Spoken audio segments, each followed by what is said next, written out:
So எல்லாருக்கும் ஒரு பெரிய ஹாய். முக்கியமாக ஃபிலிம் ரோல் ஃபேமிலிக்கு எல்லாரும் வந்துட்டீங்கல்ல.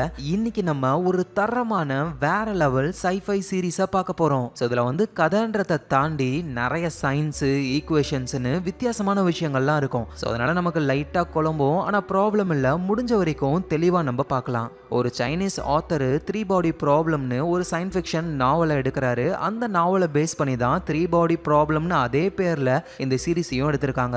இன்னும் சொல்லப்போனால் 2023 சைனாலேயே 3 பாடி அப்படின்ற பேரில் சீரீஸை ஆல்ரெடி எடுத்துட்டாங்க. ஸோ இதில் 8 எபிசோடு இருக்குன்னா அதில் 30 எபிசோடு இருக்கும். அந்த அளவுக்கு டீட்டெயிலாக சொல்லியிருப்பாங்க. ஆனால் அதை விட்டுட்டு நம்ம ஏன் இதை பார்க்குறோன்னா, நெட்ஃப்ளிக்ஸ் வந்து அடுத்தடுத்த சீசன்ஸை வந்து ரொம்ப ஃபாஸ்ட்டாகவே ரிலீஸ் பண்ணிடுவாங்க. ஏன்னா இந்த 3 பாடி ப்ராப்ளம் அப்படின்றது அவ்வளோதான், ஃபுல்லாக ஓவர். ஆனால் அதுக்கப்புறம் அந்த ஆத்தர் வந்து 2வது புக்கை ரிலீஸ் பண்ணுறாரு, தி டார்க் ஃபாரஸ்ட்னு. ஸோ அது வந்து 3 பாடி ப்ராப்ளமில் விட்ட கதையிலிருந்து அப்படியே கண்டினியூ ஆகும். அந்த புக்குக்கு அப்புறம் 3வது புக்கு டெத்ஸ் எண்டுன்னு. ஸோ சைனாக்காரன் அடுத்ததை எடுப்பானா எடுக்க மாட்டானான்னு யாருக்கு தெரியும். ஆனால் நெட்ஃப்ளிக்ஸ் வந்து அடுத்தது டார்க் ஃபாரஸ்ட், டெத்ஸ் எண்டுன்னு இதெல்லாம் சீக்கிரமா எடுக்க வாய்ப்பு இருக்கு. ஸோ அதனால தான் இதை பார்க்குறோம். ஸோ நீங்க வந்து ஃப்ரீயா ரிலாக்ஸா உட்காந்து பாருங்க. இந்த சீரீஸ்ல உண்மையிலேயே என்ன சொல்ல வராங்கன்னு சயின்ஸ் எக்ஸ்பிளைனோட மொத்தமா நம்ம பார்க்கலாம். ஆனா கதைக்குள்ள போகிறதுக்கு முன்னாடி நீங்க வந்திருக்கிற இடம் என்னன்னு தெரியும்ல, உங்களோட ஃபிலிம் ரோல். மறக்காம சப்ஸ்கிரைப் பண்ணி உங்க சப்போர்ட்டை கொடுங்க. ஏன்னா உங்க சப்போர்ட் தான் எனக்கு பூஸ்ட் மாதிரி. ஸோ அதனால மறக்காம சப்ஸ்கிரைப் பண்ணிக்கோங்க. ஸோ கதைக்குள்ள போகலாம். ஸோ கதை ஆரம்பிக்கிறது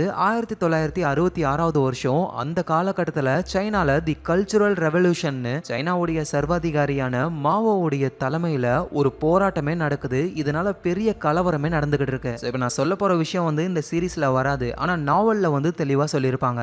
இந்த போராட்டங்கள் நடக்கிற இடத்துலலாம் டோட்டலா ஸ்கூலு காலேஜ் எல்லாமே க்ளோஸ் பண்ணிட்டாங்க. ஏன்னா இந்த மாவோன்ற சர்வாதிகாரிக்கு சப்போர்ட் ஃபுல்லா ஸ்கூல் படிக்கிற பசங்க தான். இந்த பசங்களும் ஆர்மி ஆட்கள் மாதிரி ட்ரெஸ் எல்லாம் போட்டுக்கிட்டு மாவோவுக்கு சப்போர்ட் பண்ண ஆரம்பிக்கிறாங்க. ஸோ இந்த குரூப்பை வந்து ரெட் யூனியன் இல்ல ரெட் காட்ஸ்னு சொல்லுவாங்க. ஸோ இவங்கெல்லாம் என்ன பண்றாங்கன்னா, சைனாவுடைய பழமையான விஷயங்கள் கல்ச்சரல் எல்லாத்தையும் வெறுக்கிறாங்க, அதை அழிக்கணும்னு நினைக்கிறாங்க. அதே நேரத்தில் முதலாளித்துவத்துக்கு எதிராகவும் அவங்க போராடுறாங்க. சைனால இருக்கிற வயசான ஆட்கள், சயின்டிஸ்ட், டீச்சர்ஸ்னு இவங்க எல்லாரையுமே இவங்க வெறுக்கிறாங்க.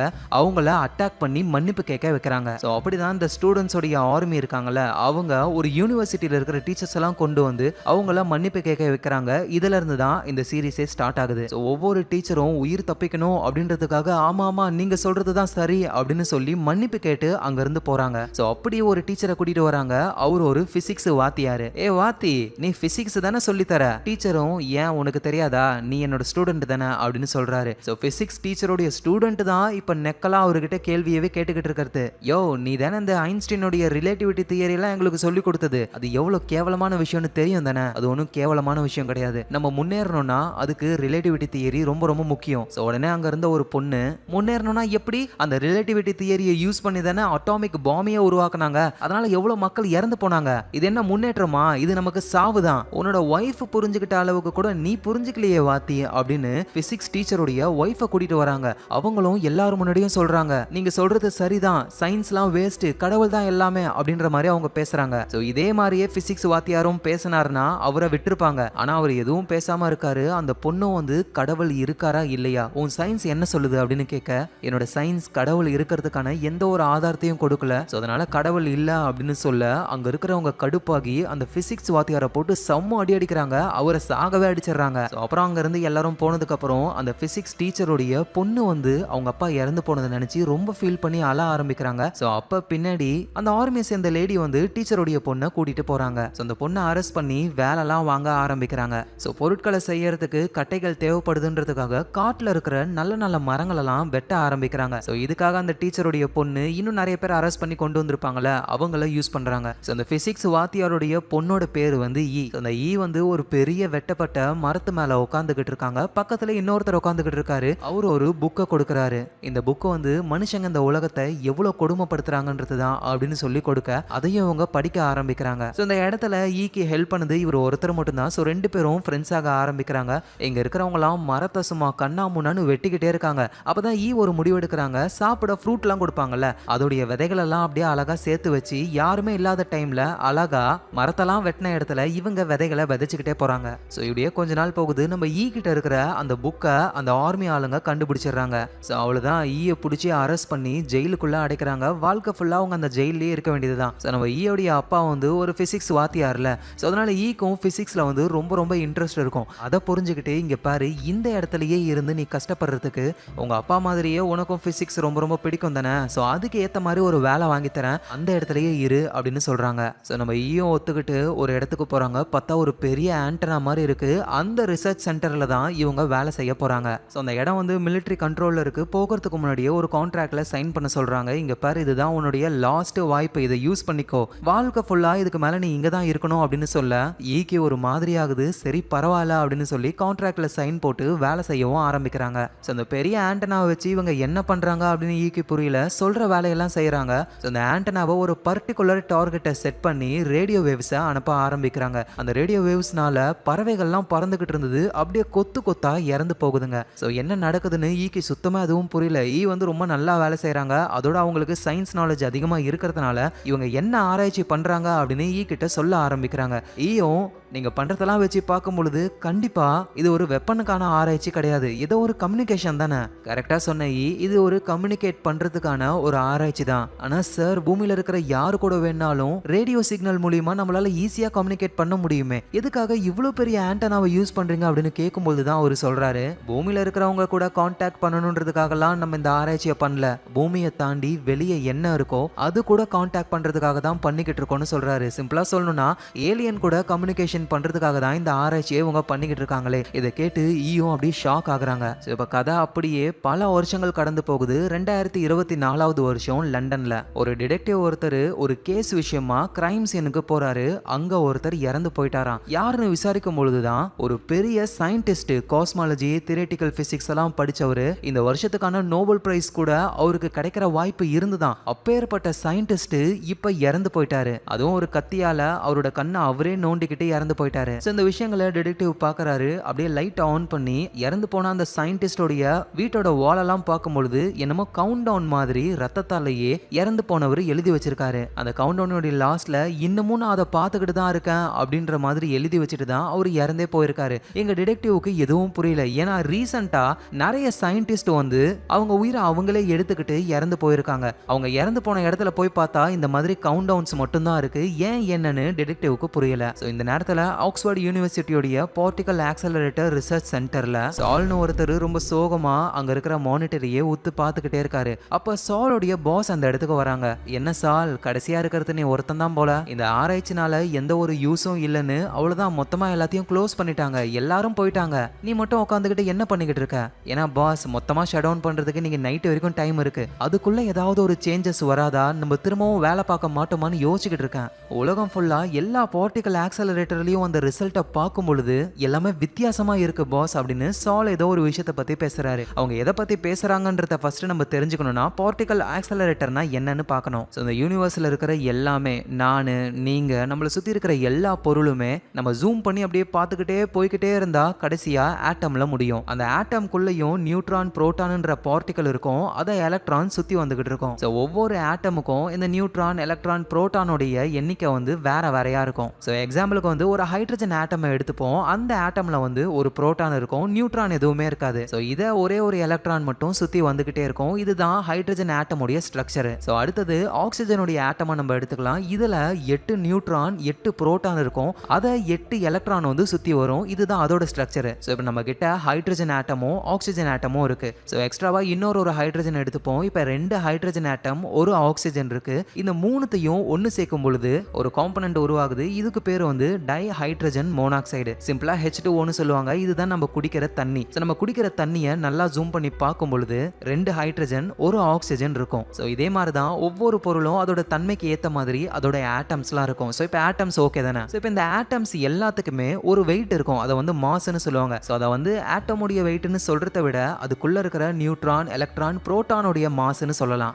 இப்போ இந்த பார்ட்டிகளுக்கெல்லாம் மாஸ் எங்க இருந்து வந்தது? இப்போ 1 லிட்டர் வாட்டர் பாட்டில் இருக்குன்னா அந்த வாட்டர் பாட்டிலுக்குள்ள 1 லிட்டர் தண்ணியை ஊத்துனதுனால தான் அதுக்கு அந்த மாசே வந்தது. அதே மாதிரி இந்த பார்ட்டிகளுக்கு மாசை கொடுத்தது யாருன்னும் பொழுதுதான் இங்க தான் வராரு நம்ம தலைவர் காட் பார்ட்டிகல்.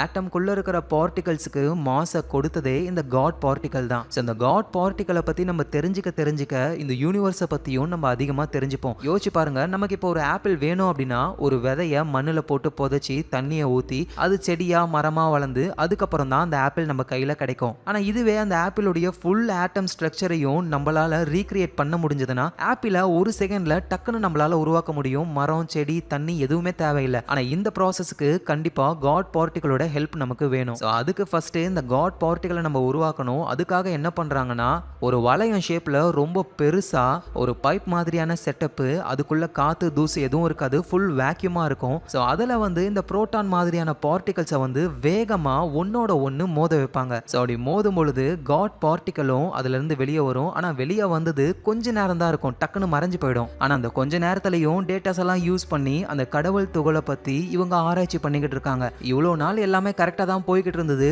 ஆனா இப்போ வர ரிசல்ட் எல்லாமே டோட்டலா டிஃபரெண்டா இருக்கு. அதாவது பிசிக்ஸுக்கே ஆப்போசிட்டா எல்லாமே நடக்கிற மாதிரியான ரிசல்ட்ஸ் மட்டும் தான் வருது. ஸோ இந்த டேட்டாவை வச்சுக்கிட்டு எந்த ஒரு சயின்டிஸ்ட்னாலையும் எந்த ஆராய்ச்சியும் பண்ணவே முடியாது. இங்க மட்டும் கிடையாது, உலகம் ஃபுல்லா இருக்கிற பார்ட்டிகல் ஆக்சலரேட்டர்ல சேம் பிசிக்ஸ்க்கே ஆப்போசிட்டான ரிசல்ட் வரதுனால எல்லாருமே இந்த ஆராய்ச்சியை கைவிட ஆரம்பிக்கிறாங்க. ஸோ அப்படிதான் ஆக்ஸ்போர்ட் யூனிவர்சிட்டியோட பார்ட்டிகல் ஆக்சலரேட்டர்லையும் எல்லாருமே கைவிட்டு போயிட்டாங்க. இன்னைக்கு நைட்டோட மொத்தமா இந்த இடமே ஷட் டவுன் ஆக போகுது. ஆனா அப்பவும் அந்த சால்ன்றவர் உட்காந்துக்கிட்டு வந்த ரிசல்ட்லாம் திரும்ப கரெக்டா வராதா அப்படின்னு பார்த்துக்கிட்டே இருக்காரு. இத பாஸும் பார்த்துட்டு அவ்வளவுதான், இந்த உலகத்துல இப்ப பிசிக்ஸ் உண்மை கிடையாது அப்படின்னா கடவுளாவது உண்மையா, நீ கடவுளை நம்புறியா அப்படின்னு சால் கிட்ட கேட்க, சாலும் இங்க பாருங்க, நான் இவ்வளவு நாள் பிசிக்ஸை தான் நம்பிக்கிட்டு இருந்தேன். ஆனா இப்ப அது தப்பா இருக்கு, அதை எப்படியாவது நம்ம சரி பண்ணி ஆகணும். ஆனா என்ன ஆனாலும் சரி கடவுள் அப்படின்ற ஒருத்தர் கிடையாது அப்படின்னு அவர் சொல்ல, அந்த பாஸும் கடவுள் இல்ல, பிசிக்ஸ் இல்ல, அப்ப இந்த உலகத்துல வேற என்னதான் இருக்கு அப்படின்னு அந்த பாஸ் சோகமா அங்க இருந்து அந்த ரிசர்ச் சென்டரோடைய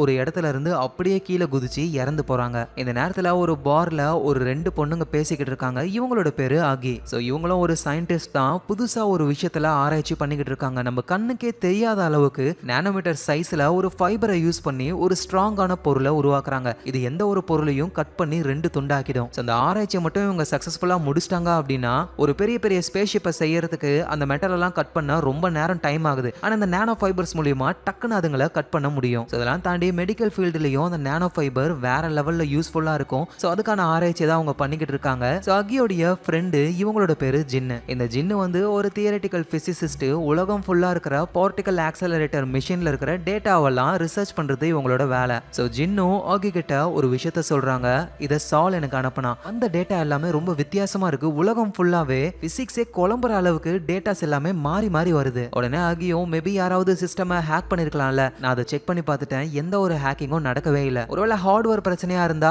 அட உலகம் ஃபுல்லா இருக்கிற எல்லா ரிசர்ச் சென்டர்லயும் ஒரே நேரத்திலேயே ஹார்ட்வேர் பிரச்சனை வரும், எனக்கு தெரிஞ்சு இதுல ஏதோ ஒன்று இருக்கு அப்படின்னு இவங்க யோசிச்சுக்கிட்டு இருக்கும் போதே ஜின்னுக்கு வந்து நம்ம சால் இருக்காருல அவர்கிட்ட இருந்து கால் வருது. ஸோ இவங்களும் சால் கூட பேசுறதுக்காக தனியா போயிடுறாங்க. அப்பதான் ஆகி இருக்காங்கல்ல, அவங்க கண்ணுக்கு சில விஷுவல்ஸ் எல்லாம் தெரிய ஆரம்பிக்குது.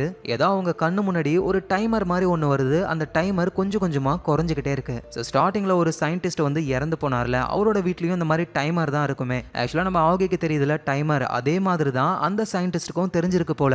ரொம்ப டென்ஷன் ஆகி கத்தி எடுத்து அவரோட கண்ணையே நோண்டிக்கிட்டாரு. ஆனா அப்பவும் அந்த டைமர் தெரிஞ்சிருக்கு. அதுதான் அவரு ரத்தத்தாலேயே இப்பவும் எனக்கு தெரியுது அப்படின்ற மாதிரி எழுதி வச்சிருப்பாரு. ஸோ கடைசியா அந்த சயின்டிஸ்ட் இறந்து போயிட்டாரு. இப்ப அவருக்கு வந்த மாதிரியே ஆகியோடைய கண்ணுக்கும் டைமர் ஒன்று ஓடிக்கிட்டே இருக்கு. ஸோ ஆகிக்கும் அது என்னன்னு சொல்லி சுத்தமா புரியவே இல்லை. அப்பதான் சால் கிட்ட போன் பேசிட்டு வந்த ஜின்னும், ஏய் சாலுடைய பாஸ் இறந்து போயிட்டாங்களா அப்படின்ற விஷயத்த சொல்றாங்க. நம்ம ஆகியும் ஷாக் ஆகுறாங்க, ஏன்னா இவங்க எல்லாருமே ஃப்ரெண்ட்ஸா இருந்தவங்க தான். ஸோ இந்த நேரத்துல அந்த பாஸ் இறந்து போன விஷயம் நம்ம டிடெக்டிவ்க்கும் தெரிய வருது. அவர் அப்படியே யோசிச்சுக்கிட்டு இருக்காரு. டிடெக்டிவோடைய ஃப்ரெண்ட்ஸ் மொத்தம் 5 பேர். நம்ம சாலு, ஜின்னு, ஆகி, அப்புறம் இன்னும் 2 பேர், ஒல்லியா இருக்கிற வில்லு, குண்டா இருக்கிற ஜாக்கு. ஸோ இந்த 5 பேர்ல யாராவது ஒருத்தருக்கு சம்பந்தம் இருக்கலாமோ அப்படின்ற மாதிரி டவுட் வருது. எல்லாருடைய போட்டோவையும் பார்த்துக்கிட்டு இருக்காரு. ஸோ அடுத்த நாள் ஆகுது, இறந்து போன அந்த பாஸ் லேடிக்கு ஃபியூனரல். ஸோ அதுக்காக எல்லாருமே போறாங்க. ஜின்னு, சாலு, அப்புறம் வில்லு, ஜாக்குன்ற அந்த 2 பேருமே அங்க வந்துடுறாங்க. ஆனா நம்ம ஆகி மட்டும் கொஞ்சம் லேட்டா ட்ரெயின்ல வந்துகிட்டு இருக்காங்க. வரும்போது கூட அந்த கவுண்டிங் அவங்க கண்ணு முன்னாடி தெரிஞ்சுக்கிட்டே இருக்கு. ஸோ அதெல்லாம் கண்டுக்காம நேரா அவங்க ஃபியூனரலுக்கு வந்துடுறாங்க. அங்க அந்த பாஸ் லேடியோடைய அம்மா இருக்காங்க. ஸோ அவங்கள வந்து நம்ம பாட்டின்னு சொல்லலாம். ஜின்னும் பாட்டி கிட்ட போயிட்டு, நீங்க ஒன்றும் கவலைப்படாதீங்க, இது உங்களுக்கு பெரிய இழப்பு தான், தைரியமா இருங்க அப்படின்னு சமாதானப்படுத்துறாங்க. ஸோ அப்புறம் ஃபியூனரல் முடிஞ்சு எல்லாரும் வெளியே வராங்க. அப்ப தூரத்துல இருந்து டிடெக்டிவ் இவங்க எல்லாரையும் போட்டோ எடுக்கிறாரு. ஏன்னா டிடெக்டிவ்க்கு வந்து அந்த பாஸ் லேடி இறந்து போனதுல இவங்க எல்லாரும் மேலேயும் சந்தேகம். ஸோ அப்படி போட்டோ எடுத்துக்கிட்டு இருக்கும்போது தான் ஒரு பெரிய பணக்காரர் ஒருத்தர், ஆளு டிப்டாப்பா இருக்காரு, அவரு ஒரு கார்ல போறாரு. ஸோ அந்த கார் எல்லாம் போட்டோ எடுத்துக்கிட்டு பின்னாடியே டிடெக்டிவும் ஃபாலோ பண்ணி போக அந்த பணக்காரரு ஒரு ஹெலிகாப்டர்ல ஏறி அங்கிருந்து போறாரு. அந்த ஹெலிகாப்டர்ல எவன் எனர்ஜிஸ்னு போட்டிருக்கு. ஸோ எல்லாத்தையும் போட்டோ எடுத்து எவிடன்ஸா நம்ம டிடெக்டிவ் வச்சுக்கிறாரு. அப்புறம் ஆகி அவங்களுடைய ஃப்ரெண்ட்ஸ் எல்லாருமே ஒன்னா சேர்ந்து பேசிக்கிட்டு இருக்காங்க. அந்த பாஸ் லேடி எப்படி இறந்து போனான்னு சால் கிட்ட தான் கேக்குறாங்க. சாலும் அவங்க நார்மலா தான் பேசிக்கிட்டு இருந்தாங்க. திடீர்னு கடவுளை நீ நம்புறியான்னு கேட்டாங்க. நான் இல்லைன்னு சொன்னேன். அதுக்கப்புறம் இந்த மாதிரி பண்ணிக்கிட்டாங்க. ஸோ இப்படின்னு இவங்க பேசிக்கிட்டு இருக்கும்போதே நம்ம ஆகிக்கு திரும்பவும் கண்ணுல அந்த கவுண்டிங் தெரியுது. டக்குன்னு வெளியே போறாங்க. ஸோ அந்த டென்ஷன்ல உட்காந்துக்கிட்டு இருக்கும்போது பக்கத்துல ஒரு லேடி வராங்க. நம்ம ஆகி அப்படியே மேல பாக்குறாங்க. அவங்க கண்ணுக்கு அப்படியே கவுண்டிங் தெரியுது. அதை பார்த்துட்டு அந்த லேடி, வானத்துல இருக்கிற ஸ்டார்ஸை பாக்குறீங்களா, அது ரொம்ப நல்லா இருக்குல்ல அப்படின்ற மாதிரி தோணுன்னு பேசிக்கிட்டே இருக்க, இங்க பாரு நான் பேசுற மைண்ட்ல இல்ல, இங்க இருந்து ஒழுங்கா போறியா அப்படின்னு ஆகி சொன்ன உடனேயுமே, ஏன் அந்த கவுண்டிங்கை பத்தி எனக்கு தெரியாதுன்னு நினைச்சீங்களோ அப்படின்னு சொன்னதுக்கு அப்புறம் தான் ஆகி ஷாக் ஆகுறாங்க. உனக்கு தெரியற அந்த கவுண்டிங் கொஞ்சம் கொஞ்சமா குறைஞ்சிக்கிட்டே வருது தானே, அந்த கவுண்டிங் மட்டும் முடிஞ்சு 0 வந்துருச்சுன்னு வச்சுக்கேன், அவ்வளவுதான், உனக்கு கெடுதல் மட்டும் தான் நடக்கும், நீ இறந்து போயிடுவ. அது நடக்க கூடாது. அந்த கவுண்டிங் மறைஞ்சு போகணும்னு நினைச்சுன்னு வச்சுக்கேன், இப்ப நீ பண்ணிக்கிட்டு இருக்கல ஆராய்ச்சி, அது எல்லாத்தையும் ஸ்டாப் பண்ணு, உன் லேபை க்ளோஸ் பண்ணு, அந்த கவுண்டிங்கும் தன்னால மறைஞ்சு போயிடும் அப்படின்னு சொல்றாங்க. நம்ம ஆகியும் என்ன சொல்றதுன்னு தெரியாம முழிச்சுக்கிட்டு இருக்காங்க. அந்த லேடியும் வந்து, நாளைக்கு நைட்டு வானத்தை பாரு, அங்க இருக்கிற ஸ்டார்ஸ் எல்லாமே சூப்பரா இருக்கும், அதோட நம்ம யூனிவர்ஸே உன்னை பார்த்து கண்ணடிக்கும் அப்படின்னு சொல்லிட்டு அந்த லேடி அங்க இருந்து போறாங்க. ஸோ அடுத்த நாள் ஆகுது. நம்ம ஜின்னு வந்துட்டு இறந்து போன அந்த பாஸோடைய அம்மா இருக்காங்கல்ல, பாட்டி, அவங்களுக்கு கூட மாட இருந்து வேலைலாம் செய்யறாங்க. அதுக்கப்புறமா உங்க பொண்ணு இறந்து போகிறதுக்கு முன்னாடி ஏதாவது நோட்ஸ் எழுதிட்டு போனாலா, இல்லை ஏதாவது ஒரு விஷயத்த பண்ணாலா அப்படின்னு கேட்கும் பொழுது அந்த பாட்டியும், அவ வீடியோ கேம் விளையாடிக்கிட்டு இருந்தா, வித்தியாசமா ஏதோ ஒரு ஹெல்மெட்டை தலையில மாட்டிக்கிட்டு அப்படின்னு சொல்லி அந்த ஹெல்மெட்டை கொண்டு வந்து கொடுக்குறாங்க. அது ஒரு வர்ச்சுவல் ரியாலிட்டி ஹெட்செட். சரின்னு ஜின்னும் அதை எடுத்துக்கிட்டு அங்க இருந்து போகலான்னு பொழுது ஒரு போட்டோவை பார்த்து, பாட்டி இந்த போட்டோல இருக்கிறது யாரு, அடா அது நான் தான், என்னோட வேலை, எப்படி நான் ரொம்ப அழகா இருக்கனா அப்படின்னு சொல்லிட்டு பாட்டியும் ஜின்னும் அங்க இருந்து போறாங்க. அந்த போட்டோவை பார்க்கும்போது தான் நமக்கே தெரிய வருது, இந்த பாட்டி வேற யாரும் இல்லை, ஸ்டார்டிங்ல நம்ம பார்த்தோம்ல அவங்க தான் இவங்களே. இந்த நேரத்தில் நம்ம டிடெக்டிவும் தொடர்ந்து சயின்டிஸ்ட் இறந்து போறாங்க, அதுக்கான காரணத்தை தேடி அலைஞ்சுக்கிட்டு இருக்காரு. அந்த பாஸ் இறந்து போனாங்களே, அந்த ஃபியூனரலுக்கு பணக்கார ஒரு தாத்தா வந்திருப்பார்ல, அந்த தாத்தா ஹெலிகாப்டர்ல போனாரு. அந்த ஹெலிகாப்டரை ட்ரேஸ் பண்ண முடியல. அதோட 42 வருஷமா அவரை பத்தி எந்த ஒரு நியூஸும் இல்லையா. அவரோட பேர் வந்து எவன். ஸோ 42 வருஷமா வெளியே வராதவர் இந்த ஃபியூனரலுக்காக வராரு அப்படின்னா ஏதோ ஒரு விஷயம் இருக்குன்னு டிடெக்டிவுக்கு டவுட் வருது. ஸோ இங்க நம்ம ஜின்னு வந்து நம்ம பாட்டி கிட்ட இருந்து அந்த ஹெல்மெட் மாதிரியான VR ஹெட்செட்டை வாங்கிட்டு வந்திருப்பாங்கல்ல, இதுல அப்படி என்னதான் கேம் அவ விளையாடி இருப்பா அப்படின்னு சொல்லி தலையில போடுறாங்க. பார்த்தா ஏதோ ஒரு வித்தியாசமான பிளானட்ல இவங்க இருக்கிற மாதிரியான ஒரு சிமுலேஷன். பரவாயில்லையே, இந்த கேம் அவ்வளோ ரியலிஸ்டிக்கா இருக்கே அப்படின்னு ஜின்னு ஃபீல் பண்ண ஆரம்பிக்கிறாங்க. அப்பதான் தூரத்துல பிரமிட் மாதிரி ஒன்று இருக்கு. விடியற் கால டைம் வேற. ஸோ அப்படியே சன்னு ரைஸ் ஆக ஆரம்பிக்குது. ஆனா அந்த சூரியன் வந்து ரொம்ப பெருசா இருக்கு. மேல வர வர அந்த இடத்துல ஹீட் அதிகமாக ஆரம்பிக்குது. மண்ணுல இருந்து மம்மி மாதிரியான ஒரு உருவம் தெரிய, இதெல்லாம் பார்த்து ஜின்னு பயந்து போய் அந்த ஹெல்மெட்டை கழட்டிடுறாங்க. ஸோ இதோட டெக்னாலஜி என்ன ஏதுன்னு ஜின்னுக்கு எதுவும் புரியவே இல்லை. நைட் டைமும் ஆகுது. ஆகியும் சாலும் அப்படியே ரோட்ல நடந்து போய்கிட்டு இருக்காங்க. ஒன்னா ஒரு இடத்துல உட்காந்து வானத்தை பார்க்க ஆரம்பிக்கிறாங்க. சடனா அந்த வானம் மின்ன ஆரம்பிக்குது. அதாவது வானத்துல இருக்கிற நட்சத்திரம் எல்லாமே என்னமோ லைட் பல்ப் மாதிரி ஆஃப் ஆகி ஆன் ஆகுது ஒரே நேரத்துல மொத்தமா. இதை பார்த்து எல்லாருமே ஷாக் ஆகுறாங்க. டிடெக்டிவ் அவரோட ஃப்ரெண்ட்ஸ் எல்லாம் பாக்குறாங்க. ஆகியும் சாலும் பாக்குறாங்க. அவங்களால எதுவும் நம்ப முடியல. அப்பதான் சாலு, இது ஆஃப் ஆகி ஆன் ஆகிறது வந்து மோர்ஸ் கோட் மாதிரி தெரியுது அப்படின்னு. உடனே அது என்ன அப்படின்னு நோட் பண்ணும்போது தான் இது ஒரு நம்பர் அப்படின்னு சொல்றாரு. நம்ம ஆகியும் அப்படியே வானத்துல அந்த நட்சத்திரங்களை தான் பார்க்க ட்ரை பண்றாங்க. ஆனா அதுக்கு முன்னாடி அந்த டைமர் வந்து நிக்குது. சாலும் அந்த மோர்ஸ் கோட படிச்சு சொல்றாரு.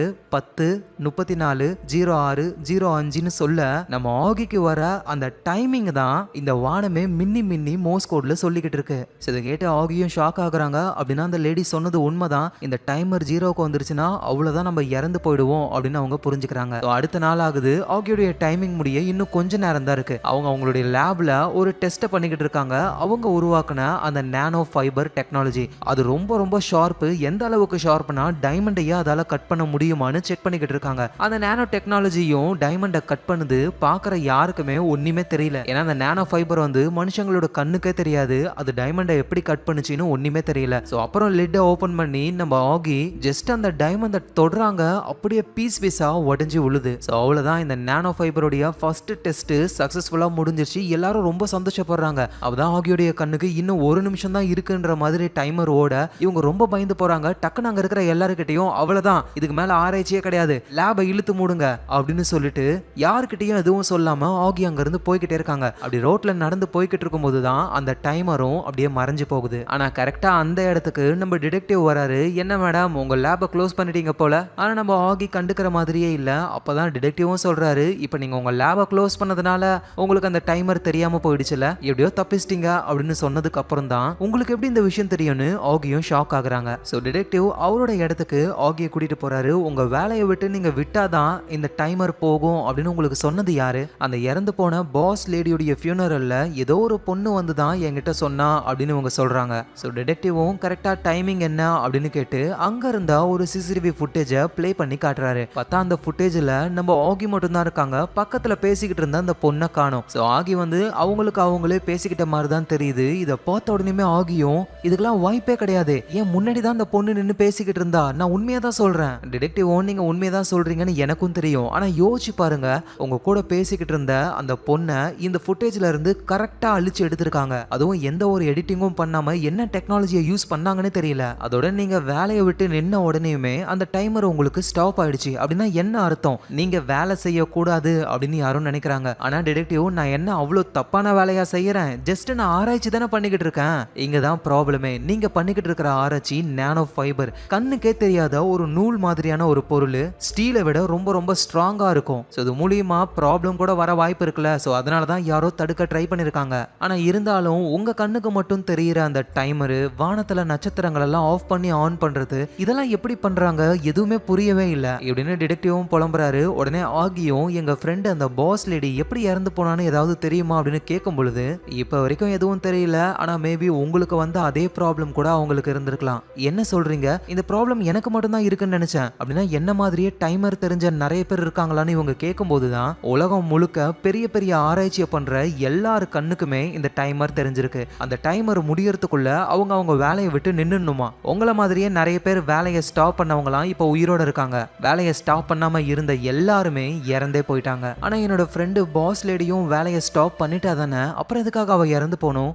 மேபி வேலை ஸ்டாப் ஆயிடுச்சு, வேலை செய்ய முடியலையேன்னு அந்த தாக்கத்துல உங்க ஃப்ரெண்டு இறந்து போயிருக்கலாம் அப்படின்ற மாதிரி டிடெக்டிவ் சொல்றாரு. அதெல்லாம் கேட்டு ஆகிக்கு என்ன சொல்றதுன்னு தெரியல. இந்த நேரத்துல நம்ம ஜின்னு இருக்காங்கல்ல, அவங்க அந்த வித்தியாசமான விஆர் ஹெட்செட்டை மாட்டிக்கிட்டு அந்த கேமுக்குள்ள போக ஆரம்பிக்கிறாங்க. ஸோ அந்த இடமே இருட்டா கொஞ்சம் குளிரா இருக்கு, பார்க்க எல்லாமே ரியலிஸ்டிக்கா இருக்கு, வேற லெவல் கேம் அப்படின்னு ஜின்னு பார்த்துக்கிட்டு இருக்கும்போது ஒரு 2 கேரக்டர்ஸ் இருக்காங்க. ஹைட்டா ஒரு ஆளு, குட்டியா ஒரு பொண்ணு. ஸோ ஜின்னும் பக்கத்துல போயிட்டு தொட ட்ரை பண்றாங்க. அந்த ஆளு கத்துறாரு, என்ன தைரியம் இருந்தா ராஜ பரம்பரையை தொட்டிருப்ப. எது ராஜ பரம்பரையா? ஏண்டா கேமுக்குள்ளேயுமா? ஆமா, நீங்க யாரு? என்ன மாதிரியே பிளேயர்ஸா இல்ல கேம்ல இருக்கிற ஒரு கேரக்டரா? என்ன கேம்னு உளறிக்கிட்டு இருக்க? இது உண்மை. அடடே, இந்த கேரக்டரை ஏஐ வச்சு டிசைன் பண்ணிருக்காங்க போல, நம்ம பேசுறதுக்கு ஏத்த மாதிரியே பதிலுக்கு பேசுது. ஆமா, இந்த கேம்குள்ள என்னோட வேலை என்ன? உடனே அந்த மந்திரவாதி மாதிரி இருக்கிற கேரக்டரும், உன்னுடைய வேலை என்னன்னா இந்த பிளானட்டோடைய பசில சால்வ் பண்ணணும், அதுதான். நம்ம ஜின்னும் இந்த கேம் ரொம்ப இன்ட்ரெஸ்டிங்கா இருக்கும் போலயே அப்படின்னு அந்த மந்திரவாதி கூடயே நடந்து போக ஆரம்பிக்கிறாங்க. ஆமா, இப்ப நம்ம எங்க போய்கிட்டு இருக்கோம்? பிரமிடுக்கு போய்கிட்டு இருக்கோம். அங்கதான் அரசர் இருப்பாரு. இந்த உலகத்துல 2 காலங்கள் மட்டும்தான், ஒன்னு அழிவு காலம், இன்னொன்னு சமநிலை காலம். இப்ப அழிவு காலம் தான் நடந்துகிட்டு இருக்கு. சமநிலை காலம் எப்ப வரும்னு தெரியல. கரெக்டா சமநிலை காலத்தை கணிச்சு சொன்னாதான் இங்க இருக்கிற மக்கள் ரொம்ப சந்தோஷமா வாழ்வாங்க. நம்ம ஜின்னும் சுத்தி முத்தி இடத்த பார்த்துட்டு, இதையா அழிவு காலம்னு சொல்றீங்க? என்ன லைட்டா குளிருது, மத்தபடி ஜாலியா பனியா தானே இருக்கு அப்படின்னு ஜின்னு பேசிக்கிட்டு இருக்கும் போதே சடனா சன்ரைஸ் ஆக ஆரம்பிக்குது. அந்த சூரியன் ரொம்ப பெருசா இருக்கு. அப்படியே வேகமா அந்த சூரியன் மேல வர வர வெயில் ரொம்ப அதிகமாகுது. ஒரு பெரிய பாறை ஒண்ணு, அந்த பாறைக்கு பின்னாடி போயிட்டு இவங்க 3 பேரும் ஒளிஞ்சுக்கிறாங்க. அந்த பாறையுடைய நிழல்னால இவங்களுக்கு அவ்வளவா வெயில் தெரியல. சுத்தி ஃபுல்லா பனியா இருந்ததுல, அந்த பனிலாம் ஒரு செகண்ட்ல உருகி அப்படியே பாலைவனமா மாற ஆரம்பிக்குது. இவங்க நின்னுகிட்டு இருக்கிற பாறையில வேற இடம் பத்தல. அதனால அந்த மந்திரவாதி என்ன சொல்றாருன்னா, பக்கத்துல இருந்த அந்த குட்டி பொண்ணை நீ போ அப்படின்னு தள்ளி விட்டுறாரு. அந்த பொண்ணும் வெயில்ல போய் நிக்கிறாங்க. இதை நம்ம ஜின்னும் பார்த்துட்டு, ஏன் அந்த மாதிரி பண்ணீங்க? இவ்வளோ வெயில்ல அவ கருகி போயிடுவா அப்படின்னு பேசி முடிக்கல. அந்த குட்டி பொண்ணு அப்படியே தரையில படுக்கிறாங்க. சடனா அந்த பொண்ணு துணி மாதிரி மாறிடுறா. இதை பாக்குற ஜின்னுக்கு ஒண்ணுமே புரியல. அவ இறந்து போயிட்டாளா அப்படின்னு கேட்க, அந்த மந்திரவாதியும் அவளுக்கு ஒன்னும் ஆகல, எங்க பிளானட்ல டீஹைட்ரேஷன் ஆனா அப்படியே துணி மாதிரி மாறிடுவோம், உயிர் அப்படியே தான் இருக்கும். இந்த துணி மாதிரி இருக்கிற உடம்ப தண்ணியில போட்டா போதும், திரும்ப உயிரோட வந்துருவாங்க. எவால்வ் ஆனவங்களுக்கு மட்டும்தான் இந்த அபிலிட்டி இருக்கு. அந்த குழந்தைக்கு பதிலா நீங்க போயிருக்கலாம்ல அப்படின்னு ஜின்னு கேட்க, அரசர் அரசருக்கு காலநிலையை கணிச்சு சொல்றது நான் போயிட்டேன்னா வேற யாரு சொல்லுவா அப்படின்னு கொஞ்ச நேரத்திலேயே அந்த வெயில் கம்மியாக ஆரம்பிக்குது. இவரும் போயிட்டு அந்த குட்டி பொண்ணை துணி மாதிரி சுருட்டி அதை நம்ம ஜின்னு கிட்ட கொடுக்குறாரு. ஸோ ஜின்னுக்கு இந்த கேம் ஒரு மாதிரி இருக்கு. ஸோ அதனால அந்த ஹெட்செட்டை ரிமூவ் பண்ணி அந்த கேம்ல இருந்து வெளியே வந்துடுறாங்க. ஸோ உடனே ஜின்னு வந்து இவங்களோட ஃப்ரெண்டு குண்டா இருப்பார்ல ஜாக், அவருக்கு கால் பண்ணி இந்த கேமை பத்தின விஷயத்தெல்லாம் சொல்றாங்க. அவரும் வந்து இந்த விஆர் ஹெட்செட்டை பார்த்துட்டு, ஏ ஜின்னு, இதுல ஸ்கிரீன் கிடையாது, சார்ஜ் போடுறதுக்கு ஓட்ட கிடையாது, லோகோ எதுவுமே இல்ல, என்னது இது, உண்மையிலேயே இது விஆர் ஹெட்செட் தானா இல்ல சும்மா கலாய்க்கிறியா? அட நான் உண்மையா தான் சொல்றேன், வேணா நீ இதை மண்டையில மாட்டிப்பாரு அப்படின்னு ஜின்னு சொல்ல அந்த ஜாக்கும் மாற்றாரு. சடனா அவரு அந்த கேம் குள்ள போறாரு. அந்த கேம்ல அந்த குளிர அவரால் ஃபீல் பண்ண முடியுது. அந்த இடத்துல இருக்கிற ஸ்மெல்லுன்னு எல்லாத்தையும் ஃபீல் பண்ண முடியுது. நார்மலா ஒரு விஆர் ஹெட்செட்டை போட்டு அவங்களுக்கு ஜஸ்ட் விஷுவல் மட்டும் தான் தெரியும். ஆனா இங்க அவங்களே உள்ள இருக்கிற மாதிரியான ஒரு ஃபீலிங். அதெல்லாம் ஜாக் அப்படியே ஷாக்கிங்ல பாத்துக்கிட்டு இருக்கும்போது, உன்னை இங்க யாரும் இன்வைட் பண்ணவே இல்லை அப்படின்னு பின்னாடி ஒரு பொண்ணு கட்டானா பிளேடாலேயே ஜாக்க போட்டு தள்ளுறாங்க.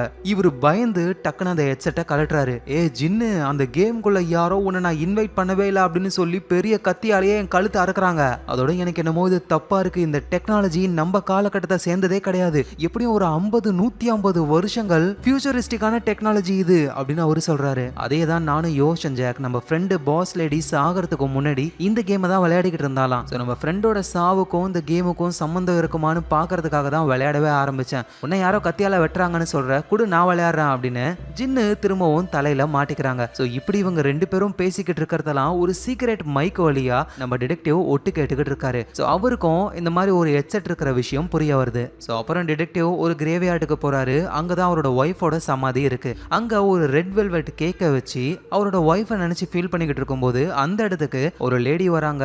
இவங்க தான் ஆகி கிட்ட நீ வேலையை ஸ்டாப் பண்ணாதான் அந்த டைமர் போகும் அப்படின்னு சொல்லியிருப்பாங்க. ஸோ இந்த லேடியோட பேர் வந்து டட்டியானா. அவங்க டிடெக்டிவை பார்த்து, நான் எங்க அப்பாவுக்காக கோகனட் கேக்க கொண்டு வந்திருக்கேன், நீங்க வெல்வெட் கேக்கா அப்படின்ற மாதிரி பேச்சு கொடுக்குறாங்க. நம்ம டிடெக்டிவும் ஏதோ ஒரு லேடின்னு அவங்க கூட பேச ஆரம்பிக்கிறாரு. உங்க ஒய்ஃப் எப்படி இறந்து போனாங்க அப்படின்னு கேட்கும்போது டிடெக்டிவும், என் ஒய்ஃபுக்கு பிரஸ்ட் கேன்சர். ஆமா, உங்க அப்பா எப்படி இறந்து போனாரு? அவரு தலையிலேயே புல்லட் இறங்கிடுச்சு. என்ன சொல்ற? I'm sorry. பரவாயில்ல, அதுவும் நல்லதுக்கு தான், ஏன்னா கஷ்டப்படாம உடனே இறந்து போயிட்டார்ல அப்படின்னு டட்டியானா சொல்றாங்க. டிடெக்டிவும் சரி ஓகே நான் போயிட்டு வரேன்னு அங்க இருந்து போறாரு. ஸோ டாட்டியானாவும் ஒரு சமாதி பக்கத்துல நிக்கிறாங்க. அதுல எடித் மார்ஷ்னு போட்டிருக்கு. ஸோ ஒரு 4 வயசு குழந்தையுடைய சமாதி தான் அது. அதுவும் 1905 பிறந்து 1909 அந்த குழந்தை இறந்து போயிருக்கு. ஸோ ஒரு 100-120 வருஷம் பழமையான சமாதி இது. ஸோ இந்த நேரத்தில் அந்த குண்டா இருக்கிற ஜாக் இருக்கார்ல, அவரோட வீட்டுக்கு போறாரு. பார்த்தா அவரு வீட்டில் அந்த புதுசா விஆர் ஹெட்செட் இருக்கு, அவரோட நேம் போட்டு. ஸோ உடனே அதை எடுத்து மாட்டிக்கிறாரு. லெவல் 1 கேமும் ஸ்டார்ட் ஆகுது. இப்போ அவரு பிரிட்டிஷ் ஆள் மாதிரி காஸ்டியூமை போட்டுக்கிட்டு அந்த கேம்ல இருக்கிற கேரக்டர் ஒரு 2 பேர் வராங்க போல. ஐட்டா ஒருத்தர், குட்டி பாப்பா ஒன்று, வேற மாதிரி இருக்காங்க அவங்க. இந்த ஜாக் என்ன கோவத்துல இருந்தாரோ அந்த ஆளை போட்டு செம்ம அடி அடிக்கிறாரு. அந்த குட்டி பொண்ணும் பார்த்து பயப்படுறா. ஸோ அடுத்த நாள் ஆகுது. ஜின்னோடைய இன்னொரு ஃப்ரெண்ட் இருப்பார்ல ஒல்லியா, அவரோட பேர் வந்து வில்லு. அந்த வில்லு வந்துட்டு ஹாஸ்பிட்டல்ல டெஸ்ட் பண்ணி பார்த்ததுல அவருக்கு கேன்சர் இருக்கிற விஷயம் தெரிய வந்து ஆளு ரொம்ப சோகமாயிட்டாரு. இந்த விஷயத்த ஜாக் கிட்ட வந்து சொல்றாரு. ஜாக்கும் ரொம்ப சோகமாயிடுறாரு. இவங்களுக்கு என்ன பண்றதுன்னு தெரியல. எங்க நம்ம ஜின்னு வந்து அகைன் அந்த ஹெட்செட்டை யூஸ் பண்ணி அந்த கேமுக்குள்ள போக ஆரம்பிக்கிறாங்க.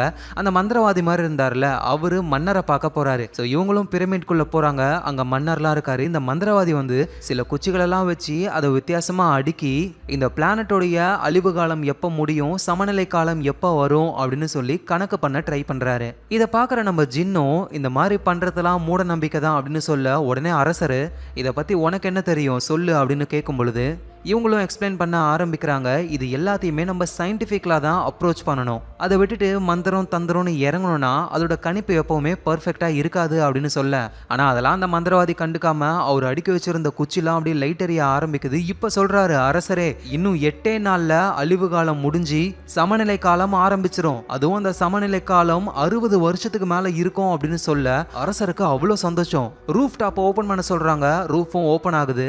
ஸோ 8 நாள் வரைக்கும் இவங்களால வெயிட் பண்ண முடியாது. அதனால டைமை ஃபாஸ்ட் ஃபார்வர்ட் பண்ணணும்னு சொல்றாங்க. அதை ஜின்னு தான் பண்ணணுமா? ஜின்னுக்கு எதுவும் புரியல. என்னால எப்படி பண்ண முடியும்? உடனே அந்த மந்திரவாதியும் உன் கையை தரையில வை, டைம் ஃபாஸ்ட் ஆகும்னு சொல்ல இவங்களும் அதே மாதிரி பண்றாங்க.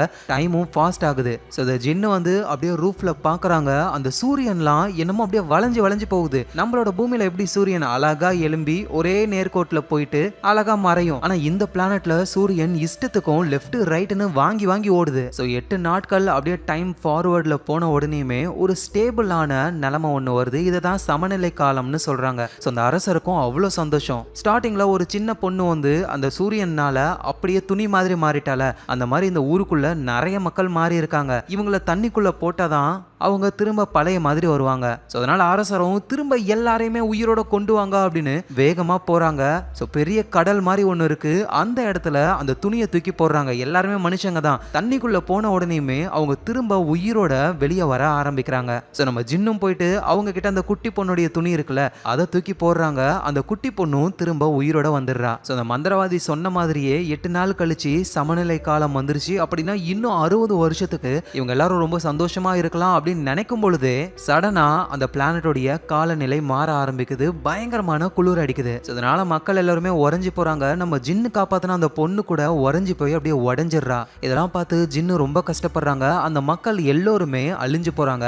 ஆனால் நம்ம ஜின்னுக்கு மட்டும் எதுவும் ஆகலை. ஏன்னா அவங்க ஒரு கேம் பிளேயர் தானே. விஆர் ஹெட்செட் மூலியமா தான் இந்த இடத்துக்கே வந்திருக்காங்க. ஸோ நடந்த எல்லாத்தையும் பார்த்துக்கிட்டு இருக்கும்போது அங்கே ஒரு லேடி வரா. இந்த லேடி தான் ஜாக்கை வந்து கத்தியாலேயே வெட்டியிருப்பாங்க. ஸோ அவங்க வந்துட்டு இந்த லெவலில் நீ தோத்துட்ட, ஆனால் ஒரு ஐடியாவை கொடுத்துருக்க, சயின்டிஃபிக்கா இந்த பிளானட்டோடைய காலநிலையை கணக்கு பண்ணலாம் அப்படின்னு சொல்லி. அதுக்காகவே நீ லெவல் 2க்கு போக போற. ஸோ அங்கே இருக்கிற மக்களை உன்னோட சயின்ஸை யூஸ் பண்ணி அவங்கள காப்பாற்ற ட்ரை பண்ணு அப்படின்னு சொல்றாங்க. ஸோ இப்படின்னு நம்ம ஜின்னு கிட்ட அந்த கேம்ல இருக்கிற கேரக்டர் பேசுது. இது எல்லாத்தையும் நிறைய மானிட்டர் வச்சு ஒருத்தர் வாட்ச் பண்ணிக்கிட்டு இருக்காரு. அதாவது ஜின் விளையாடுற அந்த கேம் பிளேவை ஒருத்தர் பார்த்துக்கிட்டே இருக்காரு. ஸோ இந்த நேரத்தில் டிடெக்டிவ் வந்து அவருடைய சீஃபை பார்க்கறதுக்கு போறாரு. சீஃபும் அந்த எவன் பத்தி ஏதாவது தெரிஞ்சுதா அப்படின்னு கேட்கும்போது, சார் நிறைய விஷயங்கள் தெரிஞ்சிருக்கு. அவரோட ஃபுல் நேமு மைக் எவன். 1977 வருஷத்துல அவர் எங்க போயிருந்தாருன்றது தான் இன்ட்ரெஸ்டிங்கான விஷயமே அப்படின்னு சீஃப் கிட்ட சில விஷயங்களை சொல்றாரு. ஸோ கதையும் 1977 வருஷத்துக்கு போகுது. நம்ம இருக்காங்கல்ல, அதான் பாட்டி, அவங்க இப்போ சின்ன பொண்ணா இருக்காங்க. ஸோ வந்துட்டு அந்த பெரிய ஆண்டனா இருக்கிற ரிசர்ச் சென்டர்ல தான் ஒர்க் பண்றாங்க. அவங்களோட வேலை என்னன்னா, இந்த ஆண்டனால இருந்து சிக்னல் ஸ்பேஸுக்கு போகுது. ஏதாவது ஒரு ஏலியன் லைஃப் அந்த சிக்னலை பிக் பண்ணி பதிலுக்கு ஒரு சிக்னல் அனுப்பும்ல, அந்த சிக்னலை ரிசீவ் பண்ற வேலையை தான் இவங்க செய்யறாங்களே. ஸோ ஒரு நாளைக்கு 8 மணி நேரம் காதுல ஹெட்போனை மாட்டிக்கிட்டு ஏதாவது சிக்னல் வருதான்னு இவங்க கேட்டுக்கிட்டே இருக்கணும். ஸோ வந்து அந்த இடத்துலயே ஒரு ஃப்ரெண்டும் கிடைக்கிறாங்க. அந்த ஃப்ரெண்டு கூட தான் எப்பவுமே அவங்க பேசிக்கிட்டே இருப்பாங்க. ஆமா, நம்ம எவ்வளவு நாளா அந்த சிக்னல்ஸை அனுப்ப ட்ரை பண்ணிக்கிட்டு இருக்கோம். எப்படியும் ஒரு 15 வருஷம் இருக்கும். அப்போ அமெரிக்கா, ரஷ்யாலாம் நமக்கும் முன்னாடி அவங்க சிக்னல் அனுப்ப ஆரம்பிச்சிட்டாங்க. சரி, ஏதாவது ரிப்ளை இதுக்கு முன்னாடி வந்திருக்கா? எதுவும் வரவே இல்லை அப்படின்னு ஈயோடைய ஃப்ரெண்டு சொல்றாரு. ஸோ அப்பதான் நம்ம ஒரு விஷயத்த சொல்றாங்க. இது ஃபெர்மி பாரடாக்ஸ் அப்படின்னு சொல்றாங்க. என்ரிகோ ஃபெர்மின்றவர் அவருடைய கொலிக்ஸ் கிட்ட ஒரு கேள்வியே கேட்கிறாரு. நம்ம பூமி மாதிரியே இந்த யூனிவர்ஸ்ல ட்ரில்லியன் கணக்கான பிளானட்ஸ் இருக்கு. ஸோ அந்த பிளானட்ஸ்ல கண்டிப்பா இன்டெலிஜென்ட் லைஃப் இருக்கும். அதாவது நம்மள விடவே ரொம்ப அட்வான்ஸ்டான சிவிலைசேஷன் இருப்பாங்க. ஸோ இப்படி ஏலியன்ஸ் இருக்காங்க அப்படின்னா இந்நேரத்துக்கு நம்ம கூட அவங்க கான்டாக்ட் பண்ணிருக்கணும், இல்ல நம்மளுடைய கான்டாக்டுக்கு அவங்க ரிப்ளைவாவது பண்ணிருக்கணும். ஆனா எதுவுமே நடக்கலனா என்ன அர்த்தம்? இதை தான் ஃபெர்மி பாரடாக்ஸ் அப்படின்னு சொல்றாங்க. ஸோ இந்த ஃபெர்மி பாரடாக்ஸை பத்தி இன்னும் கொஞ்சம் நம்ம நல்லாவே பார்க்கலாம். ஃபெர்மி சொன்ன மாதிரியே தான் இந்த யூனிவர்ஸ்ல நிறைய இன்டெலிஜென்ஸ் லைஃப் இருக்கு. ஆனா அவங்க யாருமே நம்ம கிட்ட வரவே இல்லை. ஸோ அதுக்கான ரீசன் என்னவா இருக்கும்னு சொல்றாங்கன்னா, மேபி இந்த யூனிவர்ஸ்லயே அட்வான்ஸ்டு சிவிலைசேஷன் வந்து நம்ம தான். மற்ற பிளானட்லலாம் நம்மளை விடவே டெக்னாலஜி கம்மியா இருக்கும். அதனால தான் யாரும் நம்மள கான்டாக்ட் பண்ணல. இன்னொரு விஷயம் என்ன சொல்றாங்கன்னா, அட்வான்ஸ்டு சிவிலைசேஷன் வந்து நம்ம பூமிக்கு வந்திருப்பாங்க. ஆனா நம்ம அந்த அளவுக்கு டெக்னாலஜில இன்னும் வளரல அப்படின்னு நம்மளோட பிளானட்டை வேஸ்ட் பிளானட்னு சொல்லி வராம கூட இருந்திருக்கலாம். இந்த மாதிரி ஏலியனை நம்ம பார்க்காததுக்கான நிறைய ரீசன்ஸை சயின்டிஸ்ட்லாம் சொல்றாங்க. இந்த விஷயங்களை நம்ம வந்து அவங்க ஃப்ரெண்டு கிட்ட சொல்லும் பொழுது, ஒருவேளை மேபி இந்த யூனிவர்ஸ்லயே நம்ம மட்டும் தான் இருக்கோமோ? அதுக்கெல்லாம் வாய்ப்பே இல்லை. நம்மளை விடவே அட்வான்ஸ்டான இன்டெலிஜென்ஸ் இருக்காங்க. நம்ம அனுப்புற சிக்னல் ஒருவேளை அவங்களுக்கு போய் சேரல அப்படின்னா நம்ம சிக்னலுக்கு பவர் பத்தலன்னு அர்த்தம். உடனே ஈயோடைய ஃப்ரெண்டும், எது பவர் பத்தலையா? 25 மெகாவாட்ஸ் பவர்ல இந்த ஆண்டனாவை நம்ம ஓடிக்கிட்டு இருக்கோம். பவர் பத்தலன்னு சொல்ற? ஆமா, பவர் தான் பத்தல. இதுக்கு நம்ம சீக்கிரமா ஒரு வழியை கண்டுபிடிச்சே ஆகணும்னு இந்த வந்து டாக்டர் பீட்டர்சனுடைய ஒரு ஆர்டிக்கலை படிக்கிறாங்க. இதை படிச்சதுக்கு அப்புறம் தான் இவங்களுக்கு ஒரு பெரிய உண்மையே தெரிய வருது. இந்த விஷயத்த நம்ம வந்து அவங்க ஃப்ரெண்டுக்கு போர்ட்லாம் வரைஞ்சி சொல்றாங்க. போன வருஷம் 1976ல ஸ்பேஸ்ல இருந்து அமெரிக்காவுக்கு ஒரு ஸ்ட்ராங்கான சிக்னல் ஒன்று கிடைச்சது. அது ஜூபிட்டர்ல இருந்து வந்திருக்கலாம் அப்படின்ற மாதிரி அவங்க கெஸ் பண்ணாங்க. ஸோ அமெரிக்காவுக்கு சிக்னல் கிடைச்ச அதே நாள்ல சைனாவுக்கும் சிக்னல் கிடைச்சிருக்கு. ஆனா என்ன, அமெரிக்காவுக்கு சிக்னல் வந்து 13 நிமிஷம் கழிச்சு தான் நமக்கு சிக்னல் வந்தது. அண்ட் இன்னொரு விஷயம் என்னன்னா, அமெரிக்காவுக்கு வந்து ஜூபிட்டர் கிட்ட இருந்து அந்த சிக்னல் கிடைச்சது. நமக்கு 13 நிமிஷம் கழிச்சு அதே சிக்னல் சூரியன் கிட்ட இருந்து வந்தது. ஸோ இப்போ உனக்கு விஷயம் புரியுது தானே அப்படின்னு சொல்ல அந்த ஃப்ரெண்டு அப்படியே கம்முன்னு இருக்காரு. ஏன்னா அவருக்கு ஒன்றும் புரியல. சரின்னு என்ன விஷயம்னு தெளிவா எக்ஸ்பிளைன் பண்ண ஆரம்பிக்கிறாங்க. ஸோ நம்மளும் கொஞ்சம் டீட்டெயிலாக பார்க்கலாம். ஜூபிட்டர்ல இருந்து ஒரு எலக்ட்ரோ மேக்னெட்டிக் ரேடியேஷன் அது பூமிக்கு வருது. ஸோ அந்த ஜூபிட்டர்ல இருந்து நம்ம பூமிக்கு அந்த ரேடியேஷன் வர்றதுக்கு 38 நிமிஷங்கள் ஆகுது. ஸோ இந்த சிக்னல் தான் வந்து அமெரிக்காவுக்கு கிடைக்குது. ஆனா சைனாவுக்கு வந்து அமெரிக்காவுக்கு சிக்னல் கிடைச்சி 13 நிமிஷம் கழிச்சு சூரியன் கிட்ட இருந்து சிக்னல் கிடைக்குது. அது எப்படி? ஸோ நம்ம புரிஞ்சுக்கிறதுக்காக இந்த ஒரு டயக்ராம பாருங்க. இங்க ஜூபிட்டர் இருக்கா? ஸோ ஜூபிட்டர்ல இருந்து கரெக்டா 10 மணிக்கு ரேடியேஷன் கிளம்புதுன்னு வச்சுப்போம்.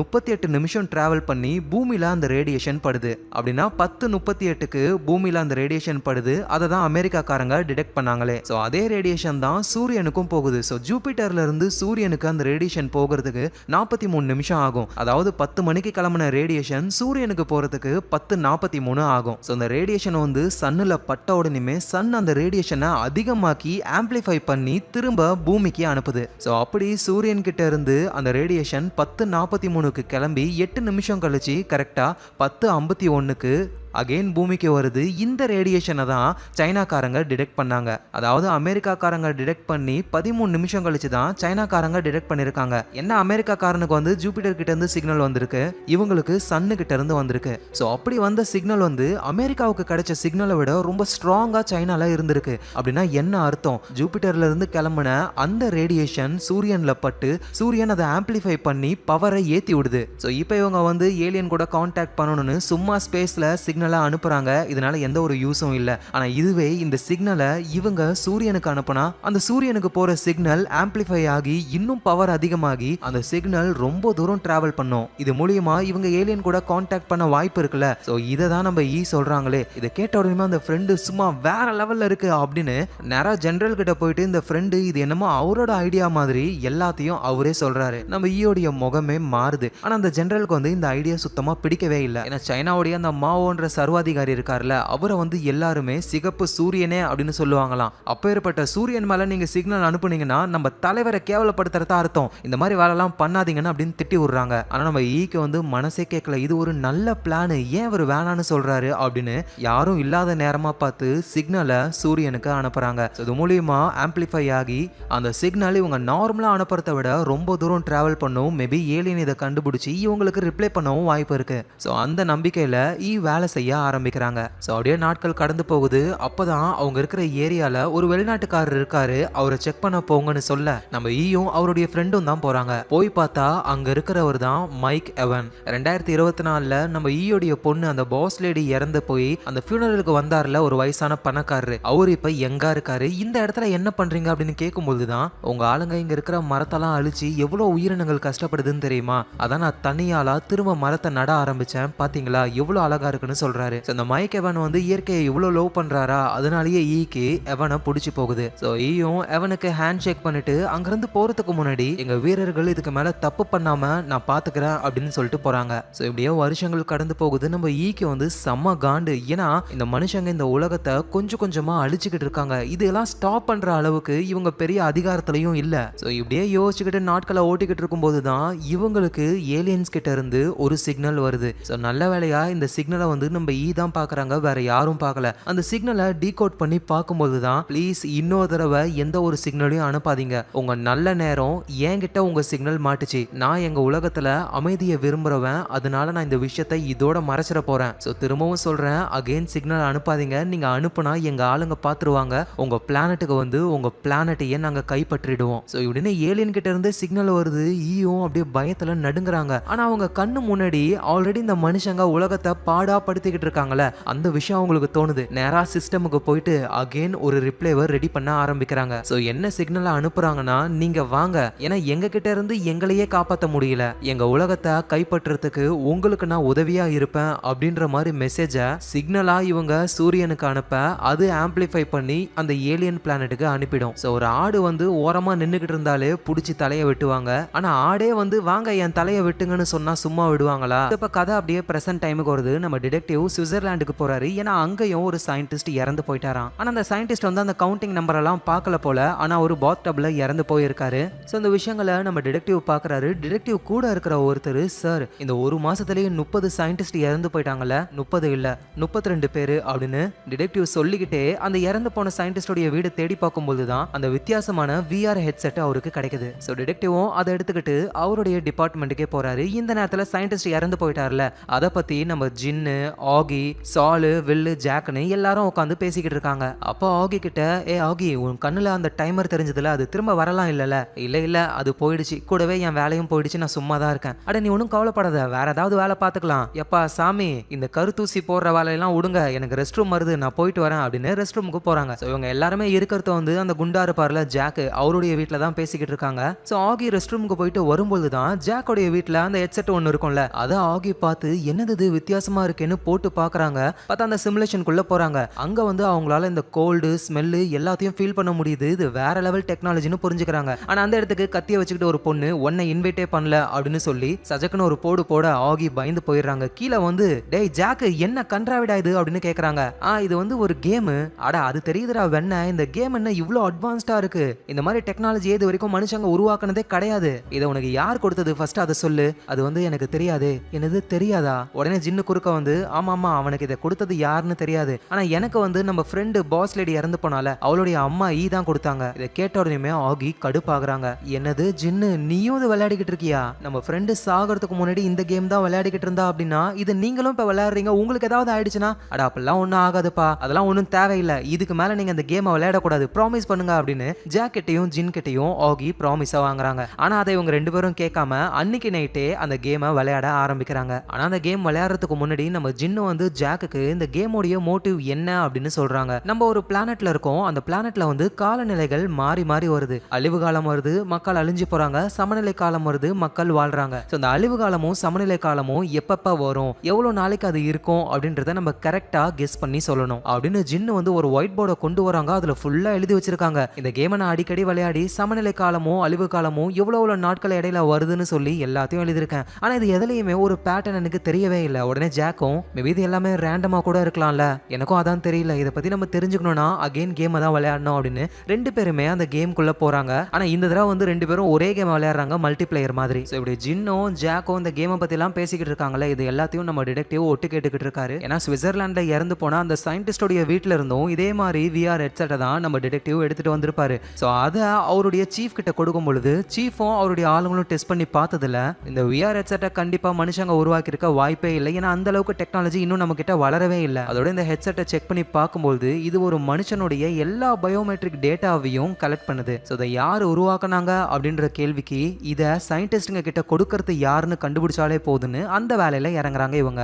எங்க நம்ம ஜின்னும் ஜாக்கும் அந்த கேம்குள்ள இருக்காங்க. அப்படியே நடந்து போகும்பொழுது ஜின்னு வந்து காப்பாத்திருப்பாங்களா ஒரு பொண்ணை, ஆனா அந்த பொண்ணு வந்து அப்படியே குளிர்காலம் வந்து உடஞ்சி இறந்து போயிடுவாள். அந்த பொண்ணு அங்க உயிரோட இருக்கா. ஏன்னா இது எல்லாமே கேம் தானே, திரும்ப அந்த பொண்ணு ஜென்ரேட் ஆயிருப்பா போல. ஸோ ஜின்னும் அந்த பொண்ணு கிட்ட போயிட்டு நீ ஒன்றும் கவலைப்படாத, இந்த தடவை நான் உன்னை காப்பாத்திருவேன், நான் பேசுற எதுவும் உனக்கு புரியாதுதான் அப்படின்னு அவங்க பேசிக்கிட்டு இருக்கும்போது எனக்கு எல்லாமே புரியும். ஆல்ரெடி நிறைய தடவை நான் இறந்து போயிட்டேன், உங்களால என்ன காப்பாற்றவே முடியல, இந்த தடவையாவது காப்பாத்துங்கன்னு அந்த குட்டி பொண்ணு சொல்றா. இதை கேட்டு ஜின்னு ஒரு மாதிரி ஆகுறாங்க. ஸோ இப்போ இவங்க இருக்கிறத வந்து சேம் இதுக்கு முன்னாடி அழிஞ்சு போச்சுல அதே பிளானட் தான், ஆனா இடம் மட்டும் பிரிட்டிஷ் மாதிரி இருக்கு. ஒரு பெரிய கோட்டை, அதுக்குள்ள போப் தான் இருக்காரு. ஸோ அந்த போப் வந்து ஒரு டிசிஷன் எடுக்க போறாரு. ஆல்ரெடி அந்த போப் கிட்ட வந்து கலிலியோவும் அரிஸ்டாட்டிலும் இருக்காங்க. ஸோ அவங்க வந்து போப் கிட்ட சமநிலை காலம் இன்னும் கொஞ்ச நாள் இருக்கும், அழிவு காலம் அப்புறம் தான் வரும் அப்படின்ற மாதிரி அவங்களோட ஐடியாவை சொல்லி வச்சிருக்காங்க. போப்பும் அதை நம்புறாரு. ஆனா இப்ப நம்ம ஜின்னும் ஜாக்கும் உள்ள வராங்களா. ஸோ போப் வந்து உங்களுடைய முடிவு என்ன, உங்களால எங்க பிளானட்டோடைய காலநிலைகளை கணிக்க முடியுமா அப்படின்னு கேட்க ஜின்னும் இப்பதான் அவங்க எல்லாருக்கிட்டையும் எக்ஸ்பிளைன் பண்ணவே ஆரம்பிக்கிறாங்க. நீங்க இருக்கிற இந்த பிளானட்ல உங்களுடைய ஸ்டார் சிஸ்டம் தான் ப்ராப்ளமே. நார்மலா ஒரு பிளானட்டுக்கு ஒரு சன் இருக்கலாம், இல்ல ரெண்டு சன் இருக்கலாம். ஆனா உங்களுடைய பிளானட்டுக்கு மொத்தம் 3 சன் இருக்கு. அதுவும் அந்த 3 சூரியன்களும் வேற வேற நிறையில வேற வேற கிராவிடேஷனல் ஃபோர்ஸ்ல இருக்கிறது தான் இதுக்கு ப்ராப்ளமே. இதை 3 பாடி ப்ராப்ளம்னு சொல்லுவாங்கன்னு இப்பதான் இந்த சீரிஸோடைய கதையை ஆரம்பிக்குது. ஸோ ஜின்னு அவங்களுக்கு 3 பாடி ப்ராப்ளம்னா என்னன்னு எக்ஸ்பிளைன் பண்றாங்க. ஸோ நம்ம வந்து இந்த விஷயத்த கொஞ்சம் தெளிவாகவே பார்க்கலாம். ஸோ நம்ம வீட்டில் வந்து கேலண்டரை பார்த்தாலோ இல்லை இன்டர்நெட்ல சர்ச் பண்ணாலோ அடுத்த வருஷம் வரப்போற பௌர்ணமி, சூரிய கிரகணம் எல்லா விஷயத்தையும் இப்பயே நம்மளால தெரிஞ்சுக்க முடியுது. எப்படி? ஏன்னா நம்ம பூமிக்கு இருக்கிறது ஒரே ஒரு சூரியன் மட்டும்தான். அந்த சூரியனை கரெக்டான ஒரு நீள்வட்ட ஆர்பிட்ல நம்ம பூமி சுத்திக்கிட்டு இருக்கு. சூரியனை விட்டு தூரமா இருந்தா குளிர்காலம், பக்கத்துல இருந்தா கோடை காலம். ஸோ ஒரே ஒரு சூரியனை சுத்துறதுனால பூமியில இருக்கிறவங்களால ஈஸியா கணக்கு பண்ண முடியுது எப்ப கோடை காலம் வரும், எப்ப குளிர்காலம் வரும், எப்ப மழை வரும். ஸோ அதுக்கு ஏற்ற மாதிரி இவங்க விவசாயம் அப்படிப்பட்ட வேலைகள் எல்லாம் செய்வாங்க. ஸோ பூமிக்கு ஒரு சூரியன் இருக்கிறதுனால நம்ம ஈஸியா எல்லாத்தையும் ப்ரெடிக்ட் பண்றோம். ஆனா இதுவே பூமிக்கு 2 சூரியன் இருந்தா என்ன ஆகும்? அதுவும் அந்த 2 சூரியனும் ஒரே மாசத்துல இருக்குன்னா கரெக்டான ஒரு ஆர்பிட்ல ஒன்னோட ஒன்னு அழகா சுத்திக்கிட்டு இருக்கோங்க. இல்ல ஒரு வேளை ஒரு சூரியன் பெருசா இருக்கு, ஒன்னு சின்னதா இருக்கு அப்படின்னா சின்னதா இருக்கிற சூரியன் பெரிய சூரியனை சுத்த போகுது, கூடவே நம்ம பூமியும் சுத்த போகுது. இந்த மாதிரி நம்ம பூமிக்கு 2 சூரியன் இருந்ததுன்னா அதை வந்து பைனரி ஸ்டார் சிஸ்டம்னு சொல்லுவாங்க. இந்த பைனரி ஸ்டார் சிஸ்டம்ல மோஸ்ட்லி எந்த ப்ராப்ளமும் வராது. அப்படியே ப்ராப்ளம் வருதுனாலும் நம்மளால ப்ரெடிக்ட் பண்ண முடியும். ஸோ அவ்வளோதான், அடுத்த வருஷம் நம்ம பூமி ஃபுல்லாவே பயங்கரமான குளிரா இருக்கும் அப்படின்னு நமக்கு முன்னாடியே தெரிஞ்சிடும். நம்ம எல்லாரும் அந்த ஒரு வருஷம் மட்டும் சேஃபா அதுக்கு ரெடி ஆயிக்கலாம். ஸோ ஒரு சூரியனை சுத்தும் பொழுது பூமி நல்லா இருக்கு, 2 சூரியனை சுத்தும் பொழுது ப்ராப்ளம் வருது. பட் ஆனால் ப்ராப்ளம் எப்போ வருது அப்படின்னு நம்மளால கண்டுபிடிக்க முடியுது. ஆனால் இதுவே நம்ம பூமிக்கு 3 சூரியன் இருக்கு. ஸோ இந்த 3 சூரியனும் வேற வேற மாஸ்ல இருக்கும். அதனால ஒரு கரெக்டான ஆர்பிட் அப்படின்னு ஒன்னே இருக்கவே இருக்காது. அதுங்களோட இஷ்டத்துக்கு அந்த 3 சூரியன்களும் அப்படி இப்படின்னு சுத்தி சுத்தி ஸ்பேஸ்ல ஒரு பெரிய ருத்ர தாண்டவத்தையே ஆடுங்க. ஸோ இந்த 3 சூரியன்களாலேயே ஒழுங்கான ஆர்பிட்ல சுத்த முடியல. இந்த 3 சூரியன்களை சுத்துற அந்த தம்மா துண்டு பிளானட் என்ன பண்ணும்? அது ஒரு சூரியனை சுத்தலான்னு போகும்பொழுது டக்குன்னு பெருசா பக்கத்துல ஒண்ணு வந்துடும், அதை சுத்துறதுக்கு போகும். சைட்ல இன்னொருத்தர் வருவாரு, அவர்கிட்ட போகும். இப்படின்னு பிளானட் வந்து எந்த ஸ்டார் கிட்ட போகிறதுன்னு தெரியாம எல்லா ஸ்டாரோடைய கிராவிடேஷனல் ஃபோர்ஸ்லயும் மாத்தி லெஃப்ட் ரைட்னு இந்த பிளானட்டும் அதுங்க கூட சேர்ந்து டான்ஸ் ஆடும். ஸோ அதனால என்ன ஆகும்னா, இந்த 3 சூரியனை சுத்திக்கிட்டு இருக்கிற பிளானட்ல எப்போ என்ன காலநிலை வரும்னு யாராலையும் எதுவும் சொல்லவே முடியாது. எப்பேற்பட்ட கம்ப்யூட்டரை யூஸ் பண்ணாலும் இதுக்கு ஒரு விடையே கிடைக்காது. ஸோ இதுல இந்த 3 பாடி அப்படின்றது அந்த 3 சூரியனை தான் சொல்றாங்களே. அந்த 3 சூரியன்களால வரக்கூடிய அந்த ப்ராப்ளத்தை தான் 3 பாடி ப்ராப்ளம்னு சொல்றாங்க. ஸோ ஜின்னும் இந்த விஷயத்தை தான் போப்புக்கு எக்ஸ்பிளைன் பண்றாங்க. ஸோ அதனால இந்த 3 பாடி ப்ராப்ளமை யாராலையும் சால்வ் பண்ணவே முடியாதுன்னு சொல்ல கடுப்பான அந்த போப்பு, நீ சொல்றதை எங்களால ஒத்துக்க முடியாது. எங்க இருக்கிற அரிஸ்டாட்டிலும் கலிலியோவும் சமநிலை காலம் இன்னும் ஒரு வருஷத்துக்கு இருக்கும்னு சொல்லியிருக்காங்க. நீங்க சொல்றது பொய், இவங்களை சீக்கிரம் எரிங்க அப்படின்னு இவரு சொல்றாரு. ஸோ போப் சொன்னதை கேட்டுட்டு அவருடைய ஆளுங்கெல்லாம் நம்ம ஜின்னையும் ஜாக்கையும் கொளுத்துறதுக்கு வரும்போது தான் இந்த பிளானட்ல தான் காலநிலையை யாராலையும் கணிச்சு சொல்ல முடியாதே. சடனா வெயில் அதிகமாக ஆரம்பிக்குது, அந்த இடமே எரிஞ்சு தீ பிளம்பா மாறுது. அந்த பிளானட்ல இருந்த எல்லாருமே இறந்து போறாங்க. இது ஒரு சிமுலேஷன்ன்றதுனால கேம் விளையாடிக்கிட்டு இருக்கிற நம்ம ஜின்னும் ஜாக்குக்கும் மட்டும் எதுவும் ஆகாம அவங்க இதை எல்லாத்தையும் பாக்குறாங்க. ஸோ அந்த இடத்துக்கு அந்த கத்தி வச்சுக்கிட்டு இருக்கிற லேடி வந்து, பரவாயில்ல, ஒரு வழியா அந்த பிளானட்டோடைய ப்ராப்ளம் என்னன்னு கண்டுபிடிச்சிட்டேன். ஸோ அதனாலேயே உங்களை அடுத்த லெவலுக்கு நாங்க ப்ரொமோட் பண்றோம்னு அடுத்த லெவலுக்கு இவங்களை அனுப்புறாங்க. ஸோ கேம் விளையாடி முடிச்சு நம்ம ஜின்னு அந்த ஹெட்செட்டை கழட்டும் பொழுது ஜின்னுடைய பாய் ஃப்ரெண்ட் அங்க வந்திருக்காரு. சரி சரி ஜின், என் கூட வா, எங்க ஃபேமிலியோட ஒரு டின்னர் இருக்கு அப்படின்னு சொல்லி இவர் கூட்டிட்டு போறாரு. அதுவும் ஜின்னோட பாய் ஃப்ரெண்ட் வந்து ஒரு இந்தியன் போல ஒன்னா உட்காந்து சாப்பிட்டுக்கிட்டு இருக்காங்க. ஜின்னு கம்முன்னு சாப்பிடுவாங்கன்னு பார்த்தா அங்க இருந்து சப்பாத்தியை எடுத்து இந்த சப்பாத்தியை வச்சு டைமென்ஷன் எல்லாம் எக்ஸ்பிளைன் பண்ணிக்கிட்டு இருக்காங்க. ஸோ இந்த நேரத்தில் இவங்க ஃப்ரெண்ட்ஸ் குரூப்லயே வில்லுன்னு ஒருத்தர் இருக்கார்ல, அவருக்கு கேன்சர். ஸோ அதுக்கான ட்ரீட்மெண்ட் எல்லாம் போய்கிட்டு இருக்கு. இவருக்கு கேன்சர்ன்ற விஷயமே இவங்க ஃப்ரெண்ட்ஸ்ல சாலுக்கும் ஜாக்குக்கும் மட்டும்தான் தெரியும். ஸோ அவங்களும் ஹாஸ்பிட்டல்ல வந்து வில்ல நல்லா விசாரிக்கிறாங்க. இந்த நேரத்தில் நம்ம ஆகி இருக்காங்களா, அவங்களோட ஆராய்ச்சிக்கு இவ்வளவு நாளா இன்வெஸ்ட் பண்ணிக்கிட்டு இருந்த இன்வெஸ்டர் வந்து செமையா காய்ச்சி பூச்சின்னு கத்துறாரு. நீ எல்லாத்தையும் தெரிஞ்சுதான் பண்ணிக்கிட்டு இருக்கியா ஆகி? உன்னோட ஆராய்ச்சி மட்டும் சக்சஸ்ஃபுல்லா முடிஞ்சு வெளியே வந்துருச்சுன்னு வச்சுக்கேன், இந்த உலகத்துடைய பெரிய பணக்காரங்க லிஸ்ட்ல நீயும் இருப்ப, நானும் இருப்பேன். ஆனா திடீர்னு என்னால வேலையே செய்ய முடியாதுன்னு எல்லாத்தையும் க்ளோஸ் பண்றிய, என்ன அர்த்தம்? இங்க பாரு, நீ இந்த நாட்டை சேர்ந்தவளே கிடையாது, ஒர்க்கிங் விசால தான் நீ வந்திருக்க. வேலை செய்யல அப்படின்னா அந்த விசா கேன்சல் ஆயிடும், நீ போக வேண்டியதுதான். ஸோ அதனால ஒழுங்கு மரியாதையா வேலையை ஸ்டார்ட் பண்ணு அப்படின்னு மிரட்டிட்டு அவர் அங்க இருந்து போக, ஒருவேளை இந்த கவுண்டிங் வந்தது எல்லாமே நம்ம மன பிராந்தியா கூட இருக்கலாம்ல, நம்ம திரும்ப வேலை செய்யலாம் அப்படின்னு சிஸ்டம் ஆன் பண்றாங்க. சடனா அந்த கவுண்டிங் ஆரம்பிக்குது. கரெக்டா ஒரு நிமிஷத்துல ஸ்டாப் ஆயிருக்கும். அதுல இருந்து டைமர் கம்மியாக ஆரம்பிக்குது. உடனே இவங்க எல்லாத்தையும் ஆஃப் பண்ணிடுறாங்க. ஸோ அப்படின்னா நம்ம இந்த ஆராய்ச்சி பத்தின வேலையை செஞ்சா அந்த கவுண்டிங் ஆன் ஆகுது அப்படின்னு இவங்க புரிஞ்சுக்கிறாங்க. ஸோ இந்த நேரத்தில் நம்ம ஜின் இருக்காங்களா, அவங்க டின்னர் எல்லாம் முடிச்சுட்டு அடுத்த நாளே வேகமா ஜாக்கோடைய வீட்டுக்கு போறாங்க. ஏன்னா ஜாக்கும் அவங்களும் தான் ஒன்னா கேம் விளையாடிக்கிட்டு இருக்காங்க. சீக்கிரம் உன்னோட ஹெல்மெட்டை மாட்டு, நம்ம அந்த கேம்குள்ள போயிட்டு அடுத்த லெவலை கம்ப்ளீட் பண்ணியே ஆகணும்னு 2 பேருமே அந்த கேமை யூஸ் பண்ணி அடுத்த லெவலுக்கும் போக ஆரம்பிக்கிறாங்க. பார்த்தா அதே பிளானட் தான், ஆனா இப்ப சீனிக் மட்டும் வேற மாதிரி இருக்கு. ஒரு பெரிய மங்கோலிய படையே இருக்கு. ஸோ அந்த படை வீரர்களுக்கு நடுவுல தம்மா துண்டு ஒரு ஆள் நிற்கிறாரு. யாரான்னு போய் பார்த்தா அதே குட்டி பொண்ணு தான். எங்க பாரு, போன தடவை நான் உங்களை காப்பாற்றவே இல்லை, இந்த தடவை நான் காப்பாத்துறேன் அப்படின்னு சொல்லி வேகமான ஜின்னும் ஜாக்கும் இந்த மங்கோலிய படை வீரர்களுடைய அரசரை பார்க்கறதுக்காக போறாங்க. ஆனா அங்க ஆல்ரெடி 2 பேர் இருக்காங்க. சார் ஐசக் நியூட்டனும் டாக்டர் டியூரிங்கும் இருக்காங்க. இவர் வந்து ஒரு பெரிய மேத்தமெட்டிஷியன். இவங்க 2 பேருமே இங்க நிக்கிறாங்கள படை வீரர்கள், அவங்கள வச்சு ஒரு ஆராய்ச்சி பண்றாங்க. அதாவது இந்த பிளானட்டோடைய காலநிலைகளை கணிக்க ட்ரை பண்றாங்க. அங்க இருக்க எல்லா படை வீரர்கள் கையிலையும் ஒரு போர்டு மாதிரி இருக்கு.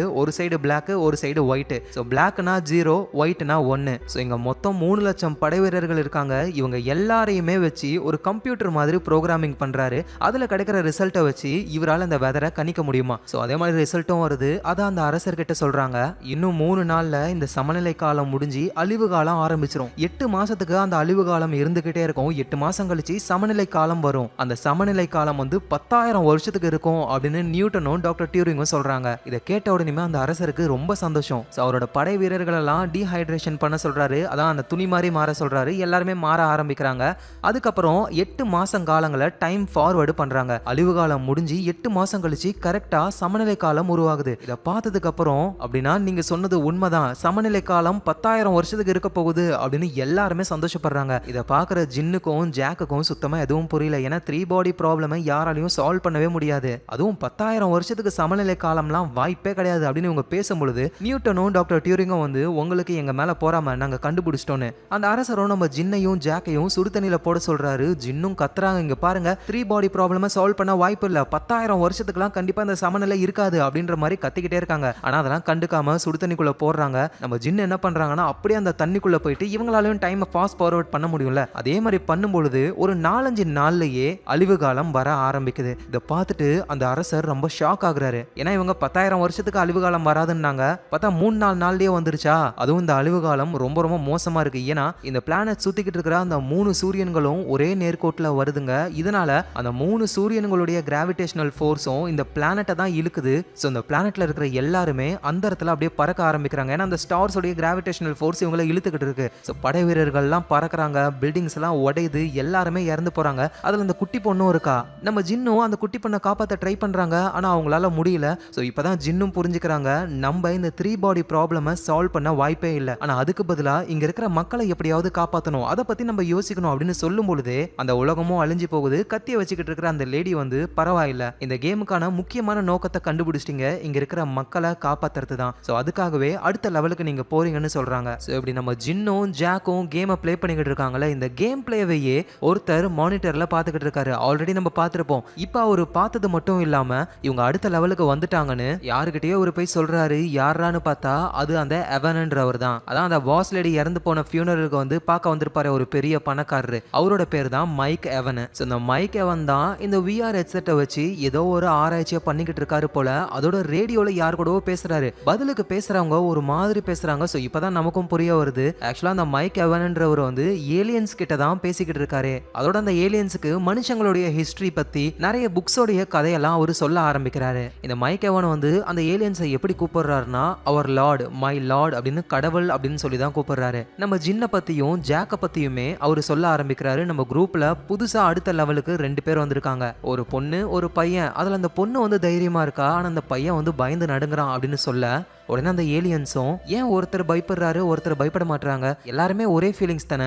அதான் கிடையாது, மனுஷங்களான எங்களுக்கும் வந்து ஒவ்வொருத்தருக்கும் ஒவ்வொரு ஃபீலிங்ஸ், ஒருத்தர் பயப்படுவாரு ஒருத்தர் பயப்பட மாட்டாரு. உங்கள எப்படி அப்படின்னு கேட்கும்போது அந்த ஏலியன்ஸும் சொல்லுதுங்க அந்த ரேடியோ வழியா, எங்கள ஒருத்தர் பயந்தாருன்னா எல்லாருமே பயப்படுவோம். ஸோ எங்க எல்லாரோட ஃபீலிங்ஸும் ஒரே மாதிரி தான் இருக்கும்னு சொல்றாங்க. அதோட ஒரு ஸ்பீசிஸோடைய எவல்யூஷனுக்கு பயம்ன்றது ரொம்ப ரொம்ப முக்கியமானது. எனக்கு நீ சொன்ன ஹிஸ்டரியிலேயே ஆதி கால மனிதர்கள் பயந்ததுனால தான் அவங்க இந்த அளவுக்கு முன்னேறி வந்திருக்காங்க. ஆனா நீ சொல்றத பார்த்தனா அந்த பொண்ணு மாதிரி நிறைய பேருக்கு பயமே இல்ல போல. உடனே அந்த மைக் எவனும் நீங்க ஒன்றும் கவலைப்படாதீங்க, அவங்களுக்கு பயம்னா என்னன்னு நம்ம காட்டுவோம் அப்படின்ற மாதிரி வில்லத்தனமா இவர் சொல்றாரு. ஸோ அடுத்த நாள் ஆகுது, நம்ம ஜின்னுடைய வீட்டுக்கு ஒரு இன்விடேஷன் வருது.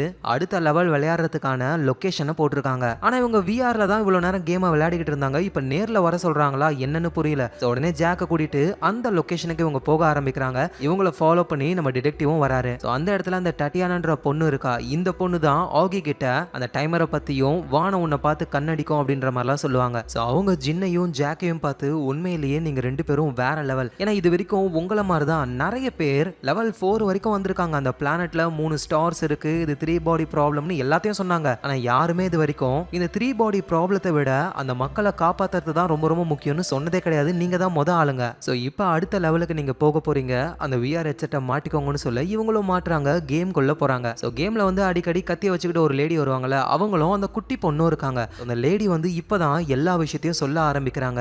இவ்வளவு நேரம் நீங்க ஃபீல் பண்ணது எல்லாமே ஜஸ்ட் ஒரு சிமுலேஷன் தான். ஆனா இதே மாதிரி உண்மையிலேயே ஒரு பிளானட் இருந்தா என்ன ஆகும்னு யோசிச்சு பாருங்க. அங்க இருக்கிற மக்கள்லாம் என்ன பண்ணுவாங்க? உங்க சோலார் சிஸ்டம்ல இருந்து 4 லைட் இயர்ஸ் தூரம் தள்ளி ஆல்பா சென்டாரியில தான் எங்களோட பிளானட் இருக்கு. அந்த பிளானட்டுக்கு 3 ஸ்டார்ஸ் இருக்கு. 3 பாடி ப்ராப்ளம்னால அந்த பிளானட்டோடைய காலநிலையை எங்களால கணிக்கவே முடியல. கொத்து கொத்தா மக்கள் இறந்து போய்கிட்டே இருக்காங்க. சோ இதே நிலைமை உங்களுக்கு வந்தா என்ன பண்ணுவீங்க அப்படின்னு கேட்கும் பொழுது நம்ம ஜின்னும் இந்த பிளானட்ல இருக்க கூடாது, வேற எங்கேயாவது போகணும். உடனே ஜாக்கும் ஆமா வாழ தகுந்த ஏதாவது பிளானட் இருந்தா அங்க போய் வாழணும். உடனே அந்த லேடியும் அதேதான், ரொம்ப வருஷத்துக்கு முன்னாடி உங்களுடைய பிளானட்ல இருந்து எங்களை வர சொல்லி ஒரு இன்விடேஷன் மாதிரி சிக்னல் வந்தது. சோ அதனால நாங்க எங்க பிளானட்ல இருந்து ஆயிரக்கணக்கான ஸ்பேஸ் ஷிப்ல உங்க பிளானட்டுக்கு தான் வந்துகிட்டு இருக்குமே. ஆனா என்ன, நாங்க அந்த பிளானட்டுக்கு வரதுக்கு பல வருஷங்கள் ஆகும். சோ இப்படின்னு அந்த லேடி சொல்ல அந்த விஆர் ஹெட்செட்டை கழட்டிடுறாங்க. ஜாக்கு கடுப்பாக்குறாரு, ஏங்க ஏதோ ரியலிஸ்டிக்கான கேம்னு சொல்லி விளையாட வந்தா என்னங்க ஏலியன் அது இதுன்னு உருட்டிக்கிட்டு இருக்கீங்க. உடனே டாட்டியானாவும் நாங்க ஒன்னும் பொய் சொல்லல, உண்மையிலேயே ஏலியன்ஸ் வந்துகிட்டு இருக்காங்க. நம்ம ஜின்னும் ஜாக் கிட்ட அவங்க சொல்றது மேபி உண்மையா இருக்கலாம்ல, ஏன்னா நம்ம உலகத்துல வித்தியாசமான விஷயங்கள்லாம் நடக்குது. வானத்துல நட்சத்திரங்கள்லாம் அப்படியே ஆஃப் ஆகி ஆன் ஆச்சு, எல்லா பார்ட்டிகல் ஆக்சலரேட்டரும் ஒழுங்கா ஒர்க் ஆகவே இல்ல. இதுக்கெல்லாம் காரணம் மேபி ஏலியன்ஸா கூட இருக்கலாம்ல. ஏ ஜின், இதெல்லாம் நீ நம்பிக்கிட்டு இருக்கியா? இது ஜஸ்ட் சும்மா புருடா ஒரு விஷயம், இதெல்லாம் நான் நம்ப போறது கிடையாது. சரி, அந்த கேம்குள்ள இருக்கிறதெல்லாம் ஏலியன் பிளானட் ஏலியன்ஸ்னு சொல்றாங்க, ஏலியன்ஸ் நம்மள மாதிரியே இருக்கு. உடனே அந்த டாட்டியானான்ற பொண்ணும் நீங்க ஈஸியா புரிஞ்சுக்கணும்ன்றதுக்காக தான் அந்த கேமுக்குள்ள அதுங்க மனுஷங்க மாதிரி இருக்குங்க, ஆனா உண்மையிலேயே ஏலியன்ஸ் உடைய உருவம் வந்து வேற மாதிரி தான் இருக்கும். ஐயோ ஜின், இதெல்லாம் நம்பிக்கிட்டு நம்மளால உட்காந்துக்கிட்டு இருக்க முடியாது, வா போலாம் அப்படின்னு கூப்பிடுறாரு. ஆனா ஜின் வரமாட்டேன்னு சொல்றாங்க, ஏன்னா அவங்க ஏலியன் இருக்கிறத நம்புறாங்க. ஆனா இவரு நம்பவே இல்லை. ஸோ அதனால அங்கிருந்து போயிடுறாரு. ஸோ டாட்டியானாவும் என்ன பண்றாங்கன்னா, நீங்க எங்க கூட சேர்ந்துக்கோங்க. ஸோ இந்த உலகம் ஃபுல்லா உங்களை மாதிரியே செலக்ட் ஆன எல்லாருக்குமே ஒரு இன்ட்ரோ மீட்டிங் ஒன்று இருக்கு, கண்டிப்பா நீங்க வாங்கன்னு சொல்லி இன்விடேஷனை கொடுக்குறாங்க. ஸோ நம்ம ஜின்னும் அதை வாங்கிக்கிறாங்க. ஜாக்கும் அவரோட வீட்டுக்கு போறாரு. ஜாக்கை ஃபாலோ பண்ணி வெளியே தான் டிடெக்டிவும் இருக்காரு. ஜாக்கு உள்ள போகும்போது தான் அங்க டாட்டியானா இருக்கா. ஜாக்கோட வீட்டுல அந்த அளவுக்கு செக்யூரிட்டி இருக்கு, கேமரா ஃபுல்லா இருக்கு. ஆனா அதை மீறி எப்படி இவங்க உள்ள வந்தாங்கன்னு ஜாக்குக்கு எதுவும் சுத்தமா புரியவே இல்லை. ஸோ டாட்டியானா போறாங்க, ஜாக்கை பிடிக்கிறாங்க, அவரை கொல்றாங்க. ஏன்னா ஜாக்குக்கு எல்லா உண்மையும் தெரியும், அவர் சேரல. ஸோ அதனால அவர் இருந்தும் வேஸ்ட்னு அவரை கொலை பண்றாங்க. ஸோ இந்த சம்பவம் நடக்கிறது வந்து சுத்தி ஃபுல்லா கண்ணாடி ஜன்னல் தான் இருக்கு. வெளியே இருந்து பார்த்தா உள்ள நடக்கிறது தெரியும். வெளியே தான் டிடெக்டிவ் இருக்காரு, ஆனா அவரு கண்ணுக்கு ஒண்ணுமே தெரியவே இல்லை. இதே மாதிரி தான் அந்த சிசிடிவி கேமரால இருந்தும் டாட்டியானா எஸ்கேப் ஆனாங்க. இதை பண்றது யாருன்னா ஏலியன் தான். ஸோ ஏலியன்ஸ் உடைய பவர்னால தான் டாட்டியானா பண்ற எதுவுமே மத்தவங்களுக்கு தெரிய மாட்டேங்குது. சிசிடிவி கேமரால கூட எதுவும் ரெக்கார்ட் ஆகல. இப்ப கதை அப்படியே பாஸ்ட்டுக்கு போகுது. 1982 வருஷம். ஸோ இந்த காலகட்டத்தில் வந்து சைனால இருந்த ப்ராப்ளம் எல்லாமே சால்வ் ஆயிடுச்சு. நம்ம இருக்காங்கல்ல, அவங்க ஒரு யூனிவர்சிட்டியில ப்ரொஃபஸரா வேலை செய்யறாங்க. ஸோ அவங்க லண்டனுக்கு வந்திருக்காங்க. அங்கதான் நம்ம மைக் எவன்ஸை பாக்குறாங்க. ஸோ ஆல்ரெடி இவங்க 2 பேரும் சைனால மீட் பண்ணிருப்பாங்க. சைனாவுடைய அந்த ஆர்மி ஆளுங்கெல்லாம் எல்லா மரத்தையும் வெட்டியிருப்பாங்க. மைக் எவன் தான் திரும்ப அந்த மரத்தெல்லாம் நட்டு வைப்பாரு. ஸோ அதனாலேயே நம்ம ஈக்கு வந்து மைக் எவனை ரொம்ப ரொம்ப பிடிச்சி இப்போ ஒரு முக்கியமான விஷயம் சொல்லணும்னு அவங்க கிட்ட பேச ஆரம்பிக்கிறாங்க. ஸோ அவரும் என்ன விஷயம் அப்படின்னு சொல்லி கேட்கும்போது தான் இவங்க சொல்றாங்க, நான் ஏலியன் கூட கான்டாக்ட்ல இருக்கேன். அவங்களுக்கு ரிப்ளை பண்ண ஏலியன்ஸ் இங்க வந்துகிட்டு இருக்காங்க. மனுஷங்களால இந்த உலகம் கேவலமான நிலைமைக்கு போயிடுச்சு. எல்லா இயற்கை வளங்களையும் நம்ம அழிச்சுக்கிட்டு இருக்கோம். ஆனா இதுவே ஏலியன்ஸ் பூமிக்கு வந்தாங்கன்னா இந்த உலகம் அவங்க கண்ட்ரோலுக்கு போகும். இந்த கேவலமான மனுஷங்க கிட்ட இருந்து பூமியை காப்பாற்றலாம் அப்படின்னு சொல்ல ஆல்ரெடி அவர் ஒரு இயற்கை விரும்பி இதை கேட்ட உடனே கண்டிப்பா ஏலியன்ஸுக்கு சப்போர்ட் பண்ணலாம் அப்படின்னு சொல்லி இவங்க 2 பேருமே வேலையை ஸ்டார்ட் பண்றாங்க. ஸோ மைக் எவன் வந்துட்டு ஒரு பெரிய பணக்காரன்றதுனால ஒரு பெரிய கப்பலையே வாங்குறாரு. ஸோ அந்த கப்பல்ல இவங்களுக்கு தேவையான எல்லா பொருட்களையும் வாங்கி போட்டு ஆராய்ச்சியை பண்ண ஆரம்பிக்கிறாங்க. ஸோ அதுக்காக இவங்களுக்கு ஒரு டீம் வேணும்ல, கொஞ்சம் கொஞ்சமா டீமையும் டெவலப் பண்ண ஆரம்பிக்கிறாங்க. ஸோ மைக் எவன் வந்து தொடர்ந்து ஏலியன் கூட பேச ஆரம்பிக்கிறாரு. இதனால தான் 42 வருஷமா அவர் வெளியே வரவே இல்லை. ஆனா திடீர்னு இறந்து போன அந்த பாஸ் லேடி அவங்களுடைய ஃபியூனரலுக்கு எதுக்காக மைக் எவன் வரணும்? ஏன்னா மைக் எவனும் ஏயும் லவ் பண்ண ஆரம்பிச்சு அவங்களுக்கு பிறந்த குழந்தை தான் அந்த பாஸ் லேடியே. சத்தம் பொண்ணு இறந்து போயிருக்கு, வராமையா இருப்பாரு. அந்த ஏலியன் கூட பேசி ஏலியன் டெக்னாலஜி பொருட்களை உருவாக்க ஆரம்பிக்கிறாரு. அப்படி உருவாக்குன பொருள் தான் இந்த விஆர் ஹெட்செட். ஸோ அதுல வந்து அந்த ஏலியன் உலகத்துல இருக்கிற ப்ராப்ளம் மாதிரியே ஒரு கேமை டிசைன் பண்றாங்க. அந்த கேமை முக்கியமான ஆட்களுக்கு கொடுத்து அவங்கள விளையாட வைக்கிறாங்க. ஸோ அப்படி விளையாடி யார் அதிக லெவலுக்கு வராங்களோ அவங்கள வந்து மைக் எவன் வந்து அவரோட குரூப்ல சேர்த்துக்கிறாரு. நம்ம ஜின்னும் அந்த கேமை விளையாடி ஹையஸ்ட் லெவலுக்கு வராங்க. அதனால தான் அவங்களுக்கு இன்விடேஷனை கொடுத்துக்கிறாங்க. ஆனா ஜாக் வந்து இதை நம்பாததுனால அவரை போட்டு தள்ளிட்டாங்க. ஸோ ஜாக் இறந்தது கூட தெரியாம அந்த கேன்சர் பேஷண்டா இருக்கிற வில் இருக்கார்ல, அவரு ஜாக்குக்கு கால்லாம் பண்றாரு. டே நம்ம எங்கேயாவது வெளியே போலாம்டா, என் கதை முடியறதுக்குள்ள நம்ம ஜாலியா எங்கேயாவது சுத்தலாம்டா அப்படின்னு பேசும்பொழுது அந்த இடத்துக்கு சால் வராரு.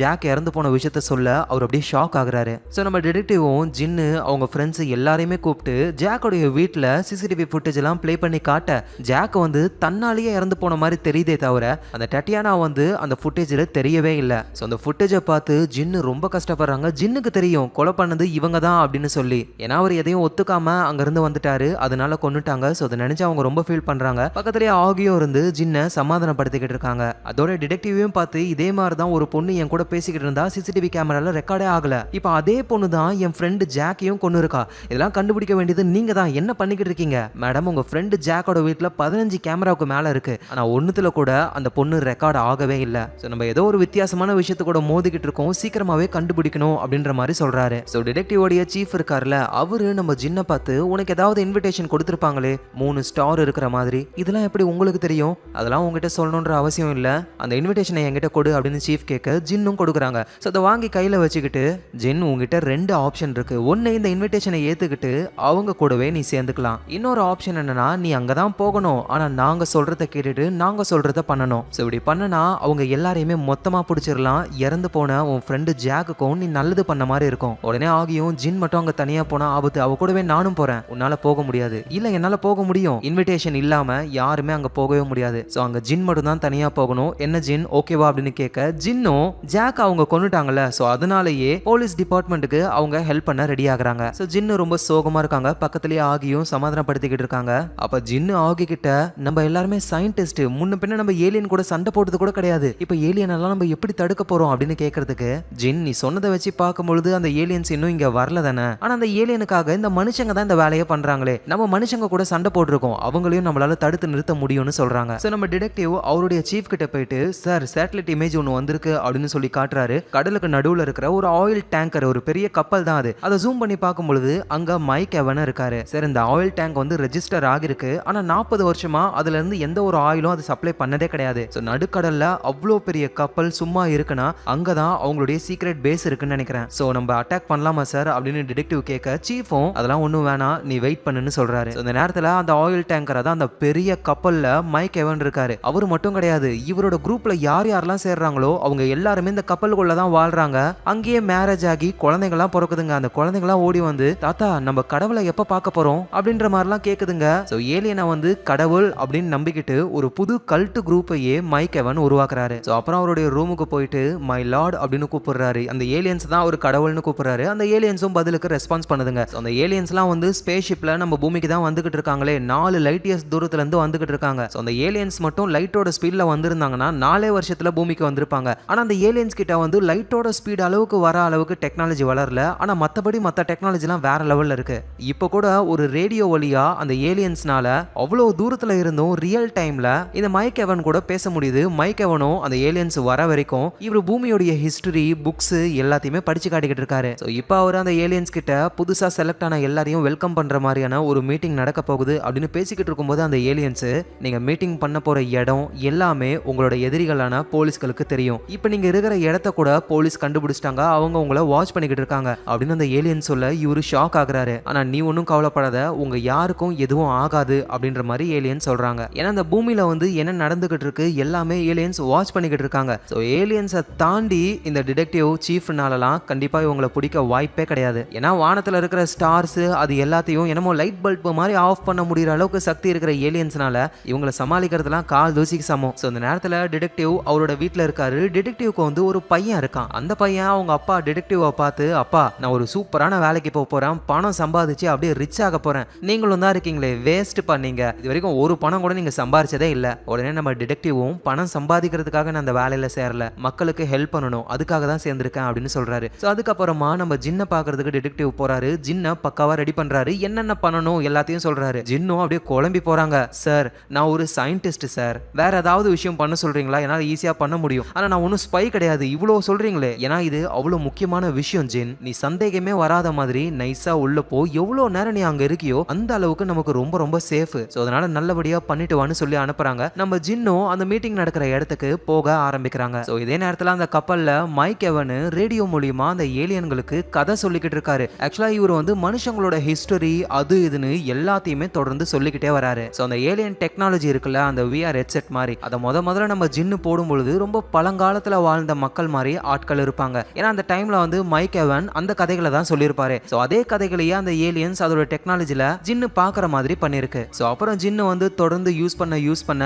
அடுத்தது பிரிட்டிஷ் காலகட்டம் வரும். ஸோ அடுத்தது இந்த போப் வாழ்ந்த காலகட்டம், மங்கோலியால மேல செங்கிஸ்கானுடைய காலகட்டம்னு அவர் சொன்ன கதைகளுக்கு ஏத்த மாதிரி தான் ஒவ்வொரு லெவல்லையும் அந்த ஏலியன் டெக்னாலஜி வந்து அவர் சொன்ன கதையை அப்படியே இம்ப்ளிமெண்ட் பண்ணிருக்கு. அது மட்டும் கிடையாது, பூமியில இருந்த சயின்டிஸ்ட பத்தியும் அவர் சொல்லியிருப்பாரு. அதனாலதான் அந்த விஆர் ஹெட்செட்குள்ள கலிலியோ, நியூட்டன் இந்த மாதிரி சயின்டிஸ்ட்லாம் வந்திருந்தாங்க. ஸோ இப்போ மைக் எவன் வந்து ஒரு ஃபேரி டெய்ல் கதையை தான் சொல்றாரு. ஒரு சின்ன பொண்ணு அவ வீட்டுல தனியா இருந்தா. அப்போ ஒரு தந்திரக்கார நரி ஒண்ணு பாட்டி மாதிரி வேஷம் போட்டுக்கிட்டு வீட்டுக்குள்ள வருது. அந்த குட்டி பொண்ணும் அந்த நரிய தன்னோட பாட்டியாவே நினைக்க ஆரம்பிச்சா. இடையே அந்த கதையை சொல்லும் பொழுது அந்த ஏலியன்களுக்கு டவுட் வருது. அந்த பொண்ணு எதுக்காக நரிய அதோட பாட்டியா நினைக்கணும்? ஏன்னா அந்த நரி வந்து வேஷம் போட்டுக்கிட்டு வந்துச்சு. என்னதான் வேஷம் போட்டாலும் அது நரி தானே. சரி, அந்த நரி எதுக்காக அந்த பொண்ணுடைய பாட்டி மாதிரி நடிக்கணும்? ஏன்னா அந்த நரி வந்து அந்த பொண்ணு கிட்ட பொய் சொல்லிருக்கு. அப்பதான் அந்த பொண்ணு பக்கத்துல நெருங்க முடியும், அந்த பொண்ணை சாப்பிட முடியும். ஆனா அதுக்கு உள்ள போன உடனே அந்த பொண்ணை சாப்பிட்டுருக்கலாம்ல. அப்படி சாப்பிட்டு இருந்தா அந்த பொண்ணு கத்திருப்பா, நிறைய எஃபோர்ட் போட வேண்டியதா இருக்கும். ஆனா இதுவே அந்த பொண்ணை நம்ப வச்சு பொய் சொன்னா நைஸா பக்கத்துல போலாம், அந்த பொண்ணோட கதையையும் முடிக்கலாம். அதுதான் நரியோடைய பிளானே. சோ இப்பதான் சயின்டிஸ்டும் இந்த பொய்ன்ற விஷயத்த தெரிஞ்சுக்க ஆரம்பிக்குதுங்க. சோ அந்த ஏலியன்ஸும் மைக் எவன் கிட்ட எதுக்காக பொய் சொல்றாங்க? ஏன்னா ஒரு காரியத்தை நம்ம கரெக்டா நிறைவேற்றுறதுக்கு பொய் சில டைம்ல தேவைதான் படுது. அந்த நரி மாதிரியே மனுஷங்களும் பொய் சொல்லுவாங்களா? மனுஷங்க ரொம்ப ரொம்ப அதிகமா பொய் சொல்லுவாங்க. இஷ்டத்துக்கு பொய் சொல்லிக்கிட்டே இருப்பாங்க. மை லார்ட், நீங்க என்ன ஆச்சரியமா கேக்குறீங்க? நீங்களாம் பொய் சொல்லவே மாட்டீங்களா? எங்க கிட்ட அந்த மாதிரி ஒரு குணமே கிடையாது. எப்பவுமே எங்களுடைய தாட்ஸை நம்பி தான் பேசுவோம். ஓ அப்படியா? ஆனா இங்க இருக்கிற மனுஷங்களாம் அதிகமா பொய்ய மட்டும் தான் பேசுவாங்க. உடனே அந்த ஏலியன்ஸும் மைக் எவன் கிட்ட நீ பொய் சொல்லுவியா? நானும் சொல்லியிருக்கேன் நிறைய தடவை. டக்குன்னு அந்த ஏலியன்ஸ் பதிலுக்கு எதுவும் ரிப்ளை பண்ணாம கம்முனே இருக்குங்க. மைக் எவனும் ஒரு மாதிரி ஆகுறாரு. மை லார்ட், நீங்க இருக்கீங்களா? நாங்க யோசிச்சுக்கிட்டு இருக்கோம். எதை பத்தி யோசிக்கிறீங்க? இல்ல இந்த மாதிரி பொய் சொல்ற உயிரினங்கள் கூட நாங்க என்னைக்குமே பழக்கம் வச்சுக்கவே மாட்டோம். ஆனா மை லார்ட், நான் வந்து உங்ககிட்ட எதுவும் பொய் சொன்னது கிடையாது. மத்த மனுஷங்க அப்படி இருப்பாங்கன்னு சொன்னேன். அந்த ஏலியன்ஸ் அப்படியே கம்முனே இருக்குங்க. மை லார்ட் ப்ளீஸ் ஆன்சர் பண்ணுங்க. அதுக்கு அந்த ஏலியன்ஸ் சொல்ற ஒரே வார்த்தை, உங்களை பார்த்து எங்களுக்கு பயம் வர ஆரம்பிச்சிருச்சு அப்படின்னு சொல்றாங்க. சோ அதுக்கு மேல அந்த ஏலியன்ஸ் கிட்ட இருந்து எந்த ஒரு ரிப்ளையும் வரல. இங்க மைக் எவன் பதறி போறாரு. என்ன பண்றதுன்னே அவருக்கு தெரியல. இந்த நேரத்துல நம்ம ஜின்னோ அந்த மீட்டிங் நடக்கிற இடத்துக்கே வந்துட்டாங்க. சோ நல்லா செக் பண்ணிட்டு அவங்கள உள்ள விடுறாங்க. உள்ள அந்த டட்டியானா பொண்ணு இருக்கா. அந்த பொண்ணு ஜின்ன பார்த்த உடனேயுமே நீ வந்ததுல ரொம்ப ரொம்ப சந்தோஷம் அப்படின்னு வெல்கம் பண்றாங்க. ஜின்னு மாதிரியா அங்க நிறைய புது ஆளுங்களாம் வந்திருக்காங்க. சோ இவங்களும் இந்த குரூப்ல ஜாயின் பண்ண போறாங்க. சோ மீட்டிங்கும் ஸ்டார்ட் ஆகுது. இந்த குரூப்போடைய தலைவரை கூப்பிடுறாங்க. மைக் எவன் தான் வருவார்னு பார்த்தா அந்த இடத்துக்கு நம்ம வராங்க. அதான் வயசான பாட்டி வராங்க. அவங்கள பார்த்த உடனே நம்ம ஜின்னு தான் ஷாக் ஆகுறாங்க. இவங்க தான் தலைவியா அப்படின்னு. சோ பாட்டியும் வந்து ஜின்னை பாக்குறாங்க. ஜின் வந்ததுல அவங்களுக்கும் ரொம்ப சந்தோஷம். அதுக்கப்புறமா அவங்க பேச ஆரம்பிக்கிறாங்க. இது எல்லாத்தையுமே நம்ம டிடெக்டிவும் அவருடைய டீமும் மானிட்டர் பண்ணிக்கிட்டு தான் இருக்காங்க. கரெக்டான டைம்ல உள்ள வரலாம் அப்படின்றது தான் பிளானே. சோ பாட்டியும் அங்க இருக்கிற எல்லாருக்கிட்டையுமே இந்த உலகத்தை மனுஷங்க எந்த அளவுக்கு நாசம் பண்ணிக்கிட்டு இருக்கோம்னு தெரியுமா? இந்த மனித இனமே பூமிக்கு ஒரு கேன்சர் நோய் மாதிரி கொஞ்சம் கொஞ்சமா இந்த பூமியை நம்ம அழிச்சுக்கிட்டே இருக்கோம். சோ இது எல்லாத்தையும் தடுக்கிறதுக்காக தான் வந்துகிட்டு இருக்காங்க நம்மளுடைய கடவுள். 4 லைட் இயர்ஸ் தூரத்துல இருந்து நம்மள நோக்கி வராங்க. அவங்க வரத்துக்கு ரொம்ப காலம் ஆகும். அவங்கள வெல்கம் பண்றதுக்காக நம்ம குரூப் தயாரா இருக்கும். நான் இறந்ததுக்கு அப்புறம் எனக்கு அப்புறம் இன்னொருத்தர் அப்படின்னு தலைமுறையா இந்த குரூப் பெருசாகி நம்ம கடவுள்கள் வரும் பொழுது அவங்கள நம்ம வெல்கம் பண்ணி இந்த உலகத்தை திரும்ப பழைய மாதிரி மாத்தணும். ஏன்னா அந்த உலகம் மனுஷங்களுக்கு மட்டும் கிடையாது, எல்லா உயிரினங்களுக்கும் தான். சோ அப்படின்னு நம்ம பாட்டி பேசிக்கிட்டு இருக்கும் போதே டிடெக்டிவ் உடைய ஆளுங்க உள்ள வர ஆரம்பிக்கிறாங்க. எல்லாரையுமே பிடிக்க ட்ரை பண்றாங்க. சோ அந்த குரூப்ல இருந்தவங்கலாம் அந்த போலீஸ்கள் கூட சண்டை போட ட்ரை பண்றாங்க. ஆனா பாட்டி வந்து தடுக்கிறாங்க. நம்ம கடவுள்களை மீறி, அதான் அந்த ஏலியன்ஸை மீறி நமக்கு எதுவும் நடக்க வாய்ப்பே இல்லை. ஆனா அதை மீறி இந்த விஷயம் நடக்குது அப்படின்னா கடவுள்கள் இது நடக்கணும்னு நினைச்சுதான் பண்றாங்க. அதனால யாரும் எதுவும் பண்ணாதீங்க, கடவுள் நினைக்கிற மாதிரியே நடக்கட்டும் அப்படின்னு பாட்டி சொல்ல எல்லாருமே கம்முன்னு இருக்காங்க. உள்ள வந்த போலீஸும் பரவாயில்ல நல்ல பசங்களா இருக்காங்கன்னு எல்லாரையும் லாக் பண்றாங்க. ஆனா இவங்க இங்க வந்து இவங்களெல்லாம் பிடிக்கிறதுக்கு காரணம் யாரு? நம்ம ஜின்னு தான். சோ அதனால ஜின்னை மட்டும் அழகா வேற ஒரு இடத்துக்கு கூட்டிட்டு போறாங்க. இது அந்த டட்டியானா பொண்ணு பாக்குறா அப்படின்னா இந்த ஜின்னு தான் காரணம். அவ தான் போலீஸ் கிட்ட மாட்டி விட்டுருக்கா அப்படின்னு கோவம் தாங்க முடியாம டட்டியானா கன்னை எடுத்து ஜின்னை போடுதல ட்ரை பண்றாங்க. சோ அதனால அந்த இடமே பரபரப்பாகுது. போலீஸும் வேற வழி இல்லாம அங்க இருக்கிறவங்க எல்லாம் காலி பண்ண வேண்டிய நிலைமை வருது. சோ நிறைய பேர் இறந்து போறாங்க. மீதி இருக்கிறவங்க எல்லாம் அரெஸ்ட் பண்றாங்க. நம்ம பாட்டிலாம் போலீஸ் கிட்ட மாட்டிக்கிறாங்க. ஆனா அந்த டட்டியானா பொண்ணு இருக்கால அவ மட்டும் எஸ்கேப் ஆயிடுறா. நம்ம ஜின்னையும் இந்த போலீஸ்காரங்க பத்திரமா கூட்டிட்டு வந்துடுறாங்க. சோ சீஃப் இருக்கார்ல அவரு பாட்டியை கூட்டிட்டு வந்து விசாரிக்க ஆரம்பிக்கிறாரு. இங்க பாருங்க, நடுக்கடல்ல ஒரு பெரிய கப்பல் ஒண்ணு இருக்கு. அங்கதானே மைக் எவன் இருக்காரு. எல்லா விஷயமும் எங்களுக்கும் தெரியும். ஒழுங்கு மரியாதையா நீங்க என்ன பண்ணிக்கிட்டு இருக்கீங்க, ஏன் இதெல்லாம் பண்றீங்கன்னு சொல்லுங்க. உங்களை ஈஸியா பிடிச்ச எங்களுக்கு கப்பல்ல இருக்கிற மைக் எவனை பிடிக்கிறதுக்கு 5 நிமிஷம் ஆகாது. உடனே அந்த பாட்டியும் என்னது நீங்க பிடிச்சிங்களா? எங்க கடவுள்கள் விட்டதுனாலதான் உங்களால எங்களை பிடிக்க முடிஞ்சது. அவங்க நினைச்சிருந்தாங்கன்னா ஈஸியா உங்களை தடுத்திருக்க முடியும். அவங்களால என்னென்ன பண்ண முடியும்ன்ற விஷயம்லாம் உங்களால கற்பனையே பண்ணி பார்க்க முடியாது. அந்த அளவுக்கு சக்தி வாய்ந்தவங்க. எங்க கடவுள்கள் ஏதோ ஒரு காரணத்துக்காக தான் இந்த விஷயங்களை நடத்துறாங்களே, சீக்கிரமாவே அவங்க பூமிக்கு வருவாங்க. அவங்க வந்ததுக்கு அப்புறம் தான் இந்த பூமியே ரொம்ப ரொம்ப சந்தோஷமா இருக்கும். ஸோ இப்படின்னு ஈ பாட்டி வந்து வில்லத்தனமா பேசுறாங்க. கஸ்டடியில் இருக்கிற நம்ம ஈ பாட்டியை பார்க்கறதுக்காக நம்ம ஜின்னு வராங்க. டிடெக்டிவும் சரி நீங்க பேசிக்கிட்டு இருங்க அப்படின்னு சொல்லி அவர் போயிடுறாரு. ஸோ ஜின்னும் ஈ பாட்டியும் மட்டும் தனியா பேசுறாங்க. எதுக்காக இந்த மாதிரி பண்ணீங்க? நல்ல வேளை நீங்க இருக்கிற ரூம்ல எந்த ஒரு விண்டோவும் இல்ல. வெளியே என்ன மாதிரி நிலைமை போய்கிட்டு இருக்குன்னு உங்களுக்கு தெரியுமா? இந்த ஏலியன்கள் வரப்போறாங்கன்ற விஷயம் தெரிஞ்சு கலவரமே வெடிச்சு போயிருக்கு. நிறைய பேர் இறந்தே போயிட்டாங்க. ஏன் இந்த மாதிரி பண்ணீங்க? எங்க பாரு ஜின், வரப்போற அந்த ஏலியன்ஸ் நம்மள பாதுகாக்கவும் நம்மள காப்பாத்தவும் தான் வராங்க. எது காப்பாத்த வராங்களா? அவங்க நம்ம எல்லாரையுமே ஒரு பூச்சின்னு சொல்றாங்க. அவங்க வந்தாங்கன்னா கண்டிப்பா நம்மள காப்பாத்த போறது கிடையாது. நம்மள மொத்தமா அழிச்சிட்டு அவங்க இந்த உலகத்தை எடுத்துக்க போறாங்க. எனக்கு தெரிஞ்சு உங்க பொண்ணு கூட ஏன் இறந்து போனான்னு இப்பதான் டவுட் வருது. உங்களால தான் அவ இறந்து போயிருப்பா. உங்க பொண்ணு சொல்லுவா நீங்க தான் இந்த உலகத்திலேயே சிறந்த பிசிசிஸ்ட்னு. ஆனா இந்த உலகம் இதுக்கப்புறம் உங்களை எப்படி தெரியுமா சொல்லும்? உங்களை ஒரு துரோகின்னு சொல்லும். உடனே அந்த ஈ பாட்டியும் அப்ப ஒன்ன எப்படி சொல்லும்? முடிஞ்ச வரைக்கும் போராடின ஒரு பொண்ணுன்னு சொல்லும். அந்த ஏலியன்ஸ் எதிர்க்க நான் போராட போறேன் அப்படின்னு சொல்லிட்டு ஜின் அங்க இருந்து போறாங்க. சோ இந்த நேரத்துல நம்ம சீஃப் வந்து ஒரு பிளான போடுறாரு. ரிசர்ச் கமிஷனை சேர்ந்த 2 பேரை கூப்பிட்டு அவங்க கிட்ட நம்ம எப்படியாவது அந்த ஏலியன்ஸை தடுத்து நிப்பாட்டணும், அதுக்காக நம்ம ஒரு பிளான போடணும். உடனே அங்க இருந்த ஒருத்தர் இந்த உலகம் ஃபுல்லா அந்த ஏலியன்ஸோட சோஃபான் இருக்கு அப்படின்னா இப்ப நம்ம போடுற பிளானையும் அதுங்க கேட்க தானே செய்யும். கேட்டா கேட்டு போட்டோம், நம்மளோட பிளானை நம்ம பண்ணி தான் ஆகணுமே. ஸோ பிளான் என்ன அப்படின்னா அந்த ஏலியன்ஸ் சோஃபானை நம்ம பூமிக்கு அனுப்பி நம்மள வேவ் பார்க்குதுங்க. ஸோ அதே மாதிரி அந்த ஏலியன்ஸை நம்ம வேவ் பார்க்கணும். அதனால இங்க இருந்து ஒரு சேட்டலைட்டை நம்ம அனுப்பணும். அது மூலியமா அவங்களோட வீக்னஸ் எல்லாத்தையும் தெரிஞ்சுக்கணும். ஏன்னா ஒரு எதிரி கூட நம்ம சண்டை போறதுக்கு முன்னாடி அந்த எதிரியை பத்தி நமக்கு தெரிஞ்சிருக்கணும், அவனோட வீக்னஸ் எல்லாமே. உடனே அங்க இருந்த வரும், இங்க பாருங்க சார், நம்ம இப்ப அனுப்புனா கூட 398 வருஷம் கழிச்சு தான் அங்க போய் சேருமே நம்மளுடைய செயற்கை கொள்ளலாம். அவ்வளவு நாள்லாம் நம்மளால வெயிட் பண்ண முடியாது. ஸோ நம்ம சீக்கிரமா அனுப்பணும். அந்த ஏலியன்ஸ்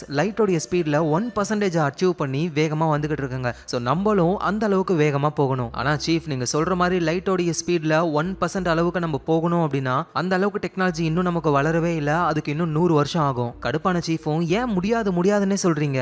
ஏன்னா சீஃப் நம்ம ஏலியன்ஸ் கிடையாது, நம்ம மனுஷங்க அப்படின்னு அவங்க சொல்றாங்க. ஸோ நம்ம சீஃபும் இதுக்கு மேல இவங்க கிட்ட பேசினா வேலைக்கு ஆகாதுன்னு ஸ்ட்ரைட்டா ஜின்னு கிட்ட வராங்க. எங்க பாரு ஜின், நான் சுத்தி வளைச்சு பேச விரும்பல. உலகத்துல இருக்கிற எல்லா பார்ட்டிகல் ஆக்சிலரேட்டையும் ஆன் பண்ணி ஆராய்ச்சியை ஸ்டார்ட் பண்ணுங்க. ஆனா சார் அந்த சோஃபான் திரும்ப திரும்ப நம்ம ரிசல்ட்டை தப்பா தான் காமிக்க போகுது. ஆனா நம்ம இந்த உலகம் ஃபுல்லா தானே டெஸ்ட் பண்ணிக்கிட்டு இருக்கோம். ஒவ்வொரு இடமா போயிட்டு வரதுக்கு அதுக்கு லேட் ஆகும்ல. அப்படிலாம் கிடையாது சீஃப். அந்த சோஃபானால ஒரு செகண்ட்ல இந்த பூமியை 7.5 தடவை சுத்தி வர முடியும். வேணும்னா நம்ம இந்த பார்ட்டிகல் ஆக்சிலரேட்டரை நிலாவில் செட் பண்ணலாம். ஏன்னா பூமியில இருந்து நிலாவுக்கு அதுக்கு போயிட்டு வரதுக்கு 3 செகண்ட் ஆகும். உடனே சீஃபும் அதுக்கெல்லாம் பாசிபிள் இல்ல. என்னதான் நம்ம இங்க இருக்கிற சோஃபானை அழிச்சாலும் அந்த ஏலியன்கள் கிட்ட ஒரு சோஃபான் இருக்குல்ல, அதை வேற அழிக்கிறதுக்கு நம்ம பாடுபடணுமே. சீஃப் அதெல்லாம் பிரச்சனையே இல்லை. இங்க இருக்கிற சோஃபானும் ஏலியன்கள் கிட்ட இருக்கிற சோஃபானும் குவாண்டம் லெவல்ல என்டாங்கிள் ஆகிருக்கு, கனெக்ட் ஆகிருக்கு. ஒன்னு தள்ளிச்சாலே இன்னொன்னு தன்னாலேயே அழிஞ்சு போயிடும். உங்ககிட்ட ஏதோ ஒரு பிளான் இருக்குன்னு சொல்றீங்களே, என்ன பிளான்? அது வந்து என்னன்னா இங்க இருந்து நம்ம ஒரு சேட்டலைட்டை அந்த ஏலியன்கள் கிட்ட அனுப்பணும். அந்த ஏலியன்கள் எப்படி வருதுங்க, அதுங்களுடைய ஸ்ட்ரென்த் என்ன, வீக் என்னன்னு தெரிஞ்சுக்கணும். ஆனா இதை நம்ம சக்சஸ்ஃபுல்லா பண்ணணும் அப்படின்னா லைட்டோடைய ஸ்பீட்ல 1% நம்ம அச்சீவ் பண்ணியே ஆகணும். மற்ற சயின்டிஸ்ட்லாம் இதெல்லாம் முடியாதுன்னு சொல்றாங்க. உனக்கு ஏதாவது வழி தெரிஞ்சா சொல்லுன்னு சொல்றாரு. நம்ம ஜின்னும் நல்லா யோசிச்சு ஒரு பிளானை போடுறாங்க. அதை நேரா சீஃப் கிட்டையும் அந்த ரிசர்ச் அசம்பிளியை சேர்ந்த ஆளுங்க கிட்டையும் சொல்ல ஆரம்பிக்கிறாங்க. இந்த ஏலியன்களை கண்காணிக்கிறதுக்காக நம்மளோட சேட்டலைட்டை அனுப்பணும். அதுவும் லைட்டோடைய 1% ஸ்பீட்ல. அந்த அளவுக்கு ஸ்பீடா போகணும் அப்படின்னா நமக்கு அதிக எனர்ஜி வேணும். எனர்ஜிக்காக நிறைய ஃபியூவலை நம்ம செலவு பண்ணும் பொழுது வெயிட் அதிகமாகும், ஸ்பீடும் குறையும். இதுக்காகவே பூமியில ஒரு எனர்ஜி ஒன்று இருக்கு, அதுதான் நியூக்ளியர் எனர்ஜி இப்படின்னு ஜின்னு சொல்ல அங்க இருக்கிற ஒரு லேடி ஒன்று, எம்மா நீ நிறைய படம்லாம் பாப்பா போலயே, சேட்டலைட் ஃபுல்லா நியூக்ளியர் பாம்பை வச்சு அனுப்பலான்னு பாக்குறல. உடனே பக்கத்துல இருந்தவரும், இந்த மாதிரி நியூக்ளியர் பாம் எல்லாம் அந்த சேட்டலைட் குள்ள வைக்கும் பொழுதே அந்த சேட்டலைட்டோட வெயிட் ரொம்ப அதிகமாயிடும், அதை லான்ச் பண்றதும் இம்பாசிபிளா மாறிடும். ஜின்னும் நீங்க சொல்றதெல்லாம் உண்மைதான், ஆனா அந்த சேட்டலைட் குள்ள நியூக்ளியர் பாம்பை வைக்க போறேன்னு யார் சொன்னது? என்னோட பிளானே வேற அப்படின்னு சொல்லி டிராயிங்கை வரைய ஆரம்பிக்கிறாங்க. இதுதான் நம்மளோட பூமி. அந்த ஏலியன்கள் ஸ்பேஸ்ஷிப்புக்கு போறதுக்கான வழி இதுதான். அந்த வழியில ஒரு குறிப்பிட்ட தூரம் கேப்ல ராக்கெட் மூலியமா நம்ம நியூக்ளியர் வெப்பன்ஸை கொண்டு வந்து ஸ்பேஸ்ல மிதக்க வைக்கணும். 1 இல்ல 2 இல்ல, மொத்தம் 1000 நியூக்ளியர் பாம்ஸை ஸ்பேஸ்ல நம்ம வைக்கணும். அப்புறம் நம்மளுடைய சேட்டலைட்டை ரெடி பண்ணணும். அது 1000 கிலோவுக்கும் ரொம்ப கம்மியா தான் இருக்கும். இது லைட் வெயிட். அதோட இந்த சேட்டலைட்ல நம்ம பேராஷூட் மாதிரி ஒன்று உருவாக்கணும். அதோட பேரு ரேடியேஷன் செயில். நம்ம சேட்டலைட்டும் அப்படியே ஸ்பேஸ்ல போய்கிட்டே இருக்கும். நம்ம செட் பண்ணி வச்சிருக்கிற அந்த 1000 நியூக்ளியர் பாம்ஸை தாண்டி தான் அது போகுமே. மொத பாம் கிட்ட போகும்பொழுது அந்த பாம் வெடிக்கணும். இதனால ஒரு ஃபோர்ஸ் உருவாகி அந்த பேராஷூட் மாதிரி இருக்கிறது சேட்டலைட்டை வேகமா தள்ளும். சோ அப்படியே சேட்டலைட் வேகமா அடுத்த பாம் கிட்ட போகும், அது வெடிக்கும். அதோடைய இம்பாக்ட்னால சேட்டலைட் இன்னும் கொஞ்சம் வேகமா போகும். இப்படியே ஒவ்வொரு பாம்பை அது தாண்டி போகும் பொழுது அந்த பாம் வெடிச்சு வெடிச்சு அந்த இம்பாக்ட்னால சேட்டலைட்டும் ரொம்ப வேகமா போய் 1000வது பாம் வெடிக்கும் பொழுது நம்ம நினைச்ச மாதிரி அந்த சேட்டலைட் ஒளியோடைய வேகத்துல 1% அச்சீவ் பண்ணி இருக்கும். ஸோ இப்படின்னு ஜின்னு அவங்களோட ஐடியாவை சொல்றாங்க. இதை கேட்கறவங்க இது நல்லா தான் இருக்கு, ஆனா ஒரு சின்ன எரர் வந்தாலும் மொத்தமா காலி ஆயிடும், அதோட இதுக்கு ட்ரில்லியன் கணக்குல காசு செலவாகும், என்ன பண்றது அப்படின்னு கேட்கும் பொழுது நம்ம சீஃப் சொல்றாரு எவ்வளவு செலவானாலும் பரவாயில்ல, ஒளியோடைய வேகத்துல 1% நம்மளால போக முடியும்னு இந்த ஒரு ஐடியா மட்டும் தான் நம்ம கிட்ட இருக்கு. ஸோ அதனால நம்ம இதை பண்ணி தான் ஆகணும்னு சொல்றாரு. ஆனா அங்க இருக்கிறவங்க அந்த ஏலியன்ஸ் வரதுக்கு இன்னும் 400 வருஷம் இருக்குல்ல, ஒரு 10-20 வருஷம் வெயிட் பண்ணா நம்மளோட டெக்னாலஜி கொஞ்சம் வளர்ந்துருக்கும், அது மூலியமா நம்ம ஏதாவது பண்ண ட்ரை பண்ணலாம்ல. ஆனா சீஃப் தெளிவா சொல்றாரு நம்ம வெயிட் பண்ண அந்த ஏலியன்ஸ் உடைய பலம் தான் அதிகமாகும். ஸோ அதை சீக்கிரமா நம்ம பண்ணணும்னு பிளான்லயும் இறங்குறாங்க. ஸோ நம்ம ஜின்னு வந்து நேரா ஆகியை மீட் பண்றாங்க. ஏன்னா அந்த ஸ்பேஸ் ஷிப்ல பேராஷூட் மாதிரி ஒன்று செய்ய போறாங்கல்ல, அதை நானோ ஃபைபர் மூலியமா தான் செய்யணும். ஏன்னா ஒரு நார்மல் மெட்டீரியல்ல செஞ்சோம் அப்படின்னா அந்த பாம்புடைய இம்பாக்ட்னால எல்லாமே கிழிஞ்சுக்கும். ஆனா இதுவே மொத்தமா நானோ ஃபைபர்ல செஞ்சா அது ரொம்ப ரொம்ப ஸ்ட்ராங்கா இருக்கும். ஏன்னா ஒரே ஒரு லைனே கப்பலை 2 துண்டா வெட்டுதுன்னா மொத்தமா சேர்ந்து வச்சா எவ்வளவு ஸ்ட்ராங்கா இருக்கும். சோ அதுக்கு நீ தான் ஹெல்ப் பண்ணணும்னு ஆகி கிட்ட கேட்க அவங்க செமையா கடுப்பாகிறாங்க. அந்த சீஃப் கீழே தானே வேலை செய்யற, அவன் எவ்வளவு மோசமானவனு தெரியுமா, உன்னோட பாய் ஃப்ரெண்ட் கூட அங்க வந்து வேலை செஞ்சுக்கிட்டு இருந்தான், அவங்க கிட்ட கேளு எவ்வளவு பயங்கரமான விஷயத்த நாங்க பண்ணிருக்கோம் அப்படின்னு. என்னாலலாம் முடியாது அப்படின்ற மாதிரி சொல்றாங்க. சோ ஆகி சொல்ற விஷயம் என்னன்னா அந்த கப்பலை அறுத்து நிறைய பேர் இறந்து போனாங்கல்ல, அந்த விஷயத்த தான் சொல்றாங்க. அதுல தான் இவங்க ரொம்ப டென்ஷன்ல இருக்காங்க. இங்க நம்ம கேன்சர் பேஷண்டா இருக்கிற வில்லு அவருக்கு வந்து நம்ம ஜின்னு மேல ஒரு கண்ணு, ஆனா ஜின்னுக்கு தான் ஆல்ரெடி பாய் ஃப்ரெண்ட் இருக்கே, அதனால ஆளு கம்முனே இருக்காரு. இதை வந்து சால் கிட்டையும் ஆகி கிட்டையும் சொல்லி ஃபீல் பண்ண ஆகி சொல்றாங்க நேரா போ அவகிட்ட லவ் சொல்லு. உங்களுக்கு எல்லாம் பைத்தியமா, அவளுக்கு ஆல்ரெடி பாய் ஃப்ரெண்ட் இருக்கான், அட அவன் கிடக்குறான் நீ சொல்லு அப்படின்ற மாதிரி உசிப்பேத்தி விடுறாங்க அந்த வில்ல. சரின்னு வில்லும் நேரா ஜின்னை பார்க்கலான்னு போறாங்க. ஜின்னு அவங்க பாய் ஃப்ரெண்ட் கூட கார்ல வந்துகிட்டு இருக்காங்க. ஆகி சொன்னா ஏதோ ஒரு கெனால்ல நீங்க ஒரு விஷயம் பண்ணீங்கன்னு, என்ன பண்ணீங்கன்னு அப்படின்னு கேட்கும் பொழுதுதான் இவரும் எல்லாத்தையும் சொல்றாரு. ஏன்டா டேய் ஆயிரக்கணக்கான பேரை சாகடிச்சிட்டு இவ்வளவு நிம்மதியா இருக்கீங்க. ஜின் நல்லா புரிஞ்சுக்கோ, அவங்க எல்லாருமே நம்மளோட சயின்டிஸ்ட கொலை பண்ணவங்க. ஜாக் இறந்து போனதை மறந்துட்டியா, அது எல்லாத்துக்கும் காரணம் அவங்க தானே. எங்க பாரு எத்தனை பேர் சாவறாங்க, அதெல்லாம் முக்கியம் கிடையாது, ஏலியன்கள் கூட நடக்கிற இந்த வார்ல நம்ம ஜெயிக்கணும் அவ்வளவுதான் அப்படின்ற மாதிரி பேசுறாங்க. அதோட காரை விட்டு இறங்கி 2 பேரும் கட்டி பிடிச்சிக்கிறாங்க. இதை நம்ம வில்லு பாக்குறாரு. ஆள் அப்படியே மனசு உடஞ்சி போய் அங்க இருந்து கிளம்பிடுறாரு. எங்க நம்ம டிடெக்டிவ் வந்து பாட்டி கிட்ட போறாங்க. அவங்க கிட்ட போயிட்டு அந்த ஏலியன் கூட மைக்கேவன் பேசின எல்லா ஆடியோவையும் நாங்க கேட்டுட்டோம், அதுல உங்க பொண்ணு அந்த பாஸ் லேடியை பத்தி ஒரு மென்ஷன் கூட இல்ல. அதோட பாஸ் லேடி உங்க பொண்ணுன்றதுனால அந்த ஏலியன்கள் கொலை பண்ண வாய்ப்பு இல்ல, எதுக்காக அவங்க இறந்து போகணும் அப்படின்னு சொல்லி கேட்கும்போது தான் நானும் மைக்கேவனும் பேசின எல்லா கான்வர்சேஷனையும் என் பொண்ணு கேட்டுட்டா. அதை கேட்டுட்டு என்கிட்ட ஒரு வார்த்தை கூட சொல்லவே இல்லை. அவ இந்த மாதிரி ஒரு முடிவை எடுத்துட்டா. ஸோ இதுக்கு மேல என்னால ஒரு வார்த்தை கூட பேச முடியாது, நான் இங்கேயே இருக்கேன் அப்படின்ற மாதிரி சொல்றாங்க. ஸோ டிடெக்டிவும் யோசிக்கிறாரு, இதுக்கு மேல இவங்களை இங்கேயே வச்சுக்கிட்டு இருந்தா வேலைக்கே ஆகாதுன்னு சொல்லி அவரோட ஆளுகிட்ட அவங்கள ரிலீஸ் பண்ணிடு, அவங்க எங்க போகட்டுமோ போட்டோம், ஆனா நம்ம ஆளுங்க அவங்கள ஃபாலோ பண்ணிக்கிட்டே இருக்கணும், அவங்க என்ன பண்றாங்கன்ற தகவல் எனக்கு வந்துகிட்டே இருக்கணும்னு சொல்றாரு. ஸோ அந்த நேரத்தில் நம்ம வில்லு இருக்காருல அந்த கேன்சர் பேஷண்ட், அவரு வந்துட்டு ரொம்ப மன உளைச்சலுக்கு போறாரு. அவ்வளவுதான் நம்ம சாகலாம் அப்படின்ற மாதிரி அவருக்கு தோணுது. ஆனா அதுக்கு முன்னாடி ஆகி கிட்ட உன்னோட டெக்னாலஜி அவங்களுக்கு தேவை, நீ ஹெல்ப் பண்ணாதான் மனித இனமே அந்த ஏலியன்ஸ் கூட எதிர்த்து போராட முடியும். ஆகியும் மனசு மாறுறாங்க. நேரா சீஃப் கிட்டே போறாங்க. அந்த நானோ டெக்னாலஜியை தயாரிச்சு கொடுக்க போறாங்க. அவர் ரிலீஸ் ஆன பாட்டியும் வெளி உலகத்தை பார்க்கும்போது தான் நம்ம பண்ணது தப்போ அப்படின்ற மாதிரி அவங்களுக்கு தோணுது. ஸோ நம்ம ஜின்னு ஒரு பிளான் சொன்னாங்கல்ல, சேட்டலைட்டை வந்து லைட்டோடைய 1% ஸ்பீட்ல அனுப்புறதுக்கு. ஸோ அதுக்கு வந்து நிறைய காசு செலவாகுமா, அதுக்காக மக்கள் எல்லாருமே ரோட்ல இறங்கி காசை சேகரிக்க ஆரம்பிக்கிறாங்க. பிச்சை எடுக்காத குறையா இந்த உலகத்தை காப்பாற்ற எல்லாரும் போராடுறாங்க. இதை பாட்டியும் பாக்குறாங்க. ஸோ அப்புறம் அவங்க வீட்டுக்கு போகிறாங்க. அங்கே முட்டி போட்டு அந்த ஏலியன்கள் கூட பேச ஆரம்பிக்கிறாங்க. நான் பேசுகிறத நீங்கள் கேட்பீங்கன்னு தெரியும், மனுஷங்களான நாங்கள் பொய் சொல்கிறோம் அப்படின்றதுக்காக எங்கள் மேலே இருந்த நம்பிக்கை உங்களுக்கு போயிடுச்சுன்னு எனக்கு புரியுது. ஆனால் ஒரு விஷயத்த மட்டும் நான் உங்ககிட்ட சொல்கிறேன், நீங்கள் இந்த பூமிக்கு வரும்பொழுது உங்ககிட்ட மோதுற அளவுக்கு மனுஷங்களான நாங்கள் ரொம்ப பலசாலிகளாக இருப்போம். ஸோ அப்போ ஒரு ஃபேர் ஃபைட் நடக்கும், அப்படி இல்லைனா சண்டையே நடக்காது அப்படின்ற மாதிரி அவங்க ஏலியன் கிட்ட சொல்கிறாங்க. டிடெக்டிவோடைய ஆளும் இது எல்லாத்தையும் வாட்ச் பண்ணிக்கிட்டு இருக்காரு. எங்க நம்ம கேன்சர் பேஷண்ட் வில்லும் சரி நம்ம சாவோம் அப்படின்னு சொல்லி கடல்ல இறங்குறாரு. ஆனா திடீர்னு அவரோட மனசு மாறுது.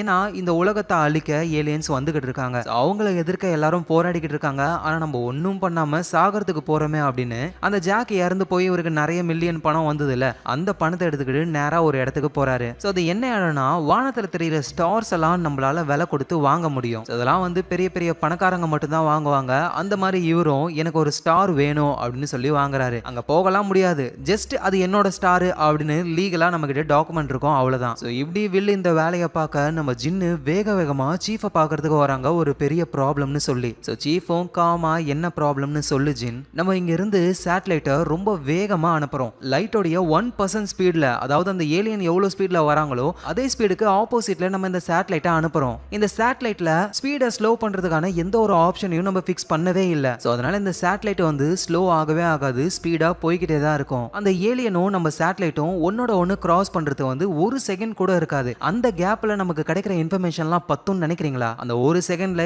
ஏலியன்களுடைய ஸ்ட்ரென்த் வீக்னஸ்னு எதையுமே நம்மளால தெரிஞ்சுக்க முடியாது. அந்த இடத்துல ஸ்லோ ஆகி ஏலியன்ஸை நம்ம வாட்ச் பண்ணணும். அதுக்கு நம்ம ஸ்லோ பண்றதுக்கான டிவைஸ் எல்லாம் ஃபிக்ஸ் பண்ணணும். இதனால சேட்டலைட்டோட வெயிட் அதிகமாகும், அது லைட்டோட ஸ்பீட்ல போகிறதும் ஸ்டாப் ஆயிடும். என்ன பண்றதுன்னு தெரியல சீஃப்னு ஜின்னு சொல்லும்போது தான் சீஃப் வந்துட்டு, நீ ஒன்றும் கவலைப்படாத, நம்ம இப்ப என்ன பிளான் பண்ணிருக்கோமோ அதே பிளானே பண்ணுவோம். ஆனா சீஃப், இவ்வளவு பணம் செலவு பண்றது எல்லாமே ஜஸ்ட் ஒரு செகண்ட் இன்ஃபர்மேஷனுக்காகவா? அதோட யோசிச்சு பாருங்க சீஃப், இந்த உலகம் ஃபுல்லாவே அந்த ஏலியன்களுடைய சோஃபான் இருக்கு. நம்ம அந்த மாதிரி பிளான் பண்றோம், சேட்டலைட் அனுப்ப போறோம்ன்ற விஷயம்லாம் ஆல்ரெடி ஏலியன்களுக்கு அந்த சோஃபான் மூலியமாவே தெரிஞ்சிருக்கும். நம்மளோட சேட்டலைட் அதுங்களுக்கு ஆப்போசிட்ல வரும்பொழுதே அழகா காலி பண்ணிடுங்க. சோ இப்பதான் சீஃபும் ஒரு பெரிய உண்மையை சொல்றாரு. நீ என்ன நினைச்சுக்கிட்டு இருக்க? நம்ம சேட்டலைட்டை அதுங்க காலி பண்ணிடும், ஒரு செகண்ட்ல கடந்து போயிடும். அதெல்லாம் கிடையாது. அந்த ஏலியன்கள் நம்ம சேட்டலைட்டை பிடிச்சி அதுங்க கூடயே வச்சுக்கோங்க. ஏன்னா அந்த சேட்டலைட்ல கேமராவோ சென்சார்ஸோ இருக்க போறது கிடையாது, ஒரு மனுஷனை தான் நம்ம அனுப்ப போறோம் அப்படின்னு இவர் சொல்ல ஜின்னு ஷாக் ஆகுறாங்க. சோ ஆளே இல்லாத சேட்டலைட்டை அனுப்புறது ரிஸ்க், இதுல உள்ள ஒரு ஆளை உட்கார வச்சு அனுப்புனா ரொம்ப ரொம்ப ரிஸ்க்னு ஜின்னுக்கு எதுவும் புரியல. அடுத்தது நம்ம சீஃப் என்ன பண்றாருன்னா, ஜின்னுடைய பாய் ஃப்ரெண்ட் இருக்காங்கல்ல, அவர் வந்து நேவில ஒர்க் பண்றாரு. அவரை போயிட்டு மீட் பண்ணிட்டு, நீ எதுக்காக நேவில சேர்ந்த அப்படின்னு கேட்கும் பொழுது, என்னோட நாட்டை பாதுகாக்கிறதுக்காக சேர்ந்தேன். ஆனா இப்ப நம்ம பண்ண போற வேலை உன் நாடுன்னு கிடையாது, இந்த உலகத்தையே காப்பாத்துறதுக்கான வேலைன்னு சொல்றாரு. சோ நம்ம ஜின்னுடைய பாய் ஃப்ரெண்ட் கிட்ட அவர் ஏதோ ஒரு ஹெல்ப்பையும் கேட்கிறாரு. எங்க நம்ம டிடெக்டிவ் பார்ட்டிய விசாரிக்க ஆரம்பிக்கிறாரு. சோ உங்களை பத்தின எல்லா இன்ஃபர்மேஷனையும் சைனால இருந்து நாங்க கலெக்ட் பண்ணிட்டோம். 1977வது வருஷம் ஏலியன்ஸ் கிட்ட இருந்து நமக்கு ஒரு ரிப்ளை வந்திருக்கு. திரும்ப ரிப்ளை பண்ணாதீங்க, உங்க உலகத்தையே அழிச்சிருவாங்க அப்படின்னு அந்த ஏலியன் சொல்லிருக்கு. அதையும் மீறி நீங்க ரிப்ளை பண்ணிருக்கீங்கல்ல? ஆமா, நான் ரிப்ளை பண்ணேன். ஏன் இப்படி பண்ணீங்க? ஏன்னா மனுஷங்களுக்கு இந்த பூமியில இருக்க தகுதியே இல்ல, நம்மளோட பிரச்சனைகளை நம்மளாலேயே தீர்க்க முடியல. சோ அதுக்காக தான் எல்லா பிரச்சனையும் தீர்க்கிறதுக்கு கடவுள்கள் வராங்க. சோ உடனே டிடெக்டிவும், உங்க கடவுள், அதாவது அந்த ஏலியன்ஸ்லாம் உங்களை இவ்வளோ நாள் பாதுகாத்துக்கிட்டு இருந்தாங்க, ஆனா இப்போ நாங்க வந்து உங்களை பிடிச்சிட்டோம். சோ அதுக்கு என்ன காரணம்னு உங்களுக்கு ஏதாவது தெரியுமா? ஏன்னா என்கிட்ட இருக்கிற இன்ஃபர்மேஷன் உங்களுக்கு தெரிஞ்சாலும் எந்த ப்ராப்ளமும் இல்லைன்னு அவங்க நினைக்கிறாங்க போல. அவங்க விட்டதுனால தான் உங்களால எங்களை பிடிக்கவே முடிஞ்சது. சரி, அதெல்லாம் இருக்கட்டும். உங்க பொண்ணு அந்த பாஸ் லேடி அவங்க இறந்து போனதுக்கு அப்புறம் அந்த ஜின்னு கிட்ட நீங்க தான் அந்த விஆர்எச் செட்டை கொடுத்திருக்கீங்க, அது உங்க பொண்ணோடதுன்னு சொல்லிருக்கீங்க. ஆனா அது பொய் தானே? ஆமா, பொய் தான். ஜின் ரொம்பவே நல்லவளா இருந்தா, நல்ல பிசிசிஸ்டா இருந்தா, அவ எங்க டீம்ல இருந்தா எங்களுக்கு தான் நல்லதுன்னு நான் தான் பிளான் பண்ணி அவகிட்ட அந்த ஹெட்செட்டை கொடுத்தேன். நம்ம டிடெக்டிவும் பார்ட்டி கிட்ட, எனக்கு புரியாதது ஒரே ஒரு விஷயம் மட்டும்தான். இங்க இருந்து நம்ம ஏலியனுக்கு சிக்னல் அனுப்புனா அது போய் சேர்றதுக்கு 4 வருஷம் ஆகும். அங்க இருந்து ஒரு சிக்னல் வரதுக்கு இன்னொரு 4 வருஷம். சோ ஏலியன் கூட நம்ம பேசணும் அப்படின்னா 8 வருஷத்துக்கு ஒரு தடவை தான் பேச முடியும். ஆனா மைக் எவன் அந்த கப்பல்லையே இருக்காரு. 42 வருஷமா அவர் வெளியே வரவே இல்லை. 8 வருஷத்துக்கு ஒரு தடவை தான் ஏலியன் கூட பேசணும் அப்படின்னா அப்ப மட்டும் அவர் அந்த கப்பலுக்கு போனா போதும். ஆனா 42 வருஷமும் அங்கேயே இருந்திருக்காரு அப்படின்னா அந்த ஏலியன்கள் கூட போன்ல பேசுற மாதிரி உங்களால அவ்வளோ ஃபாஸ்டா பேச முடிஞ்சிருக்கு. ஆனா அந்த மாதிரி ஒரு டெக்னாலஜி வாய்ப்பே கிடையாது. ஏன்னா லைட்டோட ஸ்பீடு தான் இந்த யூனிவர்ஸ்லயே ஹையஸ்ட், அதுக்கு மேல ஸ்பீடே கிடையாது. ஆனா லைட்டை விடவே பல மடங்கு ஸ்பீட்ல உங்களோட கம்யூனிகேஷன் எப்படி இருக்கு அப்படின்னு இவரு குழம்புறாரு. உடனே பார்ட்டியும், உனக்கு தெரியாதது இன்னும் எவ்வளவோ விஷயங்கள் இருக்கு, ஃபியூச்சரை நான் உனக்கு காட்டணும்னு நினைக்கிறேன் அப்படின்ற மாதிரி சொல்றாங்க. ஸோ நம்ம டிடெக்டிவும் சீஃப் கிட்ட போயிட்டு இந்த விஷயங்களெல்லாம் சொல்றாரு. கண்டிப்பா அவங்க ஏலியன் கூட தொடர்ந்து பேசிக்கிட்டே இருக்காங்க. அப்படி பேசின எல்லா ரெக்கார்டிங்ஸையும் அவங்க ஒரு ஹார்ட் டிஸ்க்ல சேவ் பண்ணி வச்சிருக்கணும். அந்த ஹார்ட் டிஸ்க் மட்டும் கிடைச்சா அவங்க என்ன பேசினாங்க, அவங்களோட பிளான் என்னன்னு நம்மளால எல்லாத்தையும் தெரிஞ்சுக்க முடியும். ஸோ அதுக்கு ஒரே வழி, இவங்க அந்த கப்பலுக்கு போயிட்டு அந்த ஹார்ட் டிஸ்கை எடுக்கணும். சரின்னு இவங்க மிலிட்டரி ஆளுங்களெல்லாம் ஏற்பாடு பண்ணி போயிட்டு அங்க இருக்கிறவங்களை பிடிக்க ட்ரை பண்ணா அந்த கேப்குள்ளேயே அந்த ஹார்ட் டிஸ்கை அவங்க அழிக்க வாய்ப்பு இருக்கு. பேசாம ஒரு மிசைலை அனுப்பி அந்த கப்பலையே வெடிக்க வச்சுட்டா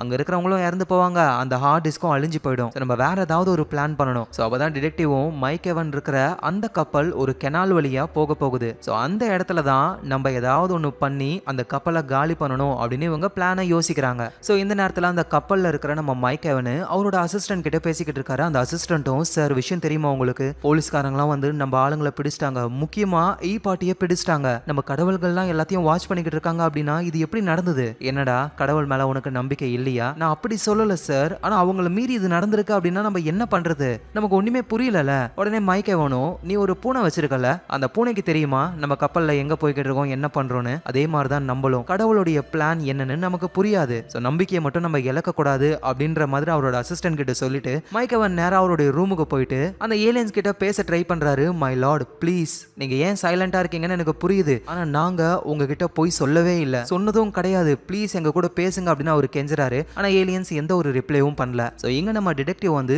ஆகியை மீட் பண்றாரு. ஆகியும் என்னப்பா என்ன பார்க்க வந்திருக்கீங்க, ஏன்னா எனக்கு உன்னோட ஹெல்ப் வேணும். சார் அந்த ஏலியன்ஸ் வந்துகிட்டு இருக்கு, அந்த குரூப் என்ன பண்ண போறாங்கன்னு தெரியல, எல்லாரும் உங்ககிட்ட ஹெல்ப் கேட்டுக்கிட்டு இருந்தா என்கிட்ட ஹெல்ப் கேட்குறீங்க, அப்படி நான் என்ன பண்ணணும்? உன்னுடைய அந்த நானோ ஃபைபர் டெக்னாலஜி அதோடைய ஹெல்ப் எங்களுக்கு வேணும். ஸோ அதனால உன்னோட ப்ராஜெக்ட்டை திரும்ப நீ ஸ்டார்ட் பண்ணணும், எங்களுக்கும் நீ ஹெல்ப் பண்ணணும். சார் நீங்க தெரிஞ்சுதான் பேசுறீங்களா? நான் என் ப்ராஜெக்ட்டை திரும்ப ரீஸ்டார்ட் பண்ணா ஏன் என் சிஸ்டம் ஆன் பண்ணா கூட அந்த டைமர் என் கண்ணு முன்னாடி தெரியுது, ஒரு நிமிஷம் தான் இருக்கு சார் எனக்கு, அவ்வளவுதான் நான் போய் சேர்ந்துருவேன், என்னை நம்பு ஆகி, நீ திரும்ப ப்ராஜெக்ட்டை ஸ்டார்ட் பண்ணு, உனக்கு எதுவும் ஆகாது அப்படின்னு இவர் சொல்ல சரின்னு ஆகியும் அவங்களோட லேபுக்கு போறாங்க. சிஸ்டம் ஆன் பண்றாங்க, பயத்தோடவே இருக்காங்க. ஸோ சிஸ்டமும் ஆன் ஆகுது. அவங்க முன்னாடி அந்த டைமர் வரவே இல்லை.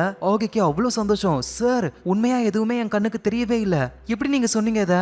ஏன்னா இவ்வளோ நாள் அவங்கள காப்பாத்திக்கிட்டு இருந்தது அந்த ஏலியன்ஸ் தான். ஆனா இப்போ அவங்க எங்க கிட்ட மாட்டிக்கிட்டாங்க அப்படின்னா என்ன அர்த்தம்? ஏலியன்ஸ் அவங்கள கை விட்டுடுச்சு. ஸோ அதனால இனிமே எந்த ஒரு சயின்டிஸ்டும் சாக மாட்டாங்க, உன் வேலையை பாரு அப்படின்ற மாதிரி இவர் சொல்றாரு. எங்க சீஃபும் நம்ம ஜின்னுடைய பாய் ஃப்ரெண்டும் அவருடைய ஆட்களையும் வச்சு ஏதோ ஒரு பிளானை போட்டுக்கிட்டு இருக்காரு. ஸோ இப்படி இங்க இந்த விஷயங்கள்லாம் நடந்துகிட்டு இருக்க கேன்சர் பேஷண்டா இருக்கிற வில்லும் சாலும் பீச் கிட்ட உட்காந்துக்கிட்டு இருக்காங்க. அப்பா ஒருத்தர் வந்து சார் இறந்து போனார்ல உங்க ஃப்ரெண்டு ஜாக், அவருடைய ப்ராப்பர்ட்டில பாதி உங்களுக்கு சேரணும்னு அவர் உயிர் எழுதி வச்சிருக்காரு, அதோட மதிப்பு ஒரு $20 மில்லியன் இருக்கும்னு சொல்ல வில்லும் அதை அப்படியே வாங்கி வச்சுக்கிட்டு கம்முன்னு இருக்காரு. சாலும் டே $20 மில்லியன் இதை வச்சு ட்ரீட்மெண்ட் பார்த்தா உனக்கு டக்குன்னு சரியாயிடும்ல. அட யாரா நீ வேற, நல்லா செக் பண்ணியாச்சு, ஃபுல்லா பரவிடுச்சு, அவ்வளவுதான் நான் சாகிறது கன்ஃபார்ம், இந்த நிலைமையில இவ்வளவு பணத்தை வச்சுக்கிட்டு என்ன பண்றது? உடனே அந்த வில்லும் சால் கிட்ட எனக்கு ரொம்ப பசிக்குது, பக்கத்துல கார்னிஷ் பேஸ்ட்ரி இருக்கும், அதான் பிரிட்டிஷ் கொல்கட்டை. இதை கேட்ட வில்லும் எனக்கு அது ரொம்ப ரொம்ப பிடிக்கும், சரி வா போலாம், ஒரு $5 மில்லியன் கொடுத்து அந்த கடையவே வாங்கிடலாம் அப்படின்னு இவங்க ரெண்டு பேரும் அங்க இருந்து கிளம்பி போறாங்க. ஏன்னா சாக போறவருக்கு பணம்லாம் முக்கியமா என்ன, ஸோ ஜாலியா செலவு பண்றாங்க. ஸோ இங்க நம்ம ஆகி சீஃப் அப்புறம் ஜின்னுடைய பாய் ஃப்ரெண்டு அவருடைய ஆளுங்கன்னு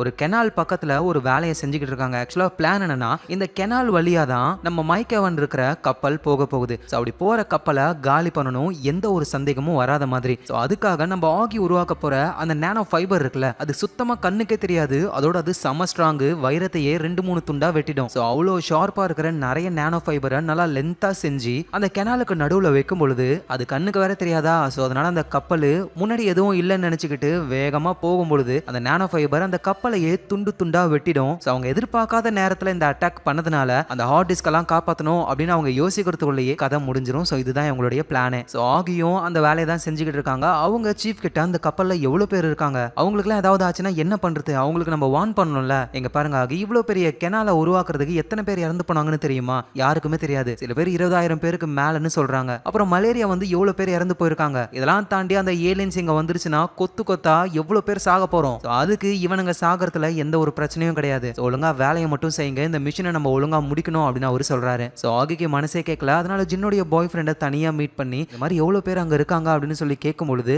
அவரு ஒரு மிலிட்டரி ஆள் வேற, ரகசியத்தெல்லாம் சொல்லவே மாட்டாரு. எனக்கு தெரியாது அப்படின்னு சொல்லிடுறாரு. சரி அந்த கப்பலாவது எவ்வளவு பெருசு அதையாவது சொல்லி தொலை, எதுக்காக அதெல்லாம் கேட்கிற ஆகி?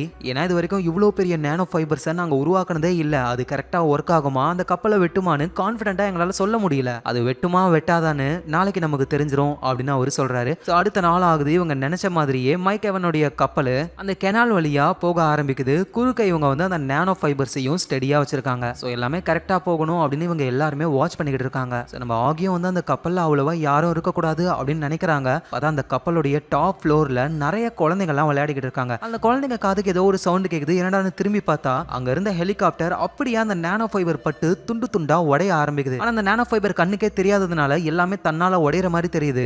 பசங்களாம் தெரிச்சுக்கிட்டு அங்க இருந்து ஓடுறாங்க. ஸோ அந்த கப்பலுக்குள்ள இருக்கிற எல்லாரையுமே அந்த நானோ ஃபைபர் காலி பண்ணுது. ஸோ இந்த விஷயத்த மைக் எவனும் புரிஞ்சுக்கிறாரு. வேகமா அந்த ஹார்ட் டிஸ்கை பாதுகாக்கணும்னு அதை எடுத்துக்கிட்டு எஸ்கேப் ஆக ட்ரை பண்றாரு. ஸோ ஒரு இடத்துல இருந்து எகிரி குதிக்க காலும் உடைச்சுக்குது. அதுக்கு மேல அவரால் எங்கேயும் போக முடியல. நானோ ஃபைபர் வந்து அவரையும் காலி பண்ணிடுது. ஸோ நம்ம ஆகியோடைய அந்த ஃபைபர் டெக்னாலஜினால அந்த மொத்த கப்பலையும் கத்தியால வெண்ணையை வெட்டினா எப்படி வெட்டுவோம் அந்த மாதிரி நைஸா அப்படியே ஸ்லைஸா போட்டு எல்லாமே ஓரமா வந்து விழ நெருப்பு பிடிச்சி எரிய ஆரம்பிக்குது. ரெடியா அதுக்குன்னே நிறைய ஹெலிகாப்டர் தண்ணியோட வருது. அந்த நெருப்பையும் அணைக்க ஆரம்பிக்குது. அதுக்கப்புறமா அந்த ஹார்ட் டிஸ்கை இவங்க தேட ஆரம்பிக்கிறாங்க. நம்ம ஆகியும் அந்த கப்பலுக்குள்ள வந்து பார்க்கும் பொழுது அவங்களோட டெக்னாலஜினால எவ்வளவு அப்பாவி மக்கள் இறந்து போயிருக்காங்க அப்படின்னு நினைச்சு ரொம்ப சோகமாகறாங்க. ஆனா எது என்னவோ இவங்க எதுக்காக இதை பண்ணாங்க, அந்த ஹார்ட் டிஸ்க்குக்காக. அந்த ஹார்ட் டிஸ்கையும் இவங்க எடுத்துடுறாங்க. ஸோ இந்த ஹார்ட் டிஸ்கை டிடெக்டிவ் அவருடைய டீம் கிட்ட கொடுத்து உள்ள என்ன ஃபைல் இருக்குன்னு பார்க்கலான்னு பார்த்தா அந்த ஃபைலையே இவங்களால ஓபன் பண்ண முடியல.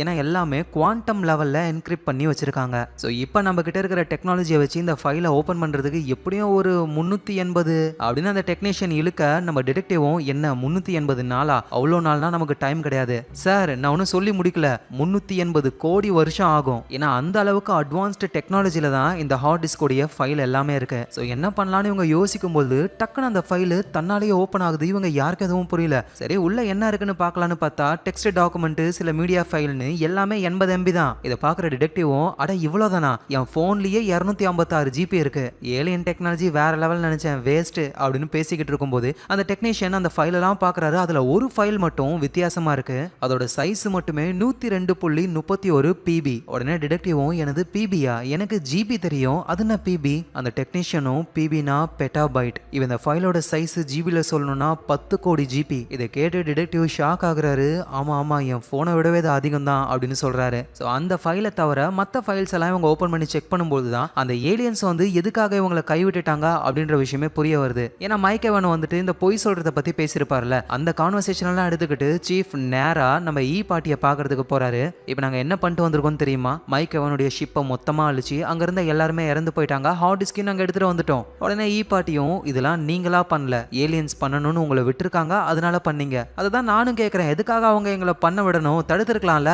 அவங்க எது பண்ணாலும் அதில் ஒரு காரணம் இருக்கும், அதெல்லாம் மனுஷங்களான நம்மளால புரிஞ்சுக்க முடியாது. இங்க பாருங்க, ஏலியன்ஸ் உங்களை கை விட்டுட்டாங்க, உங்களால நம்ப முடியல, இந்தாங்க இதை கேளுங்க அப்படின்னு ஒரு ரெக்கார்டரை கொண்டு வந்து கொடுக்குறாரு. இதுல மைக்கேவனும் அந்த ஏலியன்ஸும் பேசின கான்வர்சேஷன் இருக்கு, இதை கேளுங்க உங்களுக்கு புரியும் அப்படின்னு சொல்லிட்டு நம்ம சீஃப் அங்கிருந்து போனதுக்கு அப்புறம் பார்ட்டியும் அதை ப்ளே பண்றாங்க. ஸோ அதில் மைக்கேவன் வந்து பொய்களை பத்தி ஏலியன்ஸ் கிட்ட பேசியிருப்பாரு. அந்த கான்வர்சேஷனை கேட்டதுக்கு அப்புறம் தான் பார்ட்டியும் புரிஞ்சுக்கிறாங்க அந்த ஏலியன்ஸ் உண்மையிலேயே நம்மளை கைவிட்டுட்டாங்க, அதனால தான் இவ்வளவு விஷயம் நடக்குது அப்படின்னு. ஸோ சீஃப் நேரா நம்ம ஜின்னு கிட்ட போறாரு. ஓகே ஜின், கிளம்பு நம்ம போலாம். எது போலாமா, எங்க என்ன ஏதுன்னு சொன்னா தானே உனக்கு இந்த ஹையர் டைமென்ஷன்னா என்னன்னு தெரியும் தானே, அதை உன்னால புரிஞ்சுக்க முடியும்ல. நம்மளால அதை புரிஞ்சுக்கலாம் முடியாது, ஏன்னா நம்ம மூளை வந்து 3rd டைமென்ஷன் வரைக்கும் தான் எவால்வ் ஆகி இருக்கு. ஆனா புரிஞ்சுக்கிற மாதிரி சொன்னா நம்மளால புரிஞ்சுக்க முடியும் தான் நினைக்கிறேன். அப்படின்னா ஓகேவா, உன்னோட ஹெல்ப் வேணும் அப்படின்னு நேரா ஜின்னை கூட்டிட்டு போயிடுறாரு அவரோட இடத்துக்கு. ஸோ அந்த பெரிய ஃபைல் இருக்கும்ல, அந்த ஃபைலை வந்து நார்மலாலாம் ஓப்பன் பண்ண முடியாது. அந்த VR ஹெட்செட் மாதிரி ஒன்று இருந்தது, அதை யூஸ் பண்ணி தான் இவங்களால அந்த ஃபைலையே ஆக்சஸ் பண்ண முடியும். ஸோ நம்ம ஜின்னை வந்து ஆல்ரெடி நிறைய தடவை இந்த VR ஹெட்செட்லாம் யூஸ் பண்ணியிருக்காங்க. ஸோ அதனால சீஃப் ஜின்னை கூட்டிட்டு அவரும் அந்த ஹெட்செட்டை யூஸ் பண்ணி அந்த ஃபைலை ஆக்சஸ் பண்ண ஆரம்பிக்கிறாங்க. ஸோ இப்போ அந்த சிமுலேஷனுக்குள்ள போறாங்க, அந்த ஏலியன்ஸோடைய உலகம். ஸோ அதை பார்த்து சீஃப் வாயை பொழக்கிறாரு. ஏன்னா இது ஒரு சிமுலேஷன் மாதிரியே தெரியல, அப்படியே ரியலா அங்க இருக்கிற மாதிரியே தெரியுது. கீழே இருந்து மண்ணெல்லாம் எடுக்கிறாரு ஆளு. அப்பதான் அங்க கத்திய வச்சுக்கிட்டு ஒரு லேடி இருப்பாங்கல்ல, அவங்க இருக்காங்க. ஜின்னும் சீஃபும் அந்த இடத்துக்கு போறாங்க. சீஃபும் ஜின்னு கிட்ட இது யாரு, இதுதான் அந்த ஏலியன் அப்படின்னு சொல்றாங்க. இது ஏலியனா, பார்க்க மனுஷங்க மாதிரியா இருக்கு, நீங்களும் என்ன எங்களை மாதிரி தான் இருப்பீங்களா? அதுக்கு அந்த ஏலியனும் நீங்க கொஞ்சம் ஈஸியா புரிஞ்சுக்கணுன்றதுக்காக தான் உங்களை மாதிரியே நாங்க உங்க கண்ணுக்கு தெரியிறோம், நாங்க எப்படி இருப்போன்றத நீங்க தெரிஞ்சுக்காம இருக்கிறதே ரொம்ப ரொம்ப நல்லது. ஏன்னா நீங்க கற்பனை பண்ண முடியாத அளவுக்கு நாங்க வேற மாதிரி இருப்போம். சரி அதெல்லாம் இருக்கட்டும், நீங்க எதுக்காக பூமிக்கு வரணும்னு நினைக்கிறீங்க? ஏன்னா எங்களுடைய பிளானட் நாங்க வாழ தகுதி இல்லாததா மாறிடுச்சு, காலநிலையை எங்களால கணிக்க முடியல, எல்லாத்துக்கும் காரணம் அந்த 3 பாடி ப்ராப்ளம் தான். ஸோ இதுக்கு மேல இந்த பிளானட்ல எங்களால வாழ முடியாது, அதுக்காக தான் உங்க பிளானட்டுக்கு வந்துகிட்டு இருக்கோம். உடனே சீஃபும் சரி எங்க பிளானட்டுக்கு வரீங்க, ஓகே, எதுக்காக தேவையில்லாம எங்க சயின்டிஸ்ட சாகடிக்கிறீங்க? ஸோ அதுக்கு அந்த ஏலியனும் உங்க பூமியில கிட்டத்தட்ட மனுஷங்க உருவாகி ஒரு 1,00,000 வருஷம் இருக்கும். அந்த டைம்ல காட்டுவாசியா மிருகங்களா நீங்க இருந்தீங்க, அதுல இருந்து எவால்வ் ஆகி நீங்க விவசாயம் பண்றதுக்கு எவ்வளவு வருஷங்கள் ஆச்சு? உடனே ஜின்னும் ஒரு 90,000 வருஷங்கள்ல நாங்க விவசாயம் கத்துக்கிட்டோம். விவசாயங்கள்ல இருந்து இண்டஸ்ட்ரீஸ் உருவாக எவ்வளவு நாள் ஆச்சு? ஒரு 10,000 வருஷம் இருக்கும். இந்த இண்டஸ்ட்ரீஸ்ல இருந்து அட்டாமிக் பாம்பை உருவாக்குறதுக்கு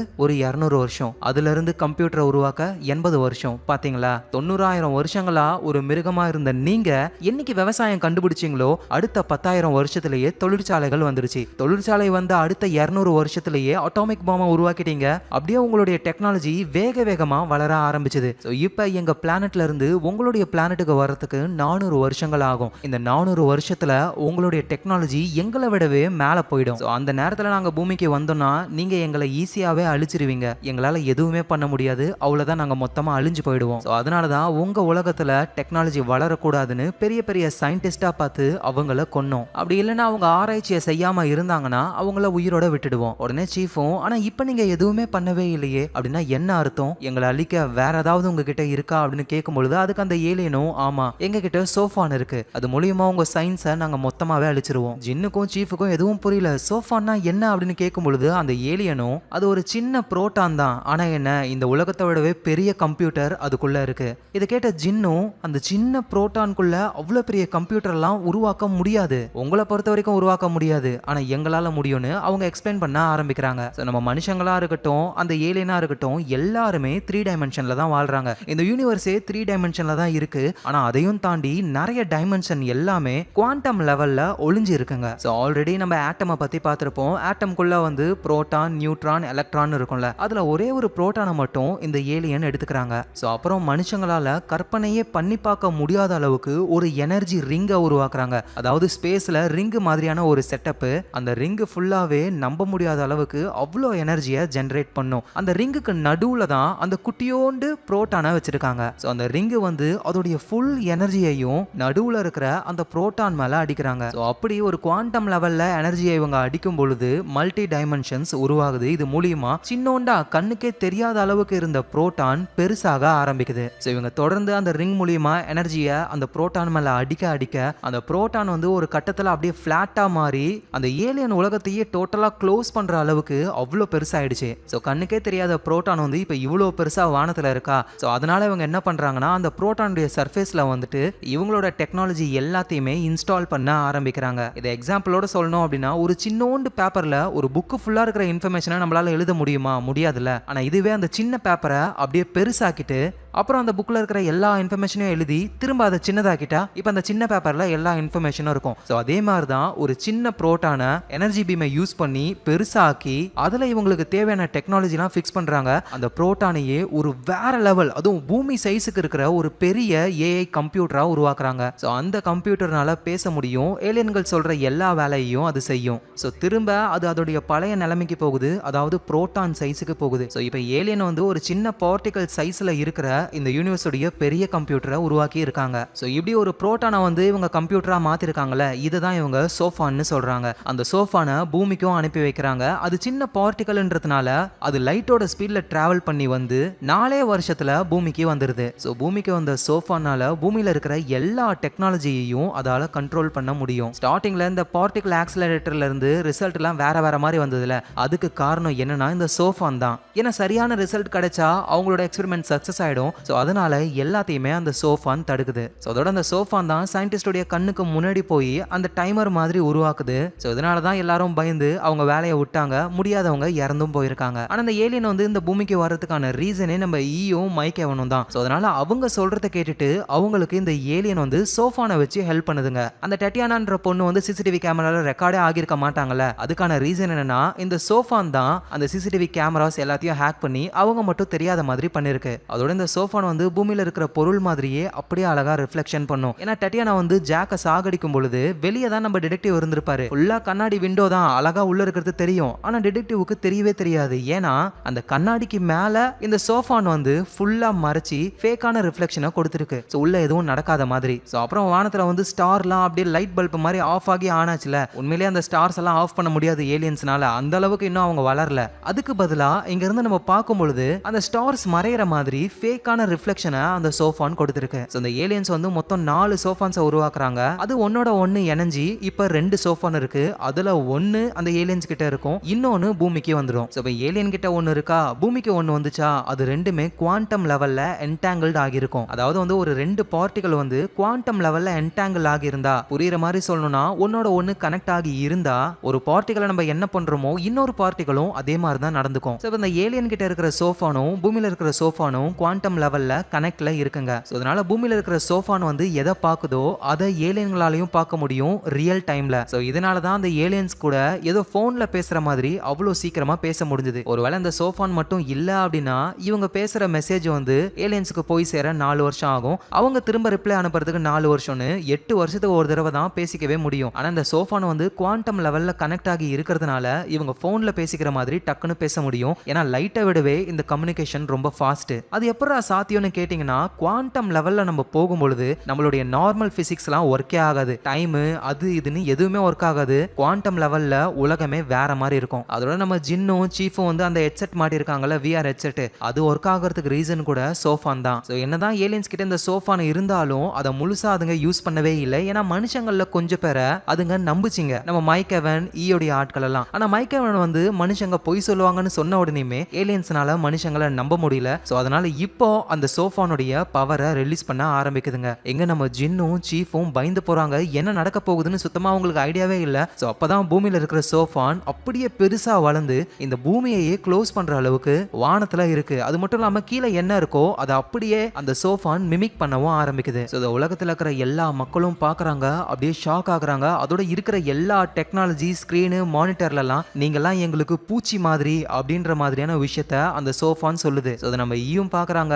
அவங்களுக்கும் ஒன்றும் புரியல. ஏன்னா கடவுள் இந்த உலகத்தை காப்பாற்ற தான் வருவாங்க அப்படின்னு அவங்க நினச்சிக்கிட்டு இருந்தாங்க. ஆனால் அதுங்க வந்து என்ன பண்ண போதுங்களோன்னு அவங்க குழம்பி போகிறாங்க. ஸோ அப்படியே வானத்தில் அந்த சோஃபான் இருக்கு, கண்ணு மாதிரி ஒன்று ஓப்பன் ஆகி அந்த சோஃபான் இவங்க எல்லாரையும் பார்க்குது. இந்த விஷயத்த வந்து எஸ்கேப் ஆனாங்களே டாட்டியானா, அவங்களும் பார்க்குறாங்க. அவங்களுக்கு வந்து இந்த மாதிரி ஏலியன் கைவிட்டுருச்சு அப்படின்ற விஷயம்லாம் தெரியாது. கடவுள் நமக்காக ஏதோ ஒன்று பண்ணுறாங்க அப்படின்னு நினச்சிக்கிட்டு சந்தோஷத்தோட மேலே இருக்கிற அந்த சோஃபானை பார்க்குறாங்க. அவரும் கேன்சர் பேஷண்டாக இருக்கிற வில்லு ஒரு ஸ்டாரையே வாங்குறாரு, ஃபுல் டாக்குமெண்ட்ஸும் முடிஞ்சிருச்சு. ஸோ அதை பற்றி அவர் சால் கிட்ட சொல்கிறாரு, இங்கே பாரு அங்கே தெரியுதுல அந்த ஸ்டாரை தான் நான் வாங்கியிருக்கேனே, அதுவும் யாருக்காகன்னு தெரியுமா, ஜின்னுக்காக. ஆக்சுவலாக அந்த வில்லு இருக்காருல அவருக்கு சயின்ஸில் செம நாலேஜ், இவர் ஒரு ப்ரொஃபஸராக இருக்காரு. ஆனால் கேன்சர் வந்ததுக்கு அப்புறம் அவர் அந்த வேலையை விட்டுட்டாரு. கூட இருக்கிற சாலும் சரிடா இந்த ஸ்டாரை ஏன் பர்டிகுலராக வாங்கின, ஏன்னா இதை நம்மளால வெறும் கண்ணாலேயே பார்க்க முடியும், 400 லைட் இயர்ஸ் தூரத்தில் இருக்காது. ஜின்னு அப்படியே வானத்தை பார்க்கும்பொழுது இதுதான் நம்ம ஸ்டாரு அப்படின்னு நினைப்பால, அதுக்காக தான். உடனே சாலும் சரி ஓகே இந்த விஷயத்த நான் ஜின்னு கிட்ட சொல்றேன், டே ஜின்னு கிட்ட எல்லாம் சொல்லாத. ஆனா இவ்வளோ காசு செலவு பண்ணி ஸ்டாரை அவளுக்காக வாங்கியிருக்க, அவகிட்ட சொல்லாம இருந்தா எப்படி, எங்க பாரு அவகிட்ட சொல்லாத அவ்வளவுதான் இப்படின்னு பேசிக்கிட்டு இருக்கும்போதே வில்லு மயங்கி கீழே விழுந்துடுறாரு. சாலுக்கு என்ன பண்றதுன்னு தெரியல. உடனே ஹாஸ்பிட்டல்ல சேர்க்கிறாரு. ஸோ நல்ல வேலையா இப்பொழுதுக்கு வில்லுக்கு எந்த ப்ராப்ளமும் இல்லை. வீடியோ கால் மூலியமா ஜின்னு கூடலாம் ஒரு பேசுறாரு. சோ ஜின்னுக்கும் தெரிய வருது இவருக்கு கேன்சர் இருக்கு, சீக்கிரமா சாக போறாருன்னு. வந்து பார்க்கலான்னு தோணுது. ஆனா ஜின் இப்ப முக்கியமான வேலையில இருக்காங்கல்ல, சோ அதனால அவங்களால வர முடியல. ஆனா சீக்கிரமாவே வரேன்னு சொல்லி காலை கட் பண்றாங்க. அப்பதான் ஜின்னுடைய பாய் ஃப்ரெண்டு ஏய் இது உனக்கு வந்திருக்கு அப்படின்னு சொல்றாரு. ஏதோ ஒரு பார்சல், என்னடான்னு ஓபன் பண்ணி பார்த்தா ஒரு ஸ்டாரே நம்ம ஜின்னு பேருக்கு ரெஜிஸ்டர் ஆகிருக்கு. அதுக்கு சம பணம் ஆகிருக்கும். இவ்வளவு பணம் கொடுத்து உனக்கு ஸ்டாரை யாரு வாங்கி கொடுத்துருப்பா, எனக்கே தெரியலையே அப்படின்ற மாதிரி ஜின்னு குழம்பி போறாங்க. இதை வாங்கினது வில்லு தான் அப்படின்ற விஷயம் அவங்களுக்கு தெரியல. சோ அப்புறம் ஜின்னு லேபுக்கு போறாங்க. அங்க ஒரு விஷயத்தை எக்ஸ்பெரிமெண்ட் பண்ண ஆரம்பிக்கிறாங்க. ஏன்னா அந்த சேட்டலைட்ல ஒரு மனுஷங்களை தான் அனுப்ப போறாங்க. என்னதான் லைட்டோடைய 1% ஸ்பீட்ல போனாலும் அந்த ஏலியன்கள் கிட்ட போகிறதுக்கு 200 வருஷம் ஆகும். அது வரைக்கும் ஒரு மனுஷனால உயிரோட வாழவே முடியாது. ஸோ அப்படின்னா இவங்க கிரையோபாடை உருவாக்கி அதில் மனுஷனை பதப்படுத்தி வச்சு அனுப்பணும். ஸோ அந்த கிரையோபாடையும் உருவாக்குறாங்க. அதை டெஸ்ட் பண்றதுக்காக ஒரு குரங்க 1 மாசமா அந்த கிரையோபாடில் வச்சிருக்காங்க.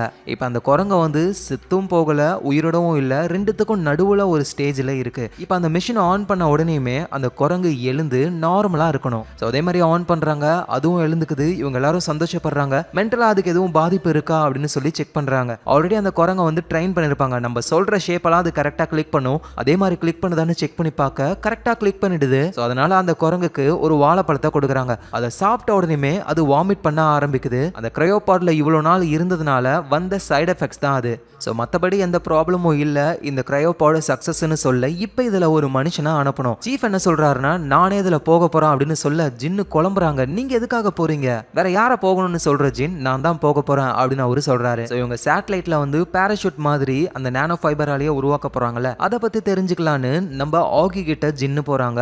ஆகியும் கவலைப்படாத இது ரொம்பவே கஷ்டமான வேலை தான், ஆனா நான் சீக்கிரமாவே முடிச்சிடுறேன் அப்படின்னு சொல்றாங்க. ஸோ அப்புறம் ஜின்னு வந்து சீஃபை அந்த சேட்டலைட்ல அனுப்புறதுக்கான வேலையை பார்க்கும்போது தான் அகைன் இன்னொரு ப்ராப்ளம் வருது. மொத்தம் இவங்களுக்கு 1000 நியூக்ளியர் பாம் தேவைப்படுது. ஆனா இப்போ இவங்க கிட்ட கிடைச்சது வெறும் 300 தான், அதுக்கு மேல கிடையாதான். இந்த 300 பாம்போடைய எனர்ஜினால நம்ம அந்த சேட்டலைட்டை லைட்டோடைய 1% ஸ்பீட்ல அனுப்பணும் அப்படின்னா அந்த சேட்டலைட்டோடைய வெயிட் எல்லாத்தையுமே கம்மி பண்ணணும். ஸோ அதே மாதிரியே இவங்க கம்மியும் பண்ணலாம். ஆனா உள்ள ஒரு பர்சன் போகணும்ல, அந்த பர்சனோட வெயிட் அதிகமா இருக்கும்ல. டெக்னிக்கலி பார்த்தா உள்ள போற அந்த பர்சனுடைய வெயிட் வந்து 2 கிலோ இருக்கணும். அப்பதான் இது ஒர்க் அவுட் ஆகும்னு சொல்ல 2 கிலோல குழந்தை தான் இருக்கும், குழந்தையவா அனுப்ப முடியும். ஸோ அதான் சீஃபும் அதெல்லாம் தேவையில்லை, நம்ம மனுஷனுடைய மூளை அனுப்பலாம், அது கண்டிப்பா 2 கிலோவுக்கு கம்மியா தான் இருக்கும். ஸோ அந்த சேட்டலைட்ல மனுஷன் மூளை ஃபங்க்ஷன் ஆகுற மாதிரி செட்டப்பை ரெடி பண்ணி அதை அனுப்பணும் அப்படின்னா ஒரு சூப்பர் கம்ப்யூட்டரையே நம்ம அனுப்பின மாதிரியான ஒரு எஃபெக்ட் கிடைக்கும். சரி ஓகே, யார் உயிரை விடுறதுக்கு ரெடியா இருக்கீங்க, யாரோட மூளையை அனுப்பலாம் அப்படின்னு சீஃப் கேட்கும்பொழுது அங்க இருந்த ஒருத்தர் நான் போறேன். ஏண்டா உனக்கு சயின்ஸை பத்தி என்ன தெரியும்?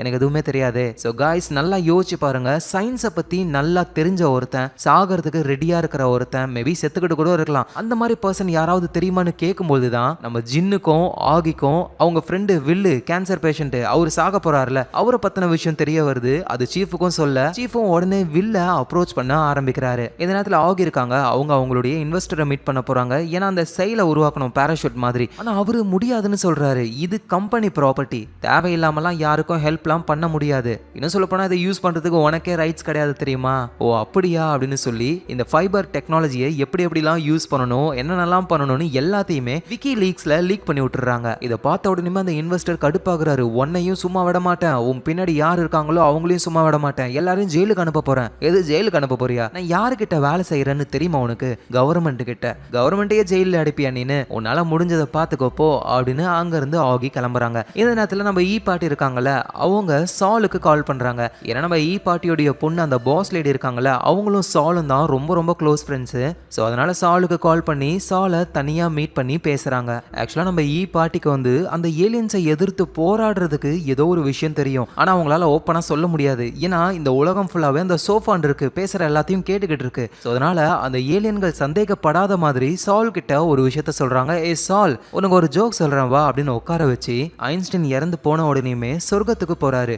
அங்க அவரு வயலினை பாக்குறாரு. ஐன்ஸ்டைனுக்கு வயலின்னா ரொம்ப ரொம்ப பிடிக்கும். நல்ல வேலை சொர்க்கத்துக்கு வந்திருக்கோம், வயலின் இருக்கு, சந்தோஷமா நம்ம வாசிச்சு ஜாலியா இருக்கலாம் அப்படின்னு அவர் நினைக்கும் பொழுது சொர்க்கத்துல இருக்கிற ஏஞ்சல்ஸ் வராங்க.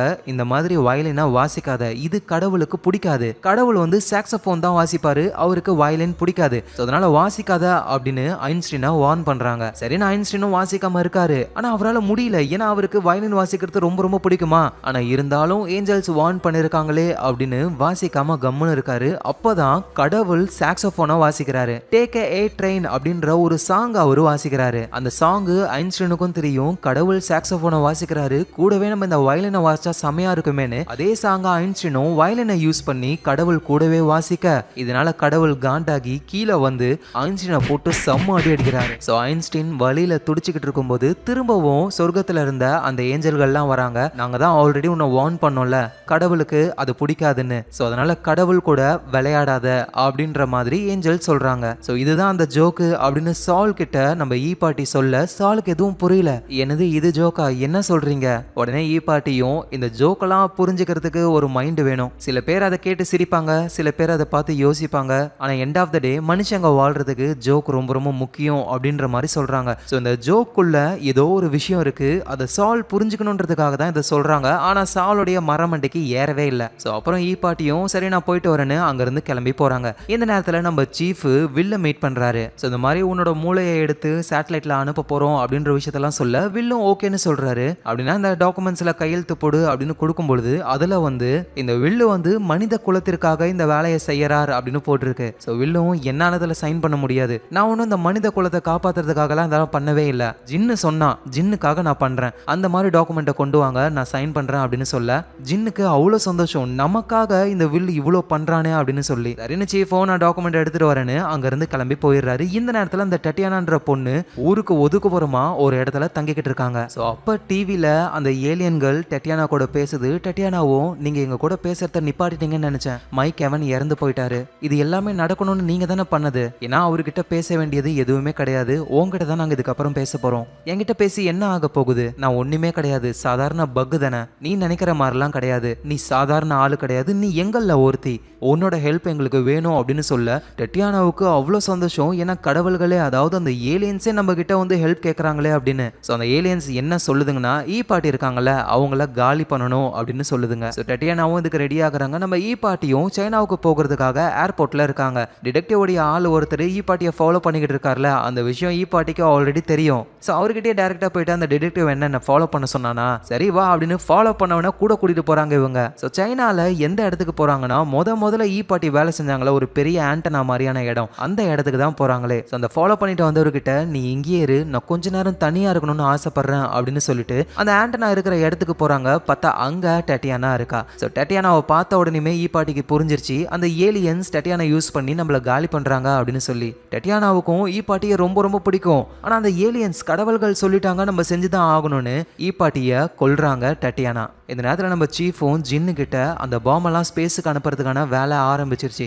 ஒன்ஸ் அதை பிளேஸ் பண்ண உடனேயுமே நம்ம உன் ஃப்ரெண்டு வில்லுடைய மூளையை சேட்டலைட்ல செட் பண்ணி அதையும் அனுப்ப வேண்டியது தான். ஸோ அவன் மூளையை எடுக்கிறதுக்கான வேலை நேரத்துக்கு ஸ்டார்ட் ஆகியிருக்கும். நீ அவங்ககிட்ட தேங்க்ஸ் எதுவும் சொல்லலையா அப்படின்னு சீஃப் கேட்க ஜின்னுக்கு புரியல. நான் எதுக்கு தேங்க்ஸ் சொல்லணும்?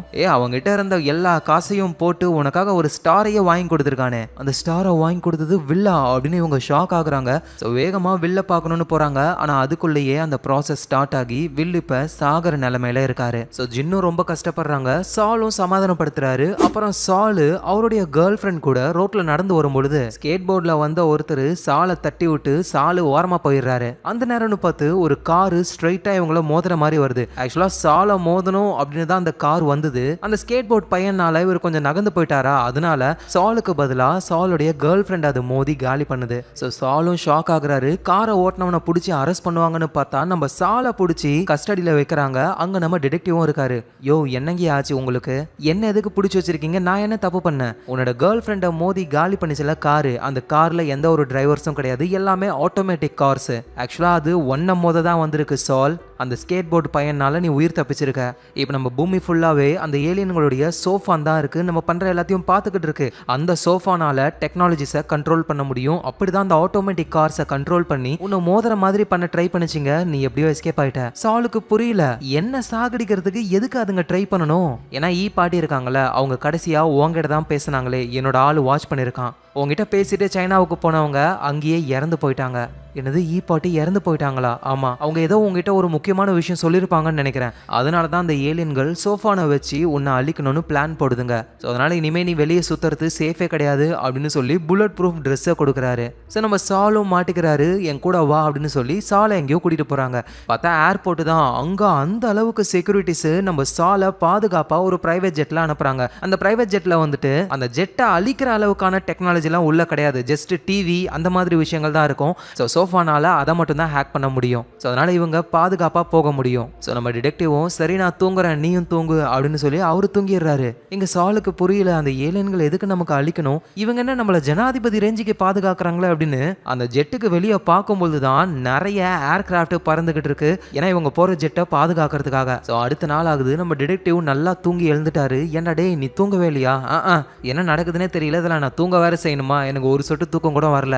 சரி நீ தூங்கலைன்னா கூட பரவாயில்ல வா அப்படின்னு நேரா ஒரு மீட்டிங்க்கு கூட்டிட்டு போறாங்க. ஸோ அந்த இடத்துல பல நாடுகளுடைய பெரிய பெரிய ஆளுங்க எல்லாருமே சேர்ந்து ஒரு மீட்டிங் மாதிரி போடுறாங்க இந்த உலகத்துடைய பாதுகாப்புக்காக. ஸோ ஒரு லேடி தான் பேசுறாங்க. என்ன பேசுறாங்கன்னா, அந்த ஏலியன்கள் நம்மளை அழிக்கிறதுக்காக பூமிக்கு வந்துகிட்டு இருக்குங்க. அதுங்க வந்து சேர இன்னும் நூற்றுக்கணக்கான வருஷங்கள் ஆகும். அதுங்க வரும்பொழுது அதுங்களை எதிர்த்து போராடுற அளவுக்கு நம்ம கிட்ட எல்லாமே இருக்கணும். ஆனா நம்ம என்ன பிளான் போட்டாலும் அந்த ஏலியன்களால தடுக்க முடியும். ஏன்னா இப்ப இந்த உலகம் ஃபுல்லா அந்த ஏலியன்களுடைய சோஃபான் இருக்கு. இப்ப நம்ம பேசிக்கிட்டு இருக்கிறத கூட அதுங்களால கேட்க முடியும். இந்த மாதிரி ஒரு நிலைமையில நம்ம எந்த பிளான் போட்டாலும் அந்த ஏலியன்களுக்கு தெரியதான் போகுது. ஆனா அந்த சோஃபான்களால ஒரு விஷயத்தை மட்டும் புரிஞ்சுக்க முடியாது. அதுதான் மனிதர்களுடைய மூளையை.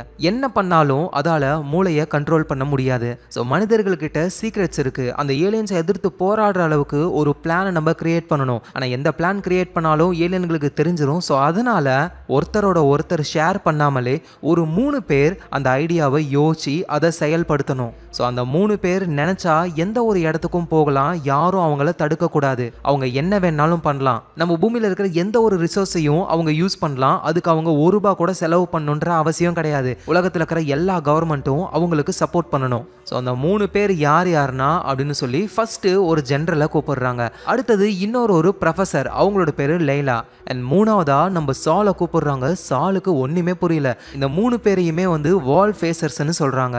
அதாவது என்னன்னா, அந்த ஏலியன்களை எதிர்த்து போராடுறதுக்கு ஒரு விஷயத்த இவங்க எப்படியாவது உருவாக்கணும். இவங்களால மற்றவங்க கிட்ட அந்த ஐடியாவை சொல்ல முடியாதுல்ல, ஏன்னா சொன்னா ஏலியன்களுக்கு தெரிஞ்சிடும். ஸோ அதனால இவங்க இஷ்டத்துக்கு ஏதாவது ஒன்று பண்ணணும். நம்ம சாலை எதுக்காக இந்த குரூப்ல சேர்த்திருக்காங்கன்னா, சாகிறதுக்கு முன்னாடி ஈ பாட்டி இருக்காங்கல்ல, அவங்க சால் கிட்ட ஏதோ ஒரு விஷயத்த சொல்லியிருக்காங்க. மேபி அது அந்த ஏலியன்களை தடுக்க ஒரு ஐடியாவா இருக்கலாம். சால் அதை யாருக்கிட்டையும் சொல்லக்கூடாது, அவருக்குள்ளேயே தான் இருக்கணும். பட் ஆனால் அந்த ஐடியாவை டெவலப் பண்ணி ஒரு பிளானை அவர் உருவாக்க எல்லா சப்போர்ட்டையும் உலகத்தில் இருக்கிற எல்லா கவர்மெண்ட்டும் பண்ண போகுது. போகுது. ஆனா சாலுக்கு எதுவுமே சுத்தமா புரியல. சார் அந்த மாதிரிலாம் பாட்டி என்கிட்ட எதுவுமே சொல்லல, லூசுத்தனமா உளறிட்டு தான் போச்சு அந்த கிழவி. என்ன போயிட்டு இவ்வளவு இம்பார்ட்டன்ட் பர்சனா நினைக்கிறீங்களே, அந்த ஏலியனுங்களுக்கும் மூளை இல்ல, உங்களுக்கும் இல்ல.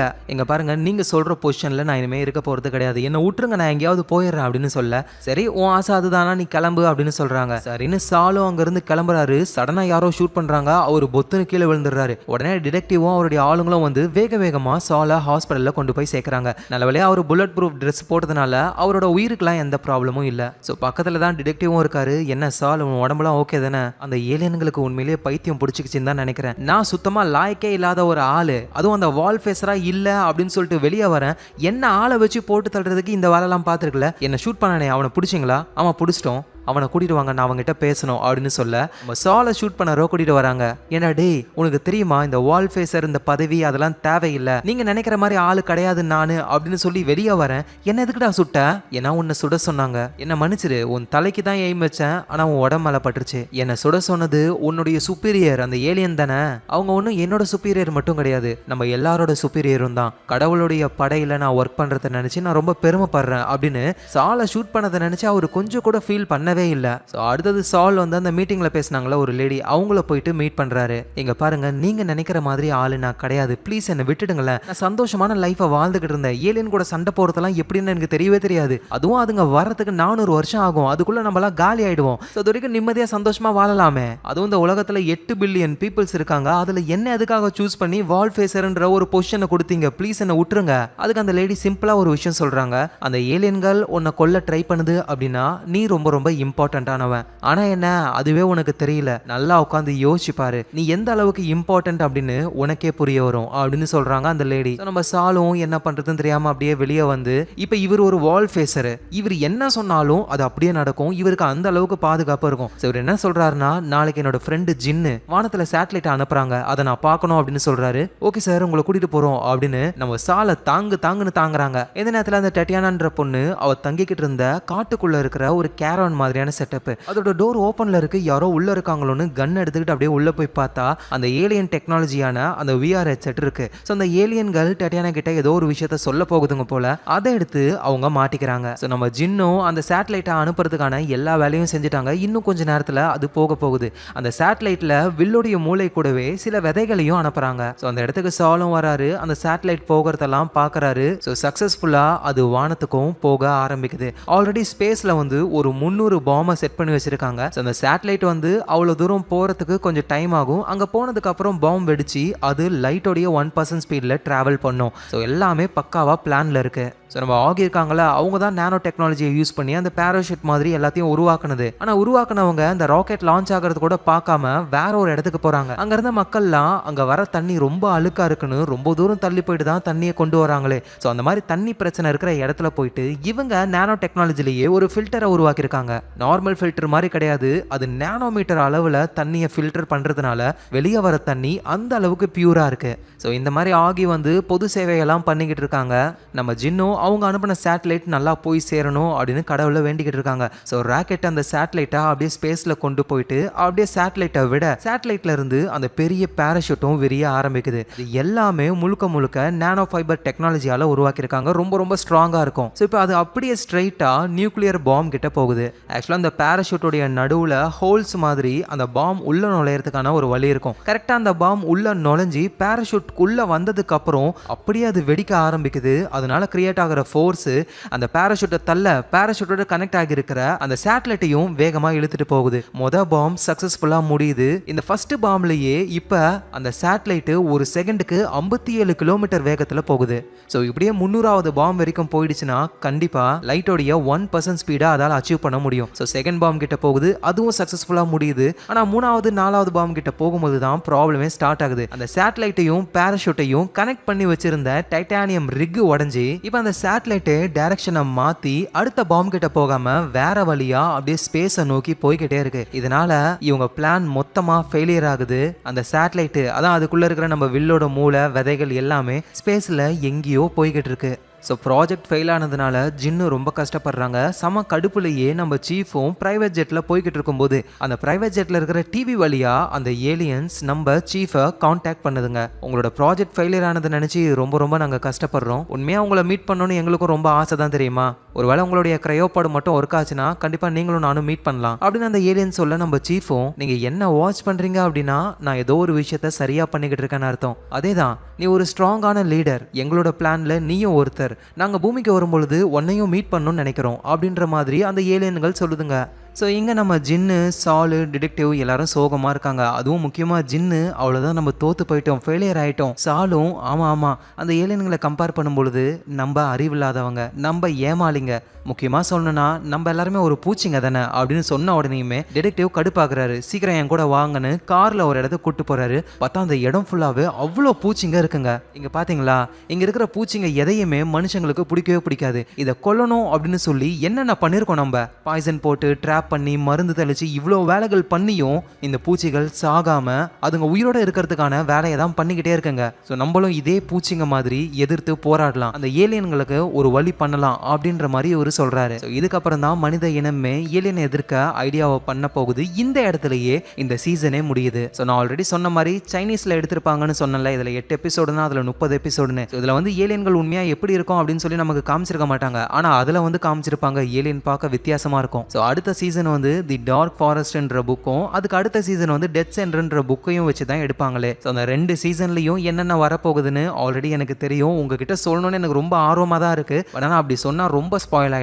ஸோ ஃபர்ஸ்ட் அடுத்த சீசன்ஸ் வரட்டும், எல்லாரும் பார்க்கட்டும், பொறுமையாக நம்ம எக்ஸ்பிளைன் பண்ணிக்கலாம். ஸோ அவ்வளோதான் காய்ஸ், இந்த சீரிஸ் உங்களுக்கு கண்டிப்பாக பிடிச்சிருக்கும். மறக்காம உங்க ஃபிலிம் ரோலை சப்ஸ்கிரைப் பண்ணி சப்போர்ட் கொடுங்க. ஏன்னா எப்பவும் சொல்றது தான், உங்க சப்போர்ட் தான் எல்லாமே. ஸோ அதனால மறக்காம சப்ஸ்கிரைப் பண்ணிக்கோங்க. நாளைக்கு நம்ம வேற லெவல் மூவில பார்க்கலாம். Lots of love guys.